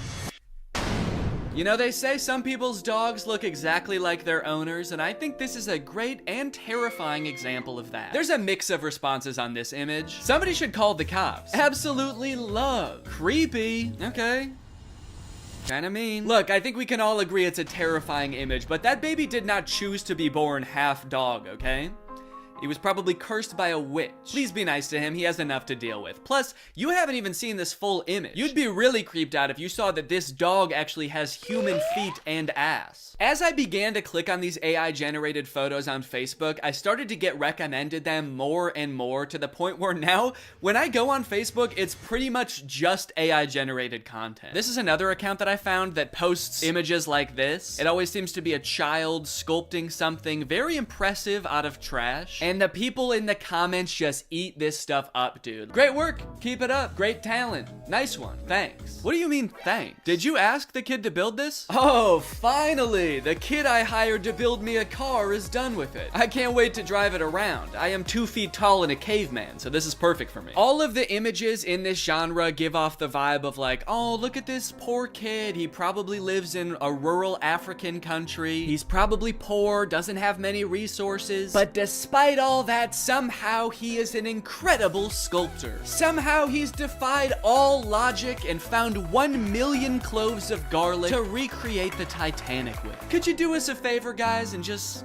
toss him a like? Could you just do it or he'll cry? They're like baiting you into feeling bad for them and thinking they're cute so that you'll engage with the picture, obviously encouraging them. But I gotta say, honestly, this kid, I don't feel bad for him at all. This kid has so much garlic. This kid is like a garlic kingpin. You know this isn't all of his garlic either. He's probably got a garlic Lamborghini, a garlic mansion where he parks this garlic yacht. He's living better than me. This dude is the garlic Mr. Beast. Not to mention, he's way more defended against vampire attacks than any of us. Great work. Beautiful artwork. Where does he get all this garlic from? Okay, it is nice to see people questioning the validity of this image. Part of me does kind of think that they're not actually questioning whether the image is real or not. They just legitimately think that he got the garlic through nefarious means or something. I'm asking myself the same question, and garlic is expensive. They're turning on the kid. Thief! A garlic thief! This kid is stealing garlic from people who need it. Must have some pretty big pockets to steal all that garlic, young man. That must be why your arms are so long. You use them for sneaking and stealing. I'm Sam, and I made this from real wood. Great job, Sam. Totally normal house. Has all the features of a regular house. Nothing more and nothing less. Guys, toss Sam a like if you don't think his house is going to eat him. I'm trying to figure out what was happening here. How did the AI come up with this? Do you think the prompt was like kid standing in front of a little kid house? And the AI was like, little kid house, huh? Say no more, I know what that means. It's obviously a house with the soul of a small child imbued within it. It's beautiful and so well designed. Yeah, I mean, honestly, aside from the fact that there's no way to get in or out of the house, it's the most beautiful sentient house I've ever seen. I collected bananas to sculpt this bunny. And this person says, you know, you can eat them too. Those bananas you're using to sculpt the bunny, you might think that God just placed them here on Earth to sculpt with, but take off the outer peel and you'll be surprised. Now, I gotta say that usually I would agree with this person, but these bananas actually do not look edible. I don't know what's going on here, but these are not normal bananas. In fact, this whole thing kind of just looks like one mutated banana melted together. I don't even think this kid sculpted this. He just found a banana that already looked like a bunny. Wow, look at this kid. He sculpted Jesus sitting on a whale out of well, I'm not exactly sure what any of this is supposed to be. Are these diamonds? And then these are like, I don't know, these look like the containers that dishwasher pods come in. Very interesting material choices. Wow, look at this local impoverished child who made a Jesus sculpture out of only 1 million diamonds and other precious gems. Guys, toss him a like, he doesn't have much else. Made it with my own hands. And oh God, what a toll it took on this poor young child. He does not look so good, man. Made this with my own hands. And eyes. He took my fucking eyes! Now, all things considered, these images I've shown you so far are actually pretty tame, and the deeper and deeper you go into these accounts, the more insane they get. It's like they had a prompt that they used to generate the first few images, and then they just keep adding on to that prompt, making it longer and longer. But before I show you those images, I do want to take a moment to talk about today's sponsor, Opera. Opera is a browser that puts all default browsers to shame with its fun look and a ton of great features. And it's actually the browser I used to browse Facebook for this entire video, and let me just say, this thing browses Facebook like nobody's business. Just like AI images on Facebook, another thing ruining the usability of the internet is ads, plastered all over an article you're trying to read, trying to pry your attention away from what you're doing. I feel like I need blinders on sometimes when I'm using the internet. But Opera has an ad blocker built right into the browser. Just switch it on with one click, and suddenly web pages look so much nicer. Not to mention the fact that they also actually run smoother and faster with the ad blocker turned on. Like to listen to music while you're working?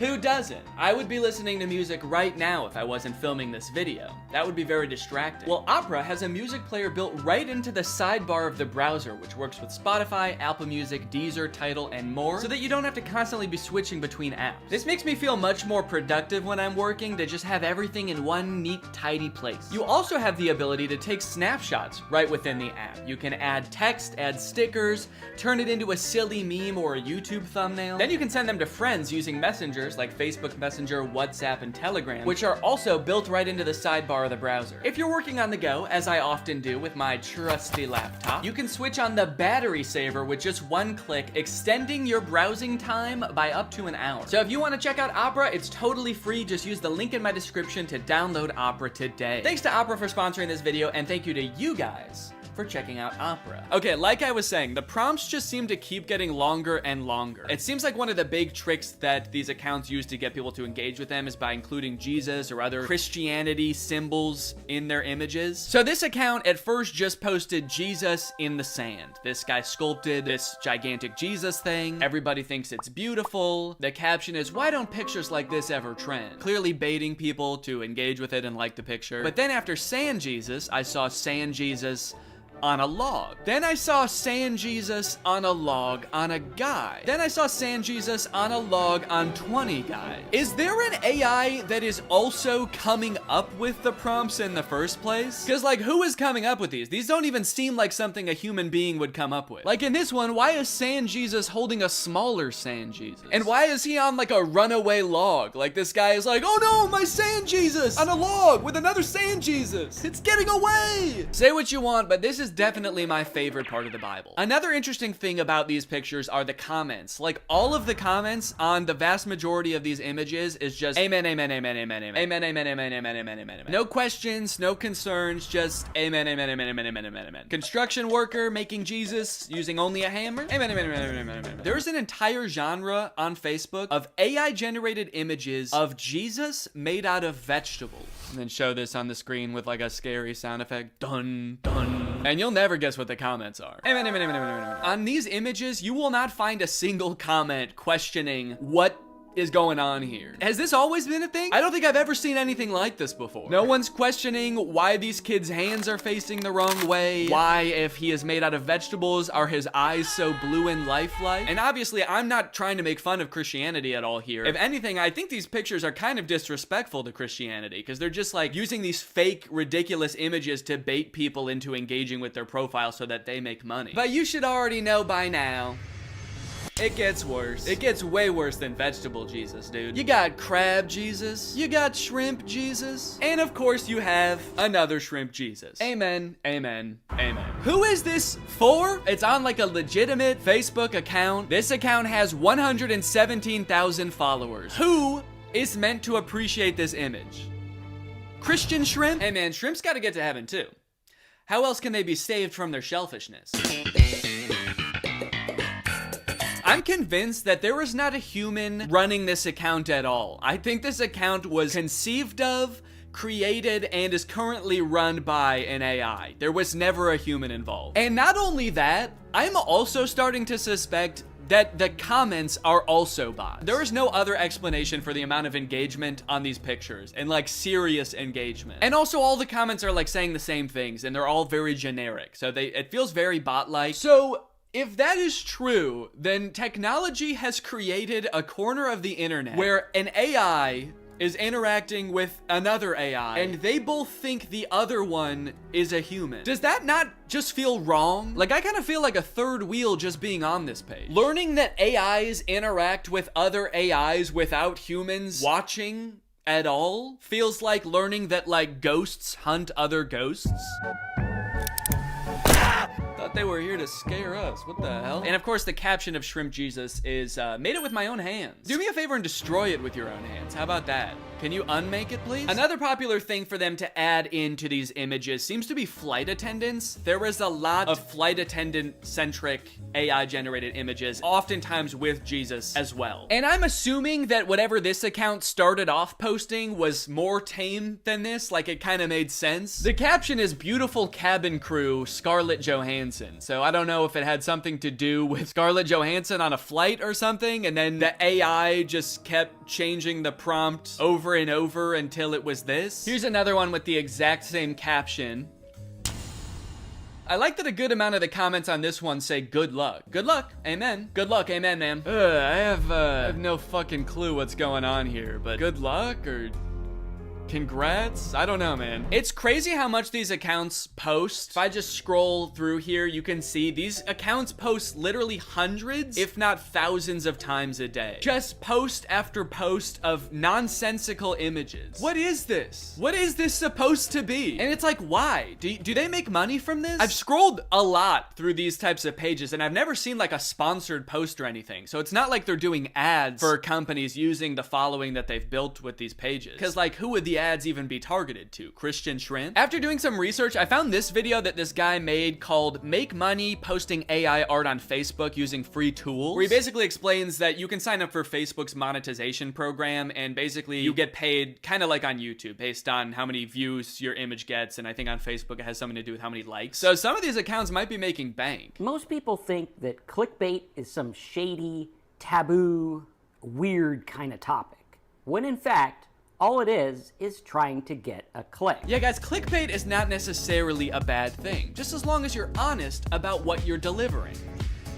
Anyway, let's go ahead and learn how to trick people into believing that fake images are real. Utilizing good images, ad headlines, and articles to drive people to relevant content that actually does talk about what the image or ad said in the first place. Yeah, but if the image is not real, then doesn't that make it impossible to deliver on the promise? Now, this guy does go on to say later in the video that you should make it clear when things are AI or not real. But after finding a bunch of these accounts, it doesn't seem like anyone using this method actually does that. I haven't seen one single image that has been like, by the way, this is AI and not real, so just so you know. Trick job. Here's a different Facebook group that posts like beautiful mansions that all seem like they're AI generated. No disclosure anywhere that these images aren't real. Like being in a coffee mug. Love it. Huh. Yeah, there is something about this image that just looks like being in a coffee mug. Very insightful. Thank you. Either way, if this keeps up and this type of AI content invades all the other parts of the internet, it is just going to become completely unusable. I think Facebook and like every other social media platform needs to start training an AI that can detect AI generated content so that it can like put a badge over all of these images to be like, hey, these aren't real, just, you know, because so many people are so keen to try to use this to make money or create content for them that, like, just imagine in a few years if every single tweet or TikTok is created by ChatGPT or Midjourney. That sounds like a nightmare. Also,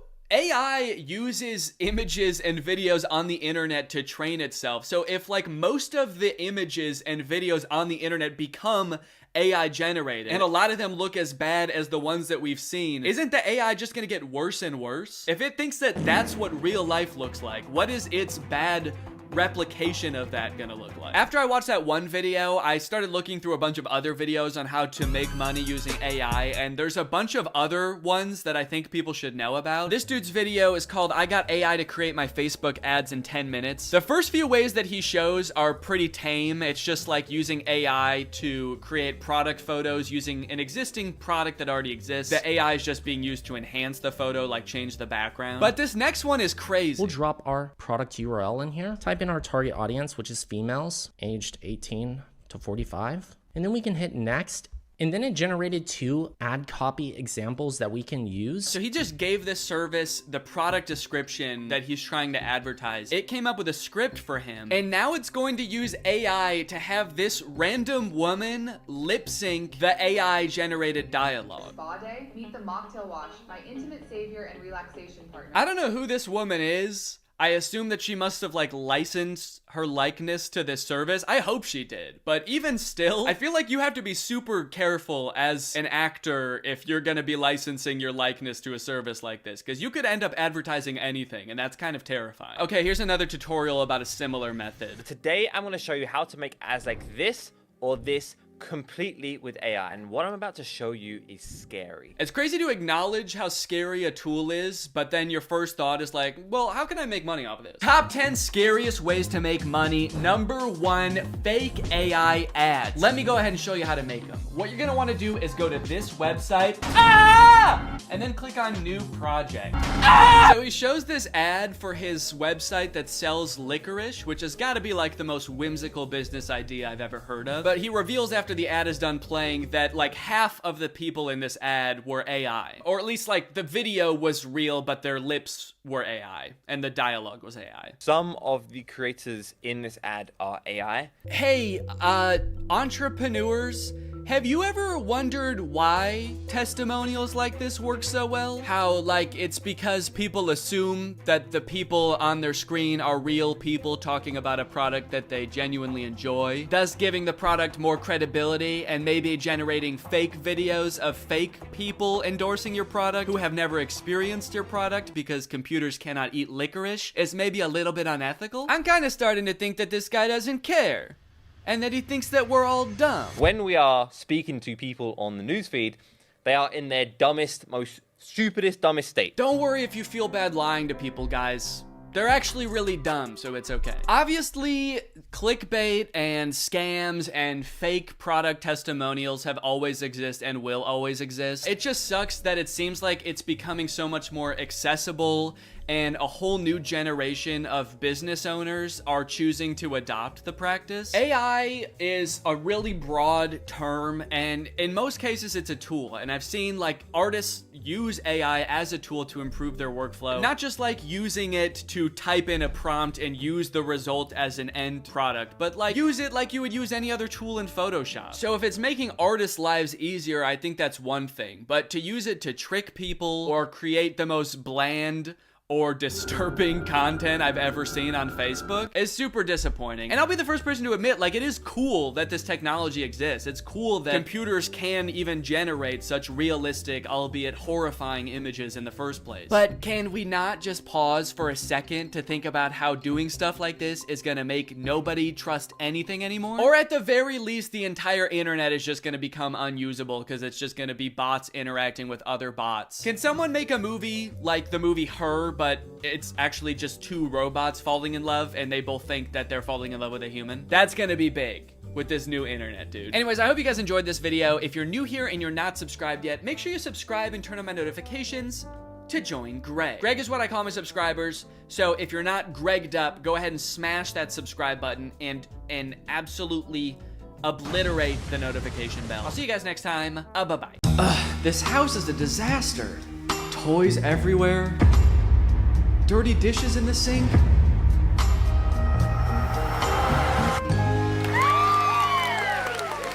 Whoa, who are you? I'm Neo, a robot designed to help you get more chores done than ever before. With my patented soft, lovable body and state-of-the-art robot innards, Gross. I can handle any task, from loading the dishwasher to cleaning up your son's toys. Oh, those are my toys.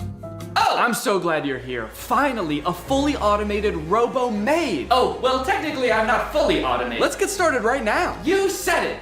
Here I go!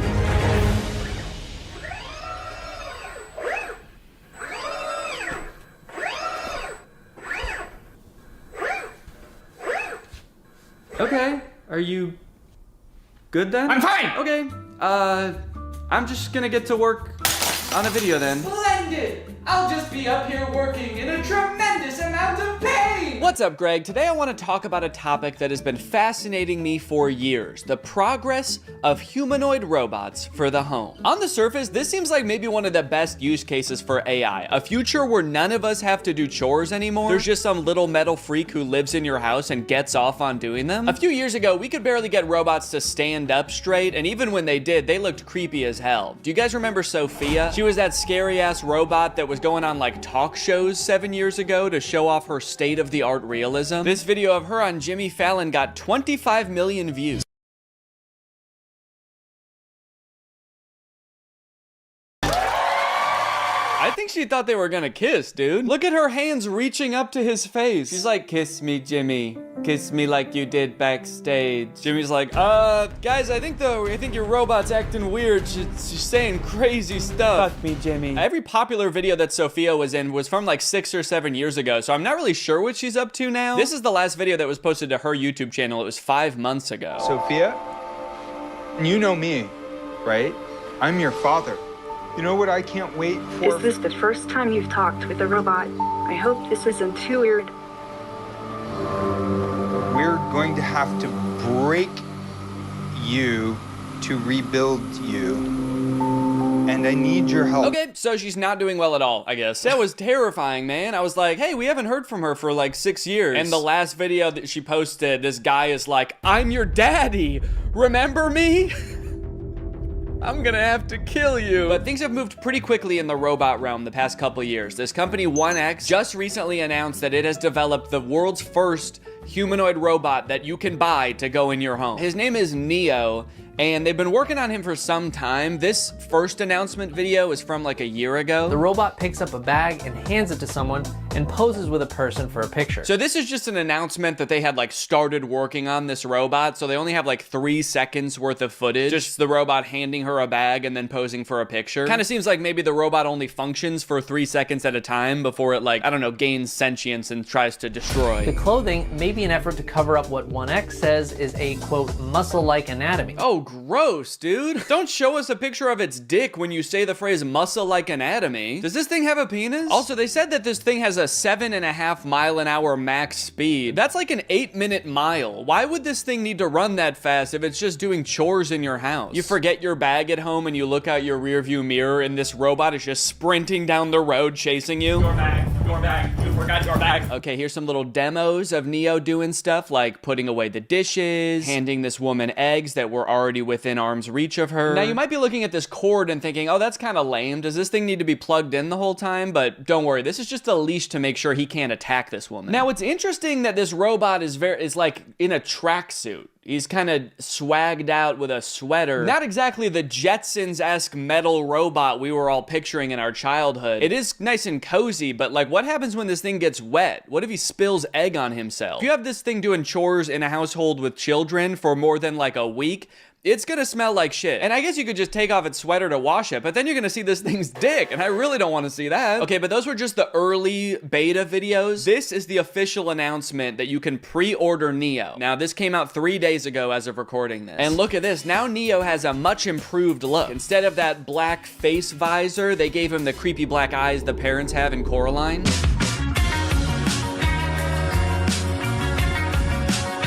They're doing this kind of creepy thing by shooting some of the video in what looks like 8mm film. Give it this kind of nostalgic look, almost like Neo's here, but he's always been here. Neo's always been a part of the family. Just invite him home. Invite him in your bed. They're making clothes for Neo. This whole ad does kind of read like they want Neo to also be your friend. Yeah, no thanks. I don't want to buy a fancy Roomba that wants to be my friend. What's next? You want me to hang out with my broom? No chance. He's a coward. I grew up reading these beautiful books and watching these beautiful sci-fi movies where the future was all about how we as humans, we really focus on the things that matter to us. Yeah, I feel like in all of those sci-fi movies that have robots, they are about the robots turning evil. I think really what he should have said is, I grew up watching the first two just because of my genetics. So I knew that facial hair would be a semi-good disguise because like, no one's ever seen me with facial hair, so you wouldn't expect me to have facial hair. I also thought the sunglasses would be good because one thing that I learned from the Zayden video is like your eyes and your eyebrows are super recognizable. That was one of the things that I had the most trouble with Zayden, was like I couldn't get my eyebrows to look different and I could still tell it was me. So I brought like pretty big sunglasses to cover up my eyes and my eyebrows. And once I had the goatee and those sunglasses, I was like, okay, so it's pretty clear I'm dressing like a 40-year-old man because that's the only person that would have the goatee and the sunglasses. And then the clothes pretty much just followed suit. I just went to Goodwill and picked out stuff that I thought that guy would wear, the guy with the goatee and the sunglasses.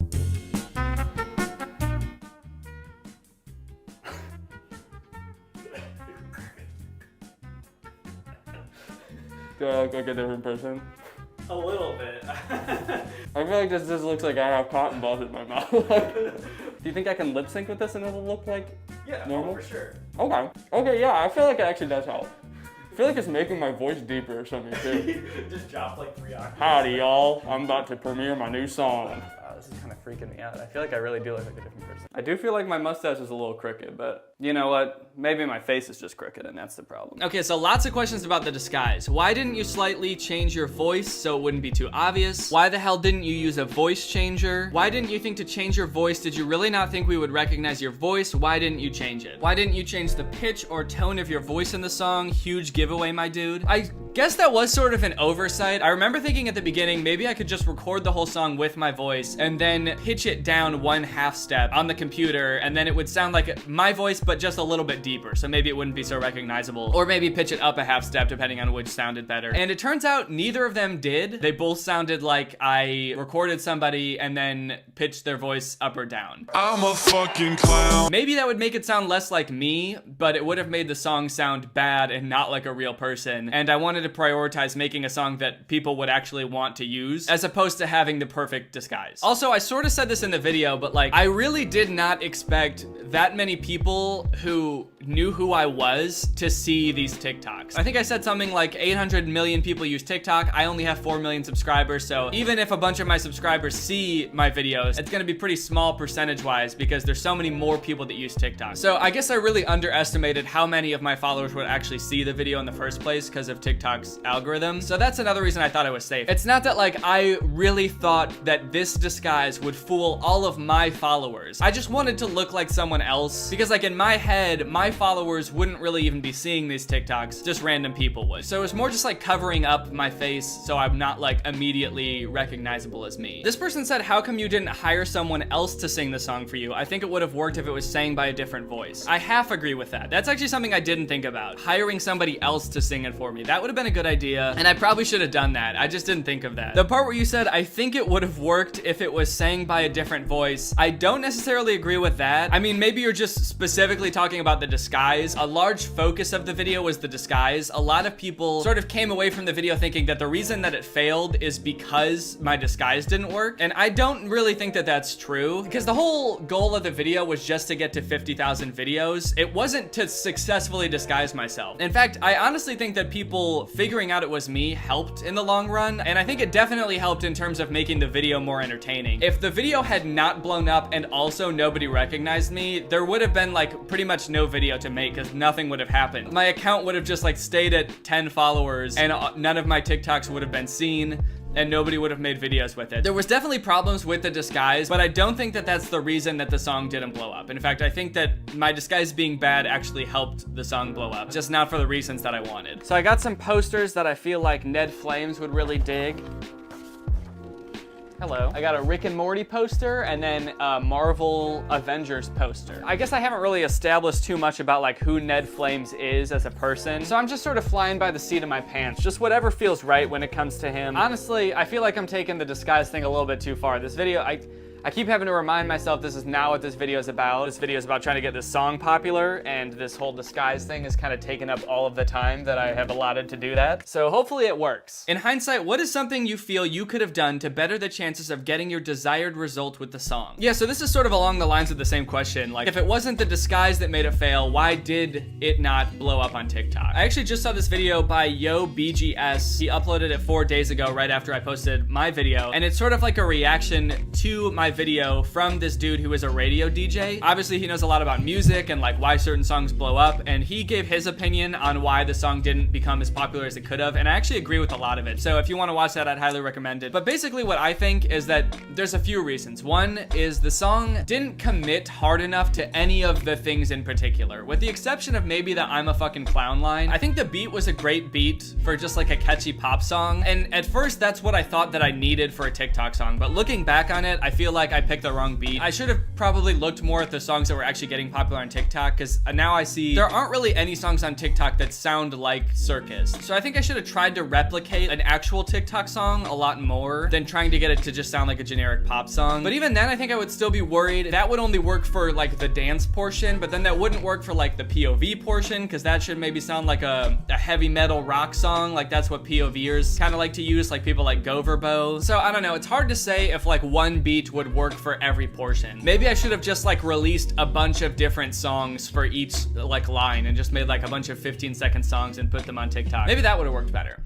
Who knows? Since posting your video revealing the whole thing, has the song blown up on TikTok closer to the way you originally wanted it to? Well, not to brag or anything, but now instead of the song having 2,000 videos, it has 4,000 videos. So 50,000, here we come, baby. Are you banned from Illinois public parks due to how many times you threw that baby in the tree? No.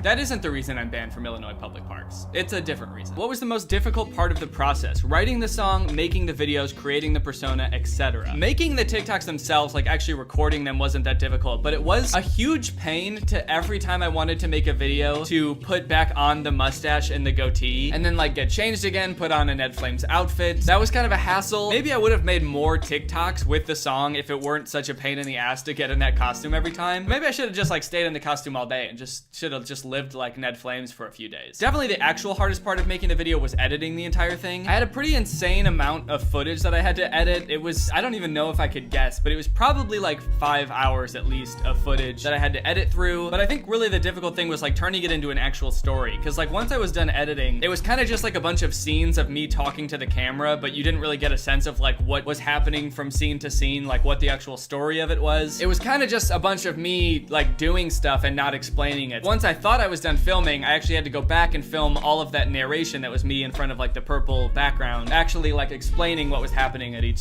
step. And I think that helped the video flow a lot better, but It was a long process. I think I edited for like 6 days. Just did like nothing but editing. So that was the hardest part.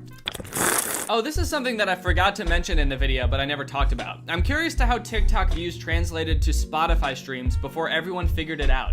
If you noticed any correlation at all, especially since the song wasn't attached to you at all. I don't really remember. I think I remember at some point in the process going to Spotify and seeing that it had 13,000 streams, but I don't remember if that was like after the huge surge of people figured out it was me, if it was like some point before that. I don't remember when that was, but it's not like it had like hundreds of millions of streams on Spotify. It didn't translate that much, but it did translate some, but it's impossible to tell if that's because people recognize me. All right, well, I hope you guys enjoyed this video. I hope you got something out of it, learned a little something more about the process of making this video. Again, I will be disguising myself again. You will not know it's me this time. I guarantee it. Good luck trying to figure it out, bitches.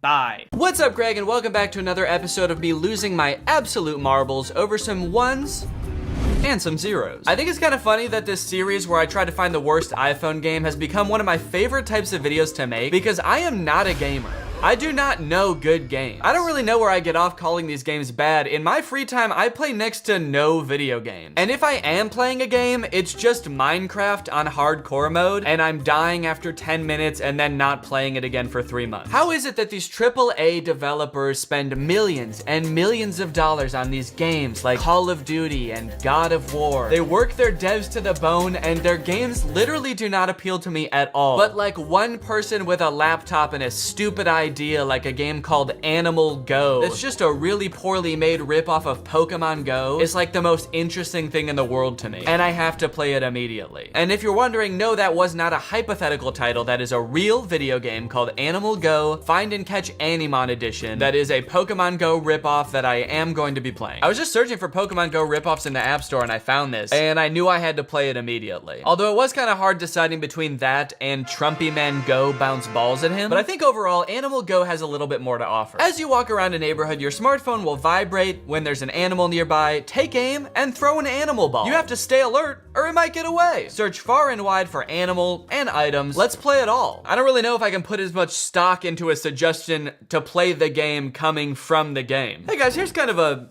fun idea. Let's play me. Let's play all of me. So it looks a lot like Pokemon Go, where you just walk around in real life and occasionally you'll stumble upon a tiger or a water buffalo, it looks like. You throw the animal's ball to catch it. The animal's ball? Okay, this game's a little bit more fucked up than I thought. And I'll be taking those, and then I'll be throwing them right back at you. I will say that now that I'm looking at all these animals' pictures together, they almost look a little bit too eager to be caught, and now that's kind of creeping me out. Oh no, you found me. You found my little pink elephant self. Don't trap me in my own ball. Please, anything but that. You're like, he's saying he doesn't want me to, but he really looks like he does want me to. No, don't cut my balls off. I would hate that. But overall, I'm excited to see where this game takes me, and I'm downloading Animal Go. Okay, this game looks horrifying. Jesus Christ. It's called Date Master Kissing Booth. Give the best kiss. It looks like some kind of game where you're preparing for a date by picking up different items along the way to your date. So you can either pick up money or bottles of poison, which would obviously make the date go pretty poorly because you'd be dead. You can show up either in a suit top or barefoot, and all of these, it looks like, influences this bar here. I guess once you get to the date, you can engage in some sort of kissing frenzy. And it looks like here that the kiss is going so well that she's crying. And I say that because this bar is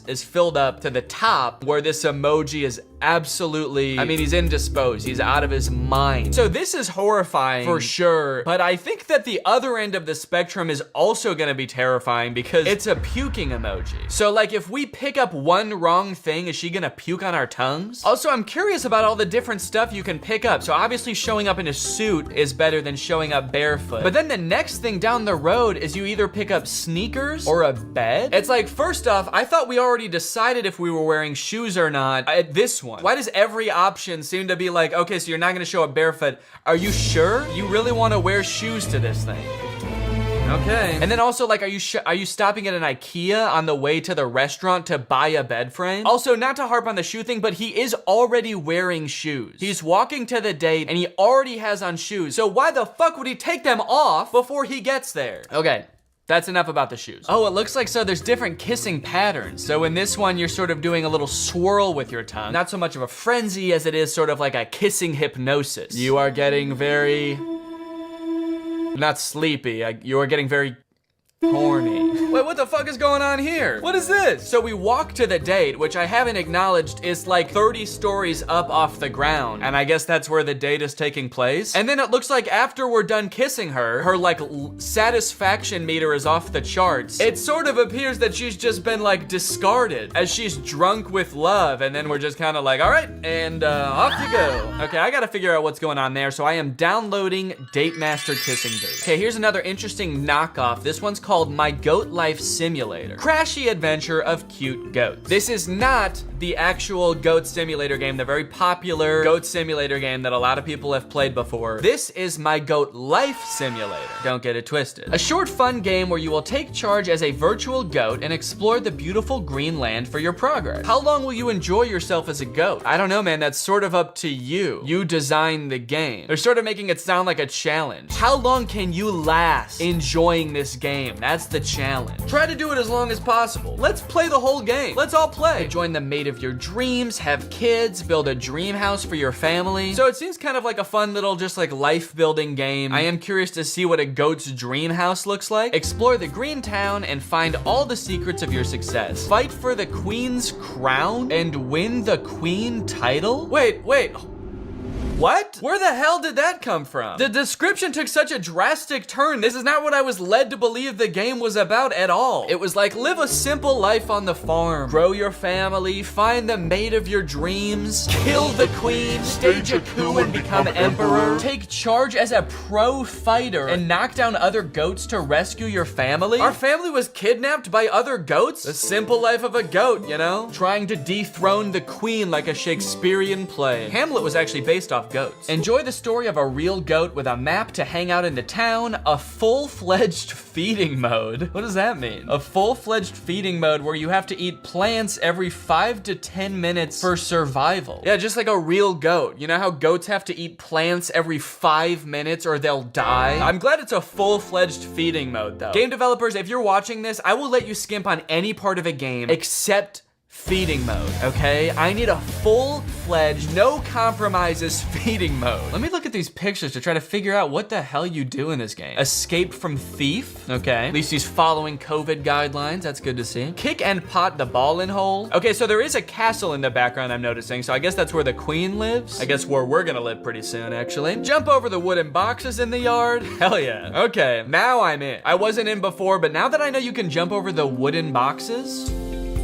I like whatever this goat's up to. This is how I'm gonna be in the game. Completely checked out. My goat wife is gonna be like, honey, please, you're so behind on bringing home food for the children and building our dream home and overthrowing the queen. What do you do all day? And this is gonna be me. Just fucking... Maybe I just don't know what a regular goat's life entails, but I'm super interested in this game, so I will be downloading My Goat Life Simulator. Okay, now this next game, Scary Granny Contact Game, might sound a little bit like Bad Granny, which I've played before. But from what I can tell, this game is very different. First off, the granny in this game looks 1,000 times more terrifying. Holy shit, dude. That doesn't even look like a granny. This is so far removed from what like an old lady looks like. What the fuck is this? Beware of the scare. Are you brave enough to contact Granny? That's right, in this game, you can actually contact Granny. Take a look at this picture. This is the menu, it looks like. You can call, message, video call, play games, or mods. I don't know what that means, but the other options sound very interesting. Look at this, you can talk to Granny. Hi, where are you? Far away from you. Do you want to play hide and seek? No thanks, I'm good. I see you. Oh no, this is my house. Okay, look at this. Look, you can FaceTime with Granny, and this kid is FaceTiming with Granny, and he looks horrified. And she's not even on the screen yet. I guess you can also just call her on the phone regular style, not on FaceTime. If you don't want to see her, you're like, okay, I'll get scared by Granny, I just don't want to see her. Hello? Oh fuck, it's Granny! That's scary! Disclaimer, don't play this game if you are easily scared. Calls, video calls, and chats inside the app are fake. Granny must say some fucked up shit, dude, if they have to be like, it's not real, okay? We swear. She's like calling in bomb threats. Hello? Oh God, you guys, it's Granny. What spooky thing is she gonna say? She says she's gonna do a terrorism? The fuck does that mean? And I am downloading Scary Granny Contact Game. All right, guys, we have a great lineup of games here. So without further ado, let's get ready to rumble! Wait a minute, gaming?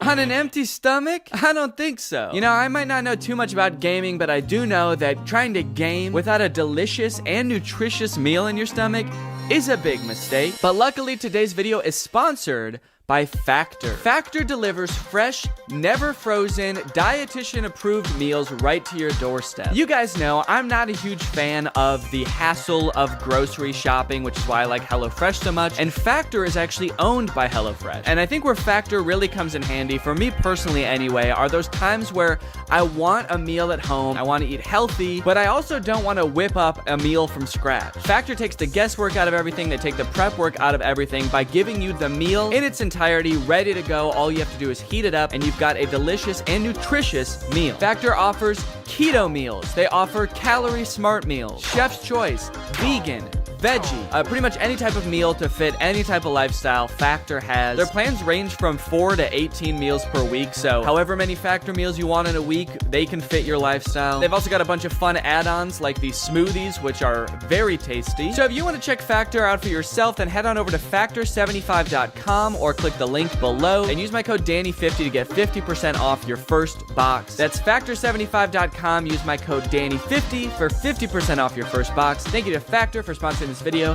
Thank you to you guys for checking out Factor. Now let's get ready to rumble!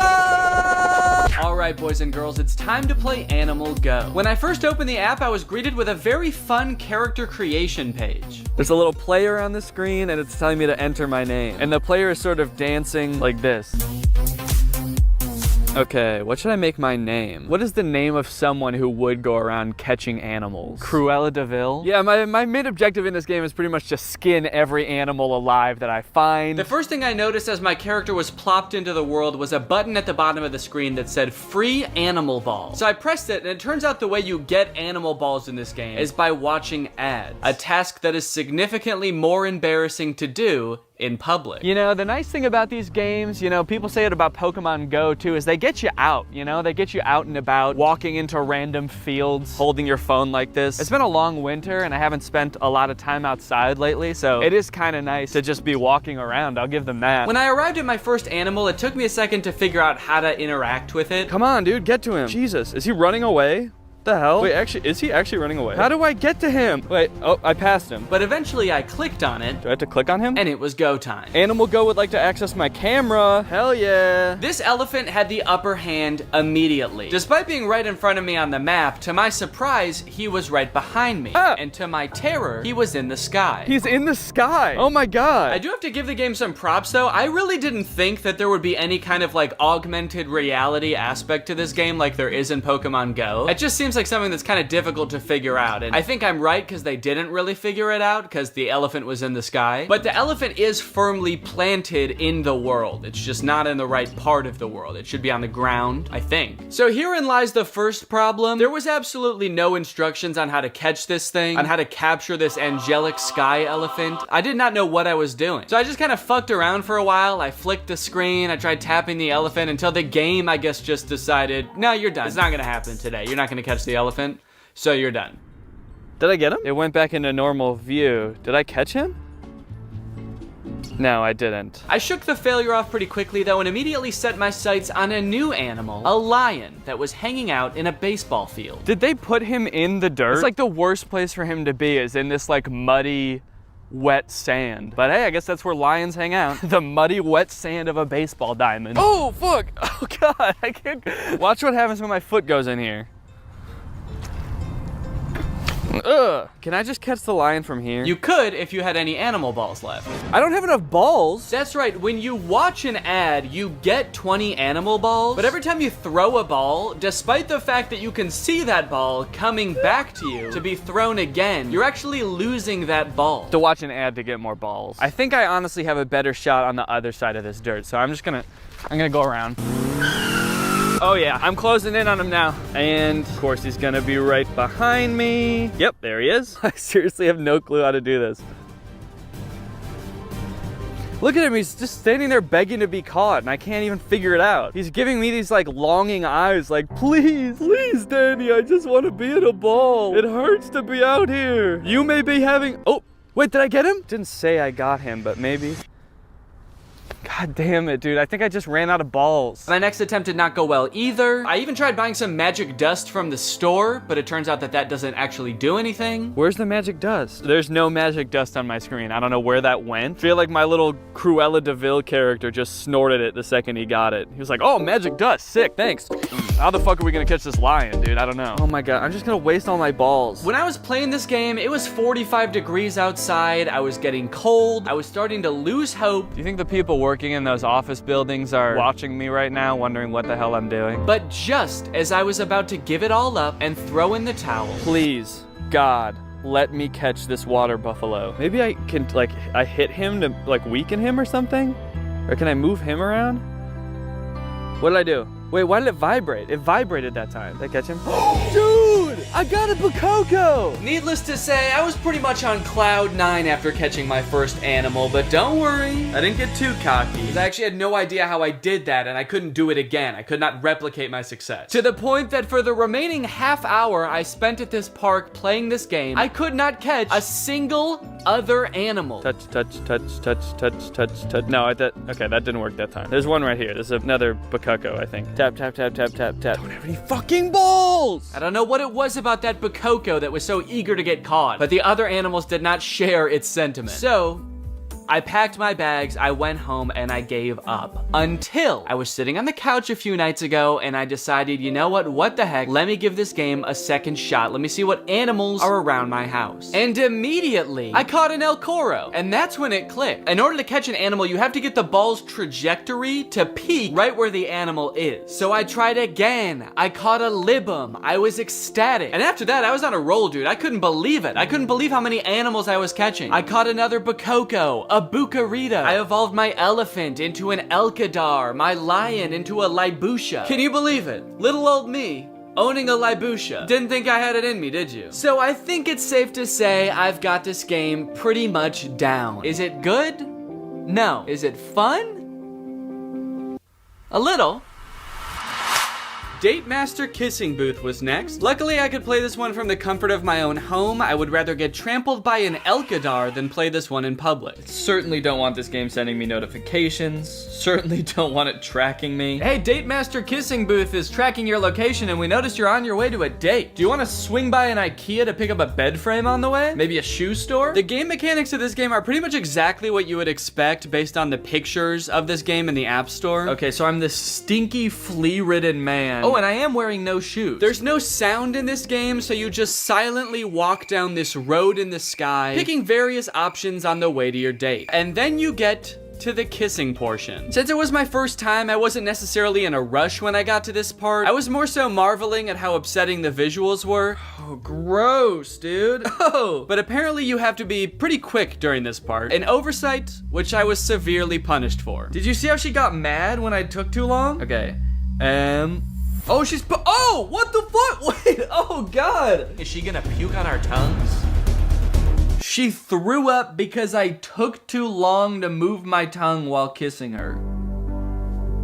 What's taking this fucker so long? But that's arguably less disturbing than what happens if you kiss her correctly. I'm not gonna make her throw up this time. Why did her tongue vibrate just then? Did anyone see that? Okay, and kissing frenzy. Oh my God, dude, she's crying, I'm sorry. Okay, whoa, what the whoa! Oh my God, what the hell?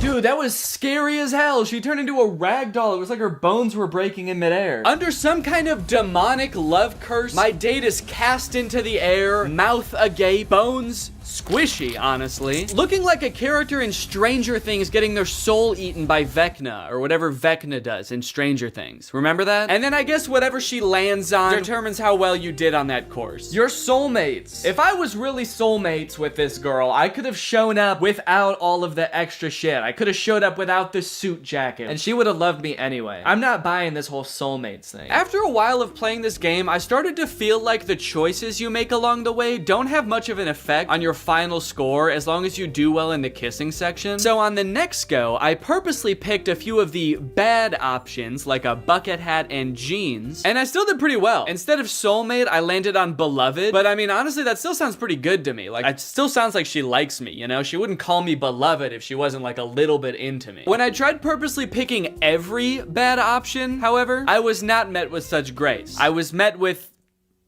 a Fortnite dance, actually. She Fortnite danced at me and called me a bad date. Anyway, I think we're done with this game. What do you say? All right, guys, let's take a trip out of the city and into the countryside. And also out of a man's body and into a goat's.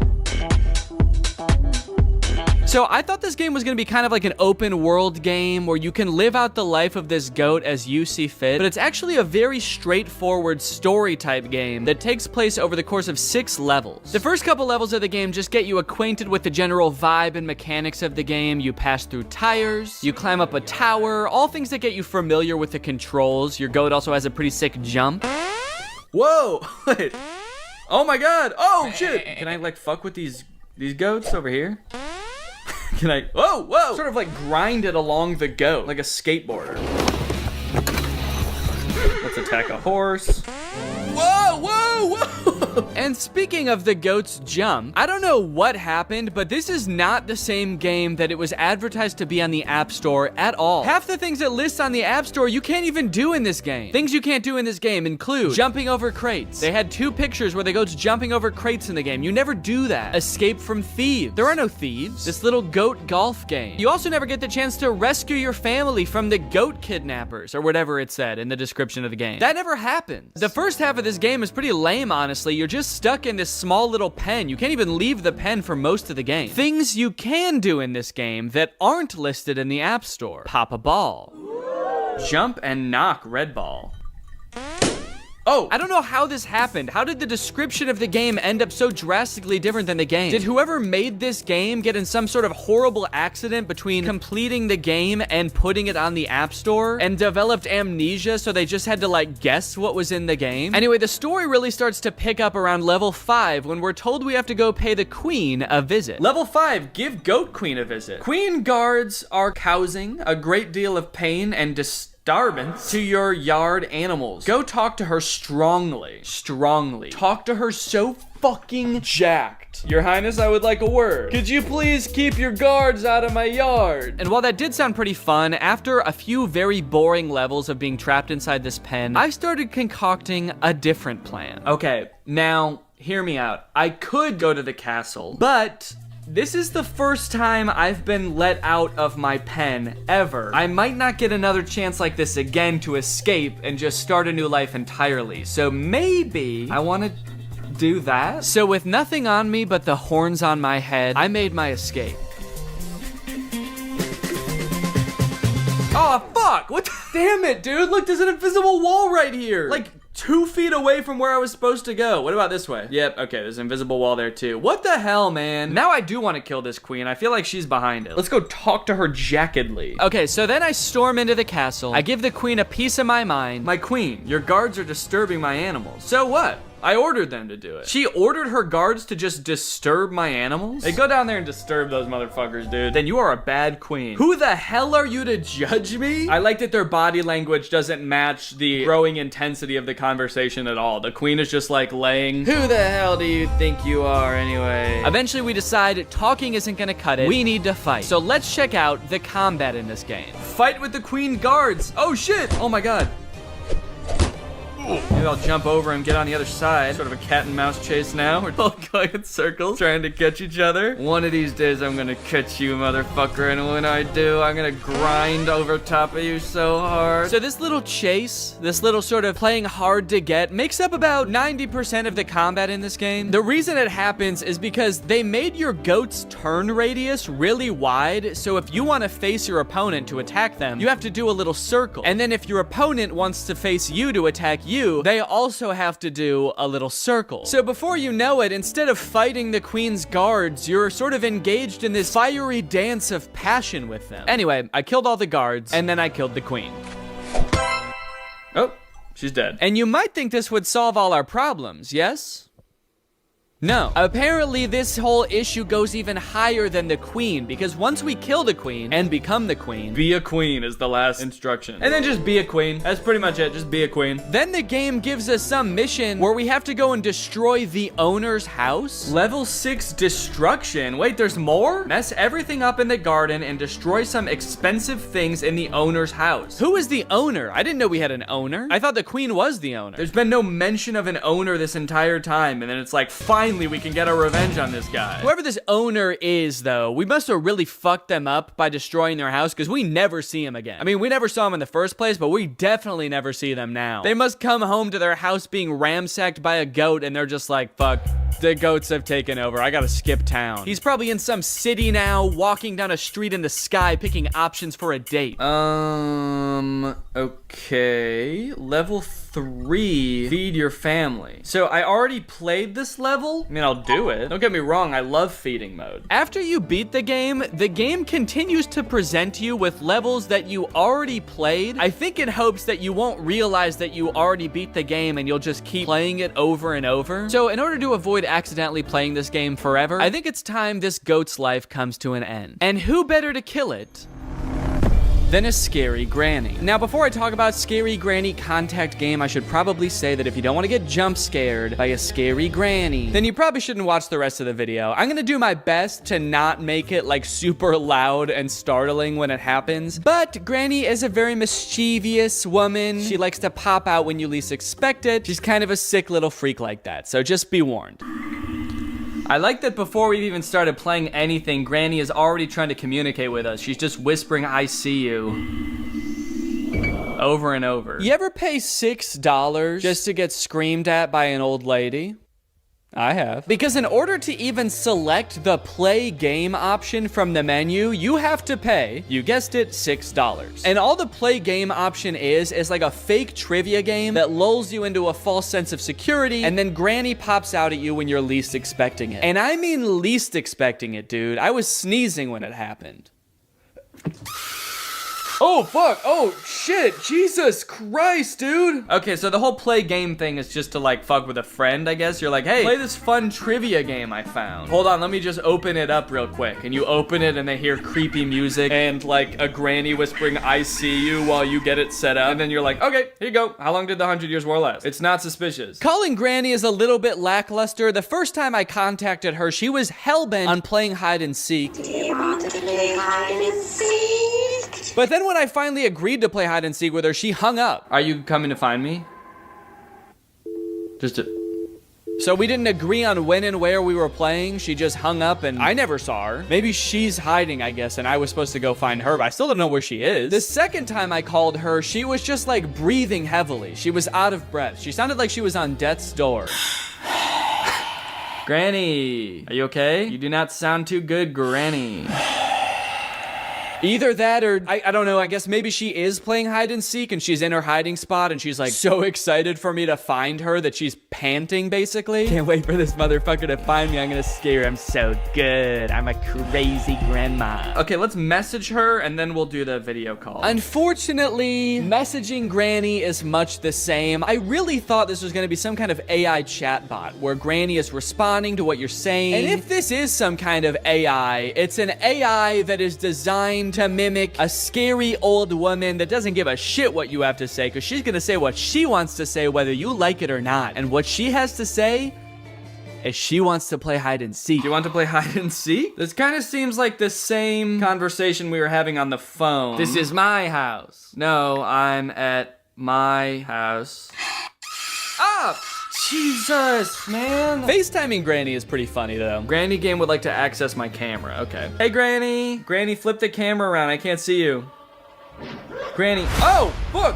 Call finished. Wait, so did Granny just die? Because I was on FaceTime with Granny. She was holding the camera. And then she opened a door in her own house and got murdered with a chainsaw. It's not very scary. That's really sad. Dude, imagine that in the horror movie. Like, you know, a teenager gets a phone call that's like, hey, I'm right outside. I'm gonna kill you. And she's like, oh no, don't come in. And then the person on the other line is like, yeah, I'm gonna...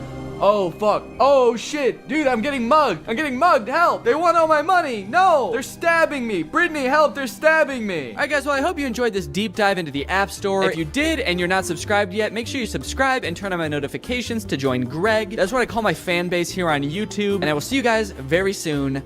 Bye-bye. What's up, Greg, and welcome back to another episode of What's Up, Greg? You know, I feel like it's been a while since I found something real weird on TikTok. Like something so strange that I truly cannot wrap my head around it, but I've done it. It's two twins on TikTok, which is not uncommon for twins to blow up on TikTok, but these twins are different because these twins are in love. Aww. That's so cute. With each other. What? Oh, yeah, I know. Yeah, that's right. We're watching these guys today. You guys have probably seen videos titled Siblings or Dating. How about Siblings Are Dating? This is truly one of the weirdest things I've seen on TikTok in a while. And like the more that I look into it, the more puzzling it gets. It's like there are layers and it gets deeper, and there were twists in here that I did not expect. These dudes run an account called Alisov Brothers. I believe they're Russian. And the vast majority of their TikToks is literally just them doing stuff like this. I mean, like, being about to make out with each other, not dentistry. Most of their TikToks are not about being dentists. Although they do have, like, a surprising amount. I feel like they have, like, 10 TikToks in this dentist chair. I don't know if they own a dentist business on the side. That is not clear to me. These dudes heard that self-care was important and took it so literally. This dude has his literal self cleaning his teeth and borderline making love to him. But this is, like, their thing. They have so many TikToks where it's like music playing, and then at the end they just kind of like grab each other's faces and just like breathe into each other's faces. Oh,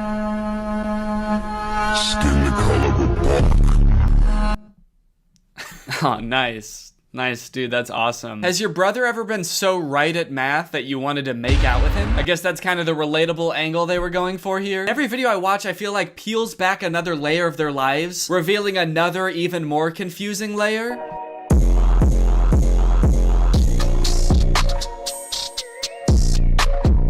Totally indifferent to getting married, to literally the biggest day of your life, just so nonchalant. He became very nonchalant on his wedding day. And then at the end they hug. Seems like this is like the one time in most people's lives it's like the most acceptable to kiss in public would be on your wedding day. Or like suck each other's souls out or whatever they do in all their other videos. The old Machine Gun Kelly. But why are they so indifferent to their wedding? I know it's a fake wedding, but like, come on, dude. Act a little bit enthusiastic. You're getting married. To your brother. Actually, maybe it is kind of baller. Maybe it is kind of cool. It's the ultimate baller move to do literally the most insane shit ever, like marry your twin brother and not give a fuck about it at all. Just another day getting married to my twin brother. Nothing weird going on here. Just gonna give him a hug. We're getting married in front of a castle. This is our castle, by the way. We are Russian royalty, as a matter of fact. Is this like a wedding venue or is this their castle? Are these guys Russian royalty? I've heard that royal families can be pretty inbred, so honestly, I would believe it. I think that marrying your twin brother is literally keeping your genes as pure as humanly possible. If they could have a baby, it would just be them again. Uh-oh. What? People. Oh no, people. Oh no, people are gonna see us almost kiss. No! Okay, thank you. I appreciate the modesty.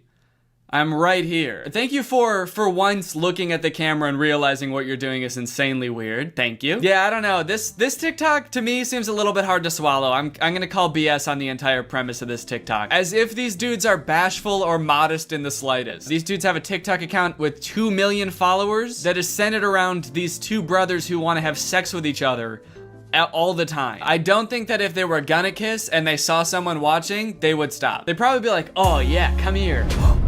Oh shit, someone's watching us. Hell yeah, dude, let's traumatize this guy.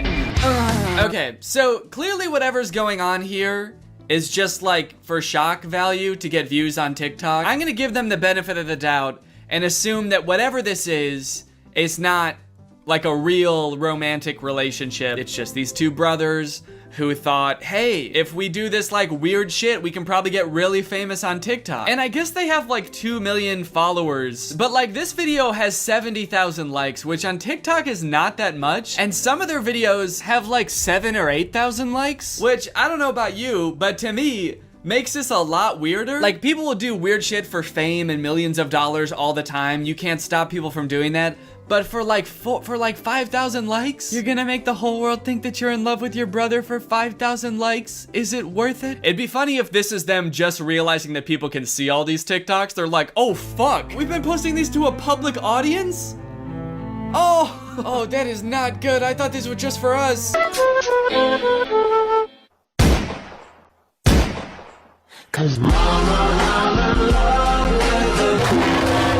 Yeah, man, I don't know. I just have a hard time believing that this would ever be the reason that you were outcast from society and had to run away together. These twins just robbed a bank and ostensibly murdered somebody, and somehow it's the most normal thing they've done so far. Imagine seeing this in real life and having to be the person that reported this crime. All right, was there anything weird about the guys who did this?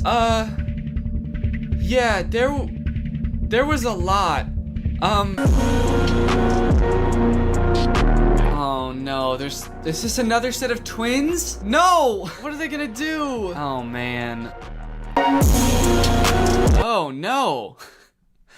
Those poor girls. They're probably acting in this TikTok, but I think the idea of them being so genuinely mortified about what's going on in front of them, is actually very realistic. I wonder who these girls are. How did they get them in on this? It's actually kind of weird because they're not tagged in the video. So I'm kind of worried that they're just like regular twins, like civilian twins, not influencers at all. How did they get roped into this? Hey, we noticed you guys are twins.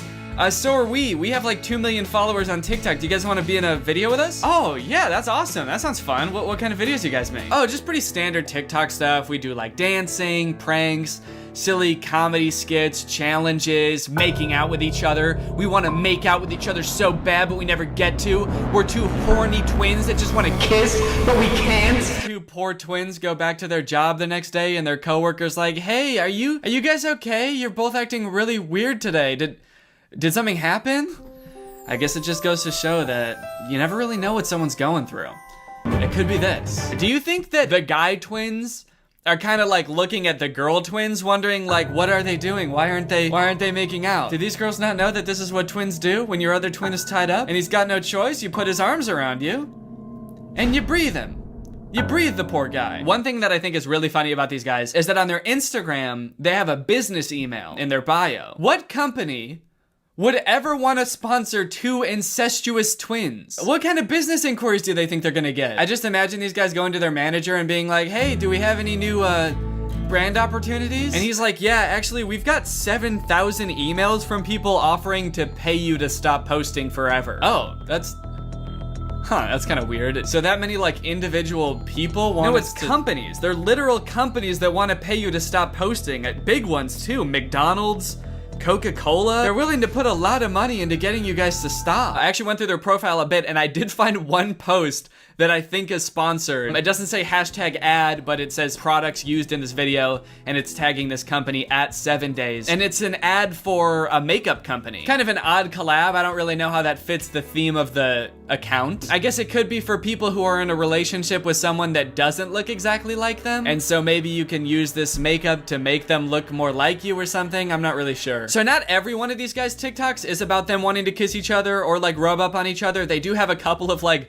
normal TikTok content, which I feel like given all the other stuff is even weirder. Like you can't just post a normal TikTok and act like all of that stuff didn't also happen. You'd think that being an incestuous twin would be enough for the TikTok algorithm, but I guess not. Even these guys have to, you know, branch out and diversify. I guess it goes to show how hard being a creator really is. They've got this prank video where one of the twins puts on like a scissor headband and then rubs fake blood all over him. and his twin brother comes in and they both faint. My favorite part about this TikTok is that when they both fall over, you can see a mirror in the background and there's just like a guy sitting in a chair helping film, I guess. I'd like to imagine that that guy sitting in the camera is actually their third twin, or their triplet, I guess. He's their brother also, but he never gets to be in them. He's like in charge of setting up the camera and everything. And every time he sets up the camera for a video, he's like, hey guys, I had an idea for a video. What if this time you guys want to make out with me? And the other two brothers are like, ugh, gross, dude, that's disgusting. You're our brother. They've got another TikTok where this dude does the exact same prank again, but with this like eyeball sticking out of the head device, which is absolutely grotesque, I must add. And it's interesting because this time just one of the twins faints. I guess the pranker is getting a little bit used to it, but I got a feel for the twin being pranked. I mean, this would be a lot to walk in on. Walking in and seeing your brother, like literally with his eyeball hanging out, yeah, I would faint too. I would be horrified. I really feel for this guy. Plus, that's not just his brother, you know? That's his husband. Honestly, I haven't watched all their TikToks. There could be some other weird twist like this is also his dad or some shit. I'm hesitant to try to box them into any kind of like nuclear family that we would all be used to. I don't know what's going on with them at all. They've also got dance videos, which get pretty spicy. City talking, we taking notes.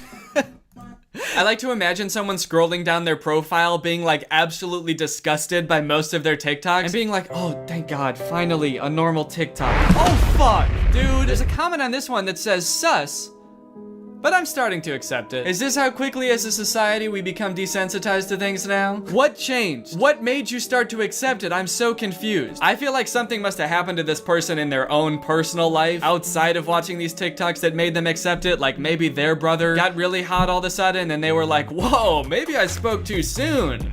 These TikToks are kind of on point. Okay, wait, hold on. So now this is confusing. I've started to see comments that are really throwing a wrench in my understanding of this situation. This comment says, are you guys dating or brothers? And this person responded saying, actually at first they were saying, but did not know they were related until the DNA test showed up. Oh, they meant dating. Actually at first they were dating, but did not know they were related until the DNA test showed up. So this person is saying somehow these two guys fell in love without knowing that they were twin brothers. These guys are like, whoa, that's crazy. I mean, we knew we looked exactly alike and we were both coincidentally adopted from the same orphanage, but how was I supposed to know I'm related to the guy? Okay, now I'm seeing comments that are saying that they might not actually be brothers. My guess is they aren't really brothers. They look alike, but they had cosmetic surgery to look more similar and they're just acting like brothers. Okay, I'm sorry, that seems so unfeasible to me. Spending thousands of dollars to look like somebody else, to get 70,000 likes on TikTok and have everyone think that you're in love with your brother? Okay, this person said they are brothers, and then someone commented under that, if you look closely, they don't look anything alike. I think they just seem like it for clout. Maybe. And then someone else said, yeah, I've stalked them for the past 15 minutes, and honestly, they look alike, but not really like brothers. What? Are these guys not twins? Hold on, no. I've spent the past like 3 days watching these guys' videos. Are they not twins? Do they just look like twins because they wear the same clothes all the time? All right, I've been doing some investigation into the topic. Here's my presentation. Alisov brothers. Twins? Or just guys? Are these two genetically identical humans? Are these just two guys having fun, having a good time? In this investigation, I wanted to take a closer look at the two guys to see if they really look as similar as I thought they did. One of the tricky things about doing this is they never like have both of their faces right next to each other for comparison, like both looking dead on into the camera, both at the same distance. Kind of suspicious, no? Really makes you wonder. No. All right, let's start with the similarities. The similarities I think are pretty obvious. Take a look at this. In some pictures, their faces are virtually indistinguishable. Look at the noses.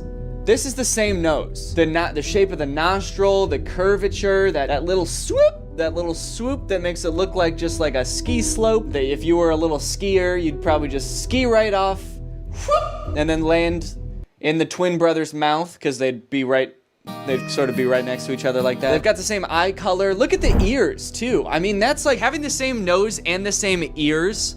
What is that? What are the odds of that? I'm not a geneticist. I don't know how much ears vary from person to person, but like, look at how thin like the ridge of the ear is, I feel like that's abnormal. Yeah, I've definitely got a fatter ear ridge there. That's not like a normal, that's not a normal ear ridge thickness. So of course they have the same hair, but that's pretty easy to fake. Even if they didn't, they could dye their hair and cut it the same way. I could shave my head and I'd look just like Jeff Bezos. Does that mean that I'm entitled to some of his wealth?